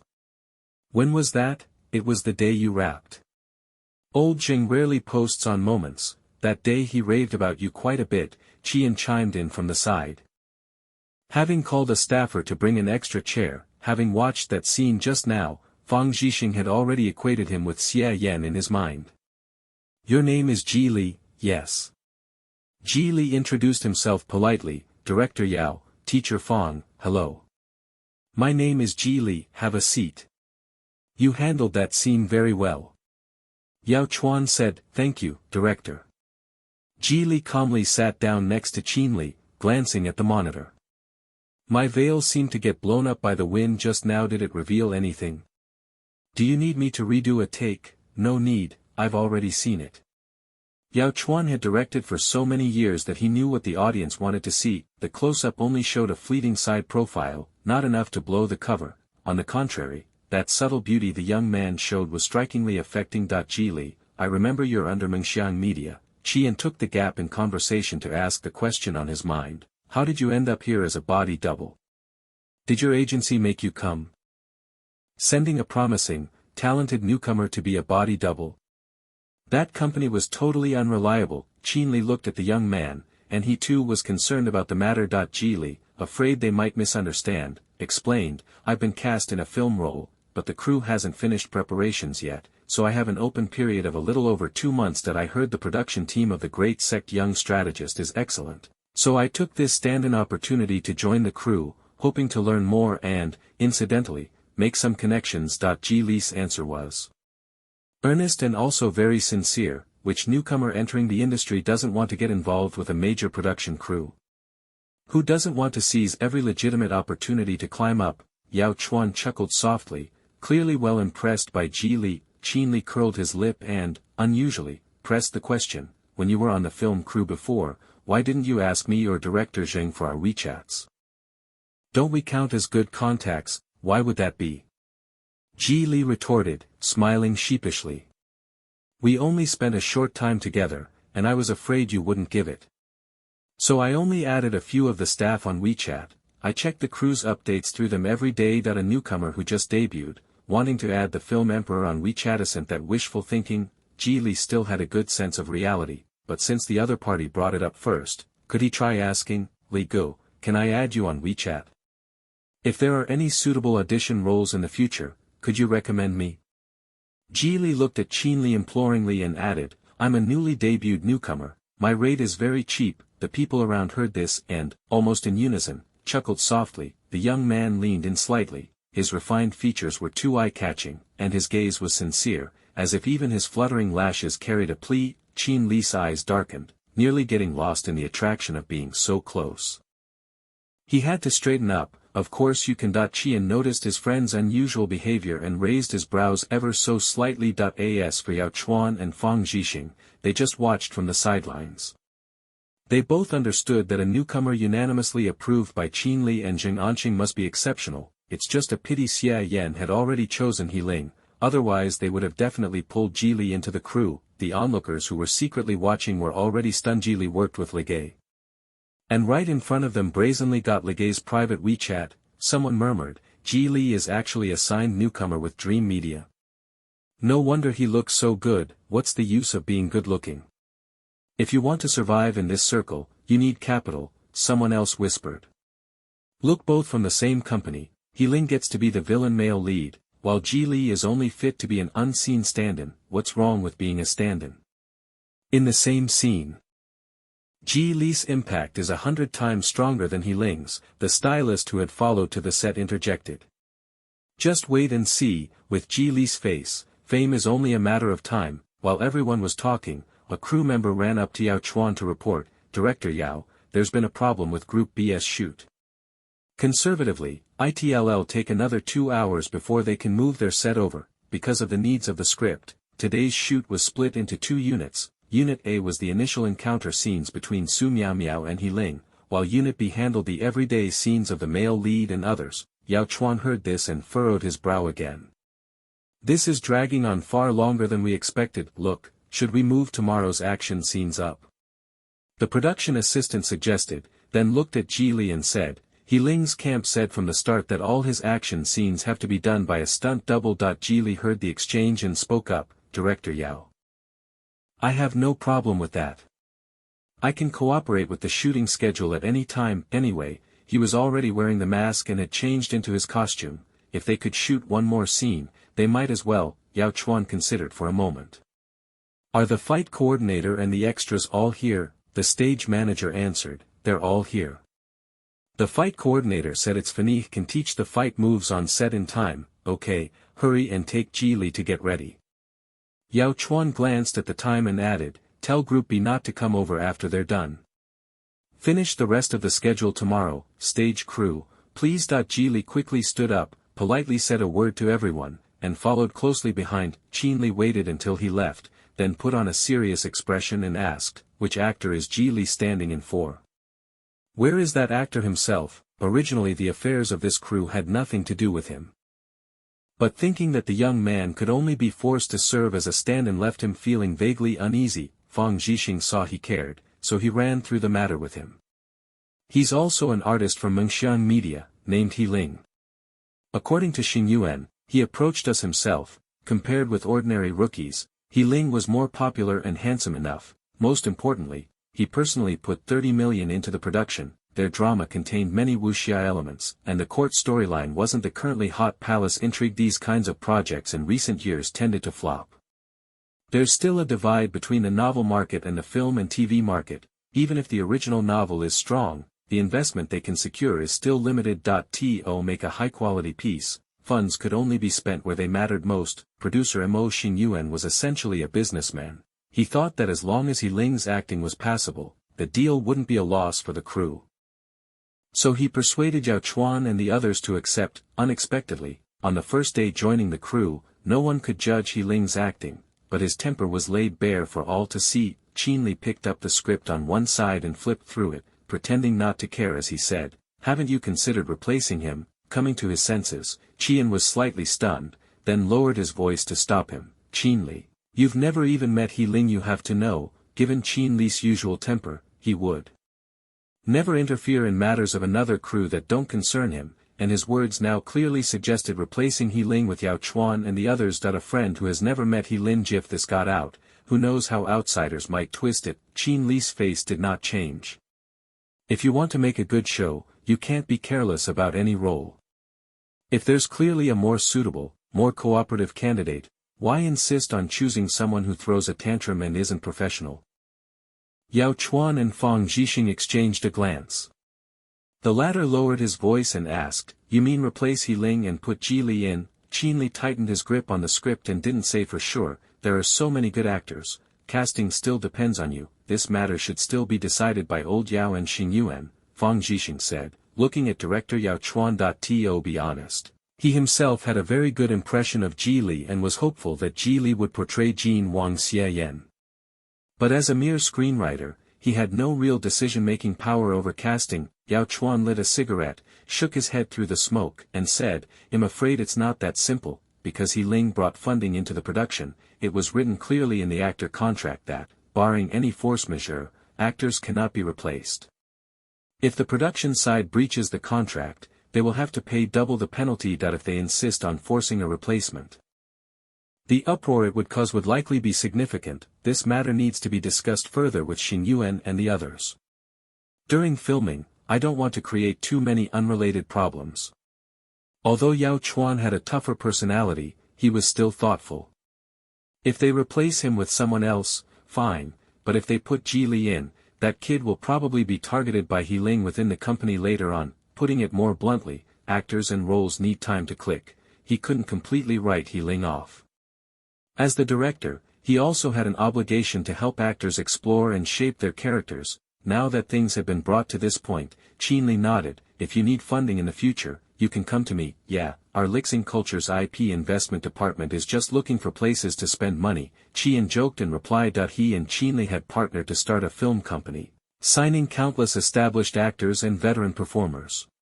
Besides that, they also regularly acquire film and television resources, and their current growth momentum was strong. "Great. After I finish this TV series, I plan to make a small industry jump to produce a film called Special Operation. The first draft of the script is already written, they'll show it to you then." Qin Li put down the script and responded, "Okay." No sooner had the words fallen than a crew member came over with the martial arts choreographer, speaking excitedly, "Director, preparations are almost finished. The assistant director has already arranged the actors for the rehearsal, we can start filming soon." Yao Chuan heard this and surprise flashed in his eyes. "Almost finished preparing, not even half an hour yet." Qin Li glanced at the time and said, "Teaching a whole set of fight moves would take at least an hour or so, even if the actor picked it up quickly." The stunt coordinator the crew hired was Wang Ruixiang, a famous action star in his early years who later became a martial arts coordinator after kung fu films declined. Their generation all had real skills. Even after moving behind the scenes, they didn't loosen their standards for fight choreography. "Old Xiang, don't go easy on him. We can't be sloppy with the fight scenes," Yao Chuan reminded him. "Who's being careless?" Wang Ruixiang was famously stern. His usually cold face unusually, showed a smile. "I was just about to ask where you found such a good prospect." Qin Li heard this obvious praise and his eyes brightened slightly. He looked toward Ji Li, who had already been strapped into the wire rigging in the distance, and heard Wang Ruixiang continue, "It'll keep you in suspense for now. Watch and see for yourselves." Chapter 18. Everyone's curiosity was piqued. "Sit for a moment, they'll go check it out." Yao Chuan stood up. The rehearsal footage still had to be overseen personally by him as the director. Qin Li suppressed his curiosity and sat calmly in his seat. He measured everything he did, visiting the crew was a spur-of-the-moment decision, and encountering Ji filming was nothing but a coincidence that if he showed excessive concern for the young man in front of outsiders, it would likely invite gossip and be bad for both of them. Not far away, Ji cooperated with the camera, rehearsing the scene over and over, not slacking on any of the martial moves that in fact, Ji had done quite a few wirework scenes before. At the time, due to the role's requirements, he had even attended a proper stunt class. For him, action scenes weren't too difficult. Before long, Yao Chuan called everyone to get ready to start. Ji stood in place and ran the plot through her mind again after Xia Yan saved the female lead, not long after he was ambushed by a group of professional assassins. He broke through their encirclement thanks to his superior martial skills. The scene's plot was clear, another highlight moment crafted to build his character, and in the script's underlying hints, these assassins had all been sent by the palace. 5 years ago, Prince Jin Xiaoyan failed in his bid for the throne. Although he survived by wielding the late emperor's dying decree, there were still those who wanted him completely wiped out. In the past they tried poisoning and covert strikes. This time they brazenly sent people to surround and annihilate him. His plot to usurp the throne had only just begun. There could be no mistakes. As for those assassins, he would let them come back if they had life, and not return if they didn't. This would be the best warning to the mastermind behind it all. Ji finished constructing his mindset. When he opened his eyes again, sharpness and coldness coexisted in their depths. The young man's expression was hidden by the hood. But outsiders could still clearly feel the shift in his aura. Yao Chuan stared at the figure on the monitor and unconsciously tightened his grip on the walkie-talkie. Fight scenes are always hard to shoot, and with expressions that convey emotion hidden beneath hoods, even if there are close-ups of the character's face, those would have to be filled in later by He Ling. That made Ji Li's part even more difficult, because these were stunt double scenes. Yao Chuan only briefly explained the on-camera beats to the young man. Unexpectedly, the other person had gone so thoroughly through the script he grasped in an instant the exact feeling the character should have in this scene. The current aura is right, but the following combat moves also have to keep up. Yao Chuan thought this and decisively shouted action. The background killer actors surged forward in an instant. The mountain wind from the blade brought a solemn killing intent, causing the white veil on the hood to flutter. At that moment, Ji Li was yanked off the ground by the wire. He quickly adjusted his posture, his whole body forming a straight line as he surged toward the lead assassin. The latter thrust his sword. Just as it was about to touch the youth's forehead, Ji Li suddenly flicked his sleeve.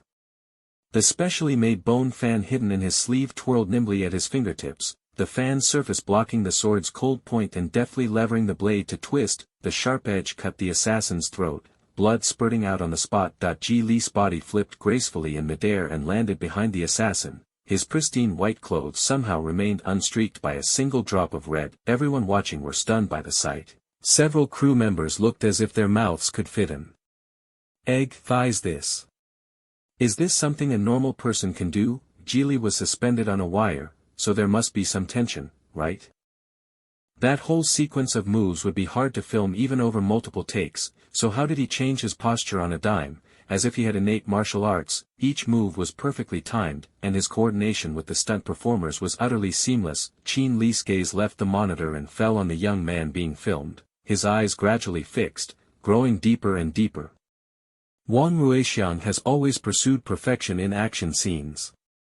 To match Jin Wang's gentle appearance, ruthless heart image, their team put a great deal of design effort into the bone fan. The seemingly light and graceful movements carried a ruthless decisiveness. It was clear that Ji Li had assimilated these movements very well. The bone fan seemed to be a part of his hand, opening and closing its blades with crisp precision. His fingertips flipped the fan with nimble lightness, and even the motion of slashing a throat with the fan was powerful and perfectly controlled. An intense, taut aura hung around him.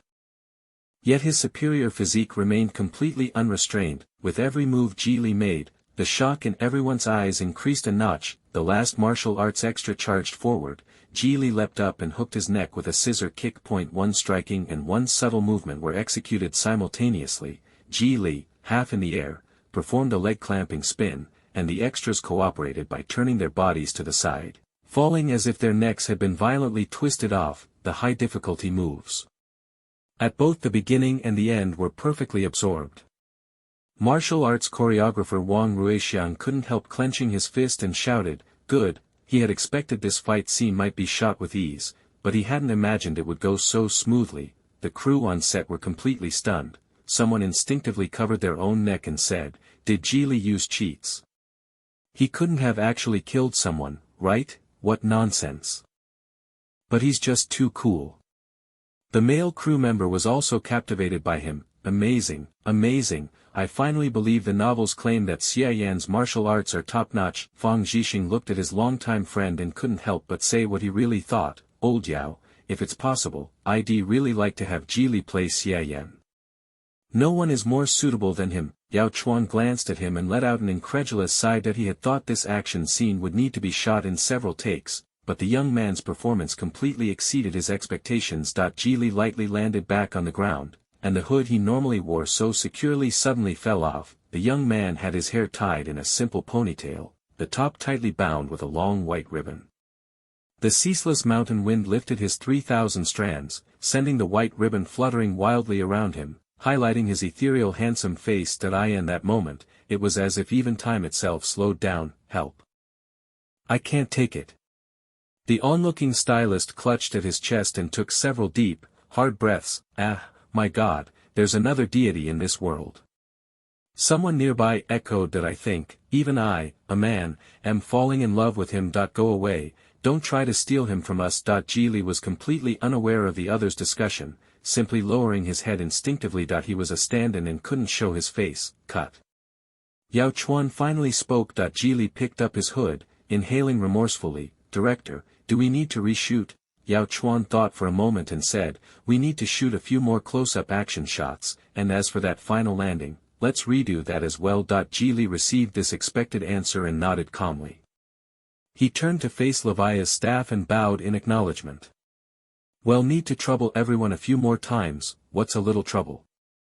"Geely, you did very well just now." "Exactly," the crew responded. That compared to He Ling, who would repeat a simple tree jump move a dozen times back and forth, action scenes like Geely's, which were well coordinated and energy efficient, had already won them over. Taking advantage of the momentum, everyone swiftly moved on to shoot close-ups of the supplementary moves. Qin Li looked at the humble, hard-working young man, his gaze growing deeper. He finally understood why the martial arts coordinator had been so unusually excited before filming the young man's seamless action sequence alone would surely draw a lot of attention after broadcast. It's a pity. If Geely were the actual lead, that final shot of the hat dropping wouldn't have needed reshooting at all. Qian lamented at the side point. One whole stunt sequence plus that final look could have easily won over a whole troop of fangirls.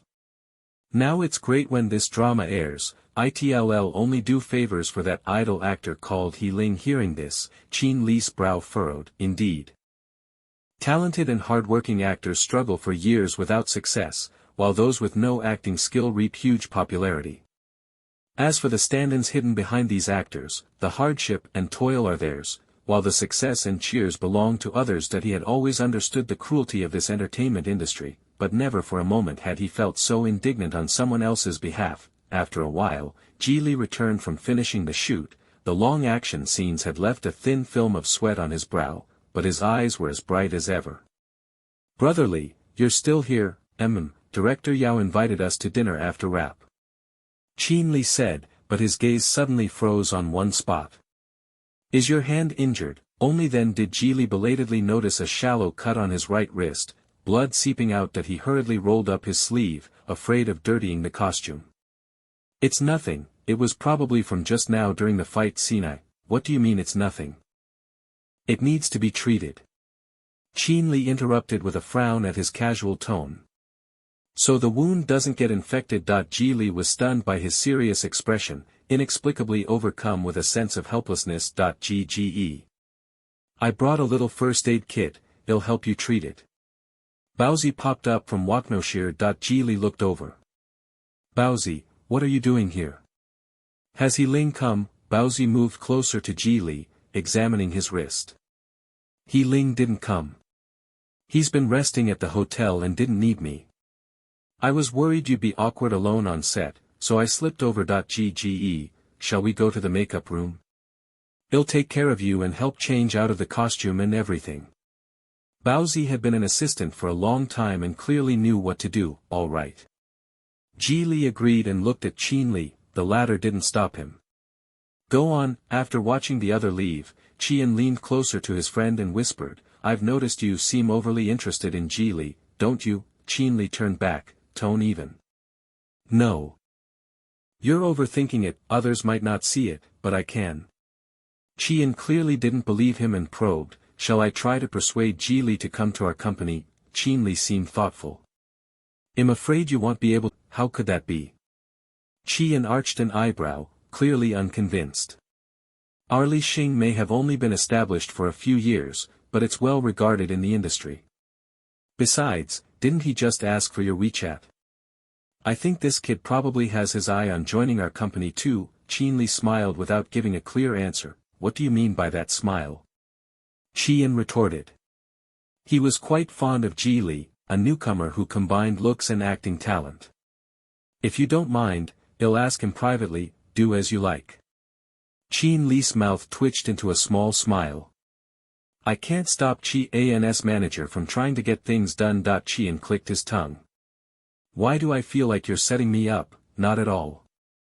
You're so smart, how could I possibly set you up? Don't give me that. No sooner had he finished speaking than Yao Chuan and Fang Zhixing came back after finishing their tasks. Yao Chuan said, let's go. Sorry to have kept you two waiting all afternoon. Dinner's on me. Okay. By the time Ji Li and Baozi returned to the hotel, it was completely dark. They stepped out of the elevator. Baozi kept his head down scrolling food delivery on his phone. Jige, shall we eat together? What do you want? As he spoke, a scoffing laugh came from somewhere. He Ling was standing at their room door before they realized it. You're my assistant, yet you blatantly steer others away from me. Baozi met his somber, furious expression and, flustered, cried out, young master get out of my sight, heartless thing. He Ling refused to look at him and spat, you. Baozi's face flushed, he was choking with resentment. This wasn't the first time he'd been scolded like this for no reason. Ji Li stepped in front of the wrong Bao to comfort him. He Ling. There's no need to speak so harshly, right? Harsh. I'm nothing like you who plays the saint. He Ling stepped forward, his gaze full of disgust. Do you think I don't know? In the time you were gone, how many people in the crew did you suck up to? I heard Emperor Qin came to visit the set, and you even got his WeChat. What's your next move? He Ling jabbed Ji Li's shoulder hard, malice and ridicule combined. Gonna sleep with him? Chapter 19. Ji Li's expression darkened in an instant. Before he could react, Baozi came around from behind. He Ling, that's uncalled for, you're not even allowed to speak here. He Ling glared at him fiercely. If you don't want to be my assistant, then get out. Who wants to be your assistant? I'm quitting right now. Baozi's chest rose and fell, he was clearly furious. What the hell, just because your family has a few stinking coins, you can boss people around however you like. He Ling didn't expect BLfixing to stick up for Ji Li on his behalf. And that only made him angrier. He grabbed Ji Li by the collar. You're quite good at buying people's loyalty. It seems your 2 years in the industry were wasted if you still haven't learned how to behave. Ji Li stared at the other man's clenched fist, his lowered gaze went completely cold. Baozi, open the door for me. Baozi froze for a second, then quickly found the keycard and did as told. The electronic door on the left responded and opened. He Ling didn't understand, his clenched fingers gradually whitening. What do you mean? It's meaningless. Ji Li turned his wrist over to restrain his hand, enunciating each word clearly. There are cameras in the hallway, so it's not convenient for me to start hitting people. Before the echo of his voice faded, Ji Li suddenly yanked He Ling hard into the room and kicked the door shut. Baozi, you stand aside, don't interfere. He Ling met Ji Li's cold, stern gaze, and the anger in his chest momentarily froze.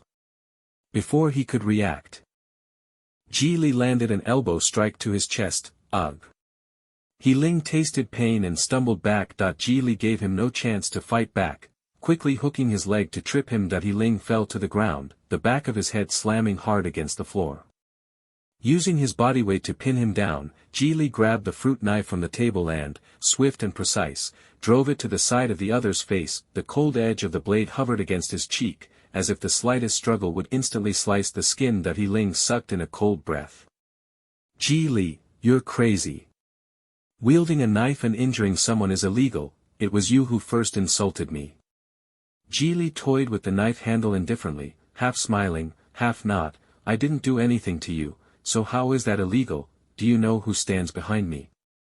If you dare hurt me, I will never let you off. He Ling ground his teeth, but did not dare to move. Ji Li admired his angry yet aggrieved expression and chuckled. I don't care who stands behind you. You think having a sponsor will let you soar? Those dirty dealings, if I mention them one more time I'd be afraid of stinking my mouth. That He Ling had jumped to Dream Media and had been taken to gigs by Sun Yong. From a low-budget male lead 3 months ago, to now bringing funds into a major production, what deal is hidden behind such a mediocre leap? The answer is obvious. When He Ling heard that, fear and shame flared up inside him at the same time. How could that be? No one outside knew that Sun Yong had taken him to that drinking party. How could Ji Li possibly know? Could it be that Sun Yong told him in private? What do I need to be clear about? He Ling stuck to his guns like a dead duck. You volunteered to follow Sun Yong. What good intentions could you possibly have? At a time like this, you still have the gall to slander others. I won't let Sun Yong manipulate me. And I don't have your miraculous talents.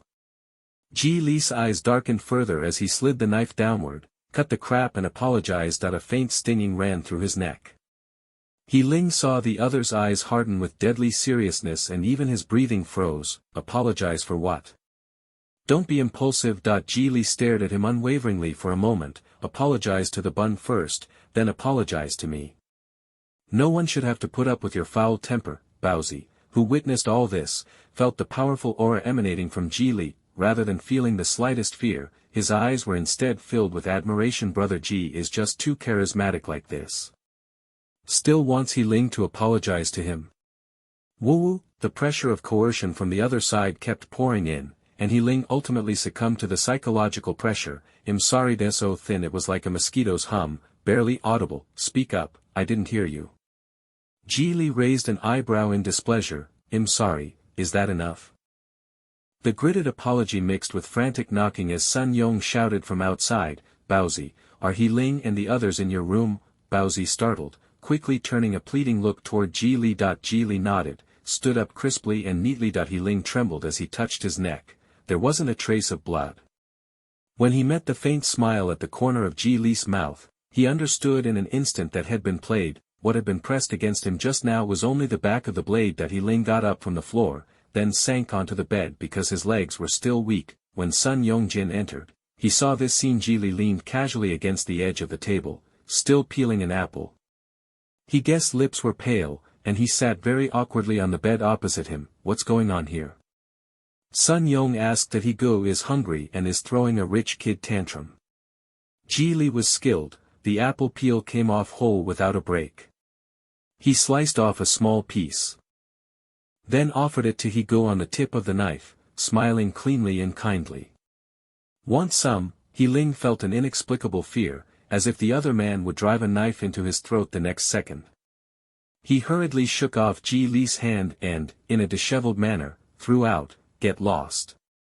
From tomorrow on, don't even think about taking my place on set. After saying that, he sped out of the room. No matter how you looked at his back, it seemed rather ruined. Sun Yong looked at Ji Li suspiciously, pointed a finger at him, and said, you better calm down. After the former left, Baozi finally swayed over to Ji Li's side and whispered, Ji, did you really intend to do something to He Ling just now? How is that possible? In a society governed by law, I'm a model citizen. Ji Li chuckled lightly and handed the apple to Baozi. I was only scaring him as an act. That person deserved a lesson. 70% genuine emotion. 30% acting to threaten. He Ling was completely rattled by his scare tactics and didn't even dare lose his temper. Baozi happily took the apple, then immediately grew worried again. But I'm afraid He Ling will hold a grudge. What if he really turns against you? The entertainment industry has never been a one-man game of capital. What is there to be afraid of him doing? Li had weathered many storms and was completely unfazed by He Ling's threats that he is still a contracted artist with Dream Media and hasn't violated any company rules, so it's impossible for the company to shelve him lightly. As for his backer, there's no way they'd let his little temper dictate things, but brother G, you played the role of Xia Yan so well. Baozi was sullen, feeling he had dragged Li down. Alright, we haven't eaten yet. Let's order something. Li changed the subject, a glint of amusement flashing in his eyes. It's a pity, but with He Ling's temper, sooner or later he'd rashly dismiss this stand-in. No matter how good some roles are, they and he are ultimately fated but not meant to be. So he must grow stronger as soon as possible to take control of his own life. In the luxury suite on the top floor, He Ling listened with a sullen face to the string of insults over the phone. What do you think you are? Crawling into my bed means you can do whatever you want. I gave you 30 million to join the production. What more could you possibly want? Still want me to help blackball a newcomer? He Ling, do you think I have nothing else to do all day? I'm telling you, you're just one of many of my bed partners. Don't put yourself on a pedestal. For the Zhong Xiaoyan Mao's film, besides the 30 million I gave you, I'm also an official investor. If you dare to screw up your performance and hurt future ratings and revenue, I'll make sure you suffer the consequences. Beep beep beep. The call was mercilessly hung up. He Ling trembled with anger and suddenly smashed his phone on the ground. Sun Yong picked up the phone, his expression not very pleasant. Ancestor, what on earth is wrong with you? Why are you acting crazy again? Is Director Zheng someone you can boss around? You tell me, how did Li offend you that you have to pick a fight with him? Wasn't it just that people in the crew group praised him a few times?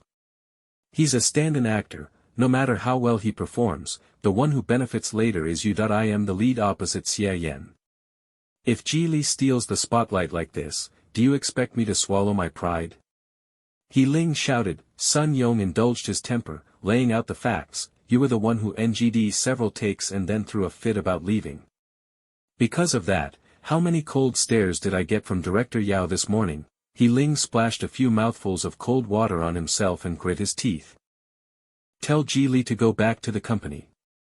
I'll take all the upcoming scenes myself. From the first day he saw Li, he felt an inexplicable threat from him that Li would surpass his popularity and replace him as the company's promoted newcomer. Now, that sense of threat only grew stronger, and He Ling absolutely could not let it come true. Are you sure you want to go on yourself? Sun Yong asked skeptically. He Ling took his phone back from him and opened a video less than 10 seconds long. This was sent to me by the crew member Xiao Yang. Find a way to get it trending and remember, under my name. Sun Yong watched the video and hesitated, unable to make a decision. He Ling stared at him steadily and said, Sun Yong, I'm the official actor in this drama. You, as such an opportunistic manager, surely know how to maximize profits, don't you? Ever since you crawled into President Zheng's bed, you've been speaking to me with less and less manners. Sun Yong complained, you're the one who put me on his bed. He Ling handed the video to him, so between Li and me, you have to show some favoritism. Sun Yong thought for a moment, then got up and replied, just wait. At 9 o'clock in the evening, the room was filled with the lingering aroma of food. Xuebing stared at the scraps of food, waddling with its short legs as it tried to crawl from Li's arms onto the table. Good Bing, you can't eat that.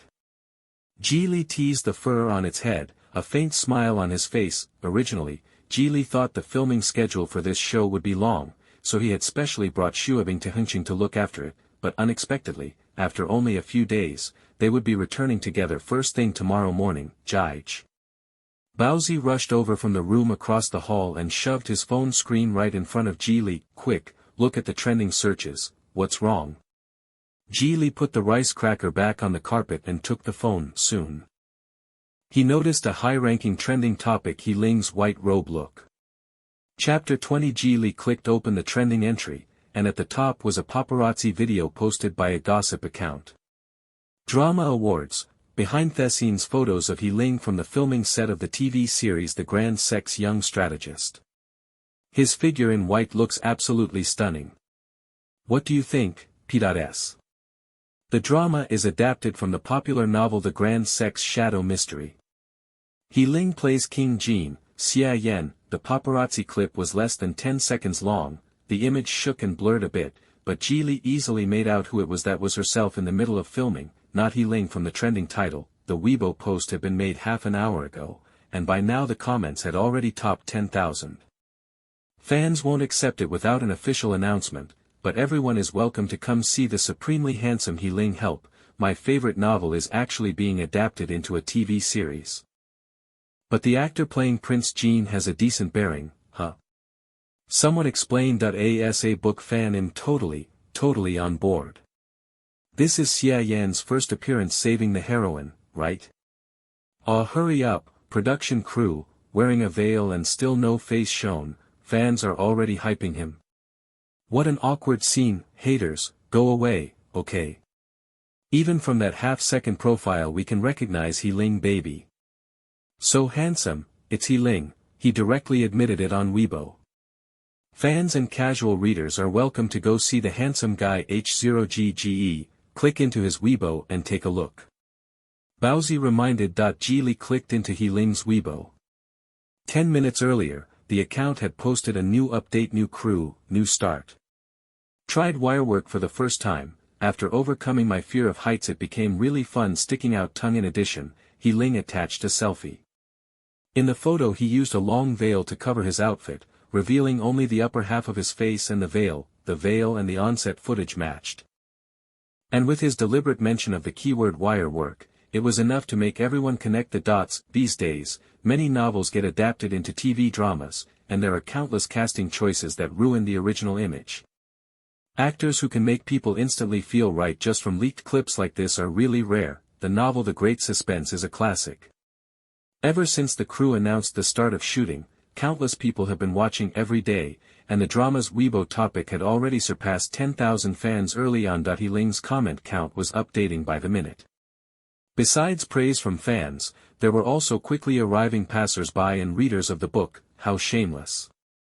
Baozi had long seen through Healing's fake persona and immediately defended Geely. He threw a tantrum on set and even quit the show. And now he has the nerve to deliberately mislead people on Weibo and pay to buy trending topics. If only Brother G were the one acting. Baozi felt both regretful and annoyed. These netizens can't even recognize the person and blindly praise whoever. If they're going to compliment someone, it should be you. After a hard day's filming, it all ended up dressing someone else for the wedding. No matter how Baozi thought about it, he couldn't come to terms with it. Geely glanced through the real-time comments under the trending topic. Praise was pouring in. Although there were occasional haters and opposing opinions from book fans, they were quickly drowned out. He chuckled and handed the phone back. Let them be. He's already starting his marketing push, raising netizens' expectations. Once the show airs, he'll have to withstand even more pressure, taking a step back, even with Yao Chuan and Fang Zhixing providing double assurance for the drama, with Healing's attitude toward acting. His role still had a good chance of crashing and burning. Baozi nodded repeatedly, then teased Shuebing a little. GGE, you should get some rest early. You've been tired all day. Alright, good night. The next afternoon, Geely packed up his light luggage, slung a cat backpack over his shoulder, and left the hotel. Baozi had been tormented by Healing for so long that this time he resolutely quit his job, planning to go back with him. The two of them had arranged a rideshare and were waiting at the hotel entrance. It stayed on the top trending list all night and they only took it down this morning. Healing really knows how to spend money on himself. Baozi muttered as he stared at his phone. But the fan conversion rate after this trending topic was pretty good for Healing. Geely glanced sideways. You seem to know a lot about this stuff, Brother G, don't laugh at me. I never cared about games as a kid, so whenever I had nothing to do I'd hang around all kinds of entertainment forums, chiba boards, and gossip groups. So I know a bit about the big and small stars in the industry and their metrics. Baozi liked Geely a lot, and he didn't hide it. Showed his social media accounts like a prized possession. Take a look. Geely glanced over them roughly and found that Baozi had over 1 million followers on each major social platform, basically a professional entertainment blogger. Marketing companies have tried to buy my accounts before, but I couldn't bear to sell them. Baozi shared the things he liked, his eyes particularly bright. I also run a very professional gossip group. It's full of people in the industry, and we regularly share insider information there. Geely was amused by him. You can't call that just knowing a little encyclopedia of the entertainment industry. Isn't being an assistant a waste? What's wasteful about it? Bowsy chuckled twice and continued, I can live off news and traffic from my accounts, my parents are too lazy to bother with me, actually. When Ling was competing back then, I even used my accounts to help get votes for him. I joined Dream Media because of him, though he had hidden many of his private accounts and hadn't dared to confess everything to the company's HR. Bowsy paused and sighed, itching to knock on the brain had been pouring water into during this time. If Ling didn't take me seriously, that's entirely his loss. Li smiled and comforted him, alright, don't be upset. So, what do you plan to do next? When Bowsy heard that, a hint of expectation flashed through his gaze at Li. Before he could speak, Li's phone began to ring. Li saw the unknown number on his phone and paused slightly. Wait for me a moment, okay, brother G, you go ahead and take care of it. Li answered the call. Hello, who is this? A voice came from the other end. Is this Li? I'm the casting director for the Great Clan Young Strategist, Huige. Li glanced at the phone number again and explained proactively, Huige. I had a bit of a quarrel with Ling last night and he fired me. I can't do the stunt scenes listed on today's call sheet that I know, but are you still in Hengcheng? Could you come to the set for a visit? Huige asked that I am still at the hotel, but I was about to head back. Li glanced at the bun beside him. Huige, what's up? This morning during filming, Ling accidentally injured his leg. The hospital sent word that he'll need at least 3 months to recuperate. The director and producers discussed it and want you to replace Ling as the actor playing Xia Yan. Huige paused, then asked seriously, tell me would you be willing to sign a formal actor's contract? Li hesitated for half a second, and unconsciously clenched his phone. Half an hour later, the crew was on break. Li, who had rushed over, looked at the actor's contract before he dared to confirm the truth of the news. You completely brought Xia Yan to life for us in those 2 scenes yesterday. So Director Yao and I immediately thought of you, Fang Zhixing said as he poured him a cup of warm water and spoke gently. Sit down and let's talk. Okay, thank you, Teacher Fang. Li replied. Yao Chuan drew on his cigarette and pointed at the actor's contract on the table. Won't you take a look? Are you really sure you want me to replace Ling in this role? Li's gaze was fixed on the contract that if possible, he would be very willing to take the role. The shoot only lasted about 2 months anyway, and once this role wrapped, he could join the next film crew. They were all roles he liked, and the timing was just right. The production company did sign a contract with Ling, so they can't just force a cast change. But his leg injury will need at least 3 months recovery, and the whole crew can't possibly wait for him to heal before continuing. This already counts as a force majeure event. The production has the right to lawfully terminate the contract, even if Ling disagrees. He still has to follow the contract. That's an issue between him and the production, you don't need to worry about it. Li nodded calmly and began carefully going over the actors' contracts. All collaboration requirements followed the usual procedures, and as for pay and profit sharing, the production was very generous. Director Yao, I have no objections. It's just that I'm a contracted artist with Dream Media and don't have the freedom to sign contracts myself. This actor's contract, Li thought of Sun Yong's obnoxious face and his tone cooled a bit. Has my agent seen it? Why would we need him? Yao Chuan exhaled a puff of smoke, his mind clear as a mirror. That whole trending mess last night was the work of that idiot agent of his. Fang Zhixing gave a light laugh and said, Li, rest assured. Before we even decided to approach you, we'd already bypassed Sun Yong and contacted your company's artist director, Song Lan. Fang Zhixing nodded. She's reviewed the contract. There's no problem. After you sign, your company will send someone over. As the artist director, Song Lan put the company's interests first. She was afraid this golden opportunity would go to artists from another company, so she agreed readily. Ling and Li are both artists of Dream Media. With the former in trouble, the latter could naturally step in. That's good. Li curled his lips and signed the actor's contract in the presence of the production's legal officer. Thank you, Director Yao and Teacher Fang, for giving me this opportunity. No need to thank us, opportunities are always for those who are prepared. Fang Zhixing was equally satisfied with the outcome. after Ji Li and the legal officer left, he tentatively asked, I heard He Ling entered the production with funding. Will that affect the production's finances now? To be honest with you, Qin Li does intend to invest.